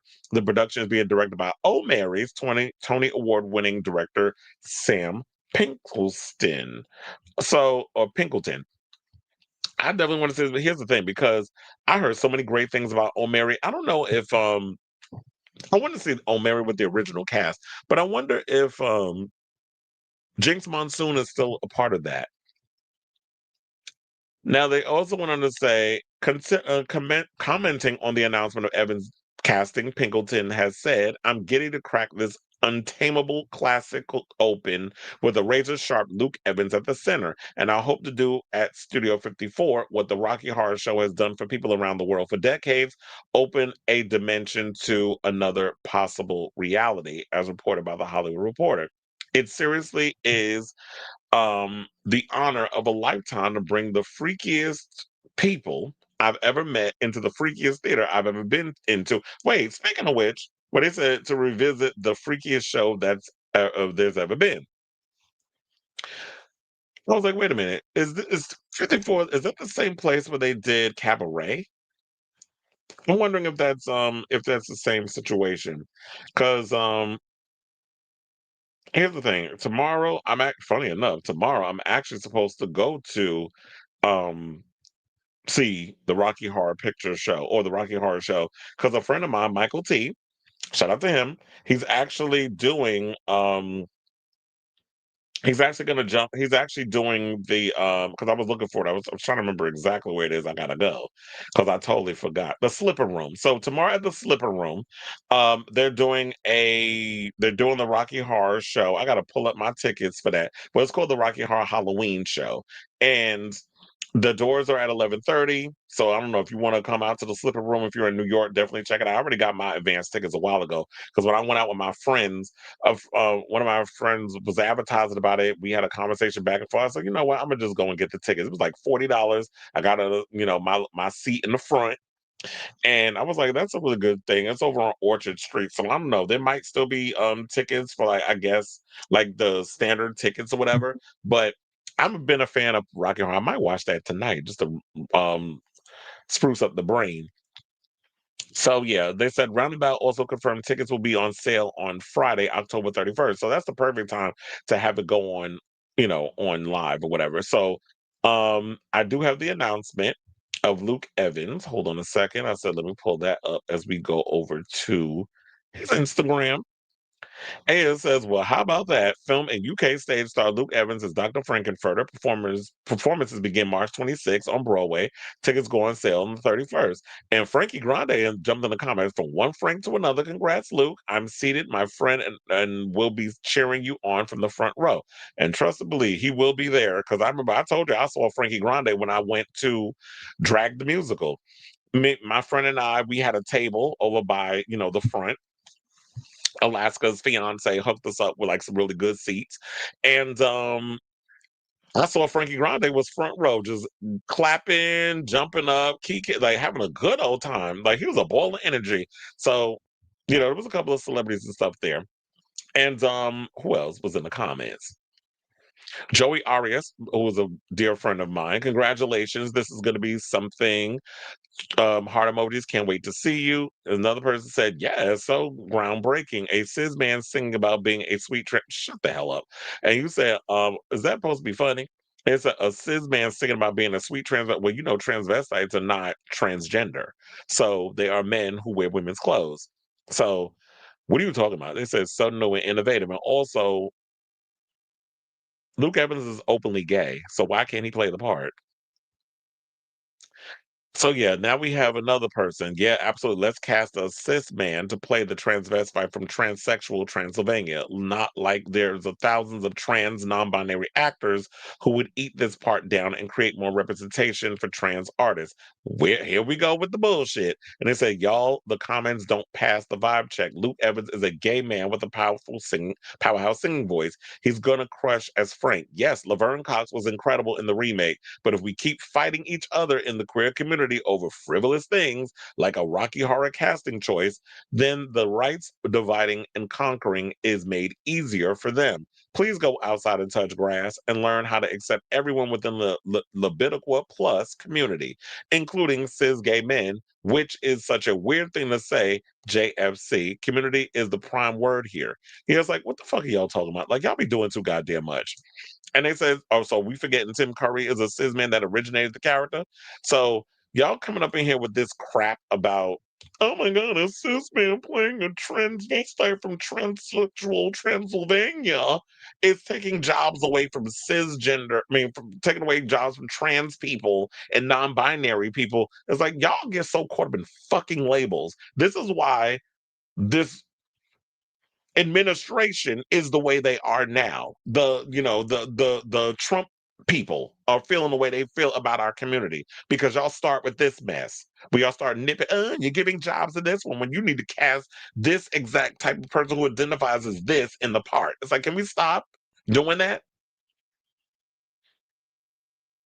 So, in case y'all forgot, because it seems like y'all did, bitch better have my money. Um, Tim Curry played Dr. Frank-N-Furter, an androgynous scientist who creates Rocky, an attractive and muscular man designed to fulfill Dr. Frank-N-Furter's sexual desires on stage originally and then memorably so in the film. Curry recently reflected on taking the iconic role, saying, I did think it was risky, and indeed it was, but I like risky. I would choose risky over anything. That's the best way to be. So, if they even said in the article that he was an androgynous scientist, I don't think Dr. Frank-N-Furter identified as trans or non-binary. I mean, maybe that's what we would call it today by today's standards, but when the play came out in the 70s and the movie came out in the 70s, that wasn't what it was. And so we need to stop trying to put 2025 labels and things on shit that had to do with stuff that came out 40, 50 years ago. Like the person said in the comments, go out and touch some goddamn grass. So I'll say all this to say I will definitely be checking this show out when it comes out in 2026. And I'm looking forward to seeing Luke Evans, a prominent name in the musical universe as well as the cinematic universe, killing this role. And if they decide to extend on this show, if he decides to step away, the many other queer artists, emphasis on the queer, who want to come in and take on this iconic part. And if there are any trans and non-binary people who can sing the house down boots and want to come in and play this part, then let them go and audition, and we'll see them and see what happens within that part. And we'll see how many tickets they sell. And when the tickets ain't doing what needs to be done, then y'all can shut the fuck up. And it's because y'all act like y'all know how theater and everything in business works. So let me know what you guys think of this story in the comments down below.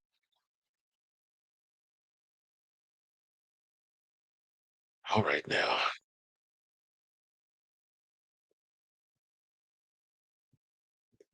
With watch Washington houses break from Trump as the donors and other stuff are gonna say, you want money, say no. He's not as like of course he's not. The fact of the matter was he's giving a lot of people what they want for now, but eventually they're gonna get tired. It's like you give him an inch, he wants a mile. And he only wants to see how far he could push and take and take and take until you say no to him. Then he starts to get unhinged. Then you start to see the mental decline. Then they want to acknowledge all the other stuff. And God forbid anything happen to him, this administration won't survive because he is the mascot. He is the mouthpiece. He is the face. But people ain't liking Pete Hegseth the way they tolerate Donald Trump and let him get away with all the shit he gets away with. Same thing with Moses Mike, who I just heard that Trump mocks him and makes fun of him. That story leaked, and the failed drag queen JD Vance and all of them, they don't have that same hold that he does over his cult. Luke, my dream further. Snoop needs to get his life. Why do this knowing people will see it as him doing his apology to that question is, that's a question that I totally agree with. It's like your question is as good as mine. I guess is the phrase I was trying to come up with because my brain is fried because we at the end of the show and it's like 4 hours and so many topics. It's like, okay, I think my battery is running on E right now. So he said Tim Curry will forever eat this role. He was exactly, and that's why I said I think tonight before I go to the slipper room tomorrow and check out my friend because it's like I gotta go out, I gotta go to the gym because of course I gotta get my workout in. Then I gotta go head to the garden, work Christina, Sabrina Carpenter's fourth night. Because right now it's Brian Adams and Pat Benatar. Oh my God, I would have killed to have been able to work that show tonight. But yeah, so it's Pat Benatar and Brian Adams is performing tonight, and then tomorrow and Saturday is Sabrina Carpenter. And I wanted to, so I'll be working that show, and then right after the show, I got to get dressed real quick and run over to the slipper room to see this show.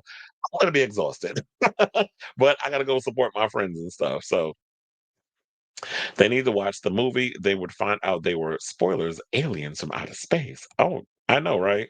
But they get so caught up in transvestite, transsexual. They get caught up in the exterior aspect and don't get caught up in and don't think about they don't look deeper than what's on the surface. Like, shut up. And I know I was trying to open up them comments. I know people drag their ass over them stupid ass comments. They was really trying to come in, make it seem like oh, it's a bad decision for them to cast him in it. I'm glad they cast somebody who is a part of our community to play the part. And Luke Evans is a big name. Like he's done a lot of films, he's done a lot of TV stuff, streaming stuff, and musicals. So why not pick somebody who is that's a well-known name that's in that thing to play the part? And who knows? Maybe down the road they'll put Frankie Grande back up in there. And you know what? If they have him come back and reprise the role, then Ariana might show up. I would say do Billy Porter, but yeah, you don't want to happen to Cabaret. What to happen to when they put him in there to happen to Rocky Horror. All right, y'all. So now it looks like we are at the end of today's show. I want to thank you all for tuning in to the latest episode of Chris Avalon Filtered. We almost hit 4 hours. So yeah, it's like I gave y'all just enough because I ain't gonna be on tomorrow. I'm not gonna be on Saturday. I'm not gonna be on Sunday. So I'll be back on Monday with a brand new episode of the show. Because you know, November's gonna be busy, so I'm gonna try to squeeze in as much shows as I possibly can. So even though I'm not gonna be on tomorrow, that's why we got this background and everything. Make sure you have a happy and joyful Halloween. Eat some candy for me and all that other stuff. Because I ain't gonna be able to eat it unless, you know, if I'm working the show tomorrow, some people give me some candy. And we can't even wear costumes and stuff to work. We got to be in our full uniform. We got that email. So but I don't dress up and stuff if I'm working anyway. Like I save all that if I'm going out afterwards. But yeah, so have a great Halloween. Enjoy your weekend. Thank you all for tuning in and consistently supporting this show. And yes, love you all for watching. And until next time, which is next week and next month, ciao, darlings.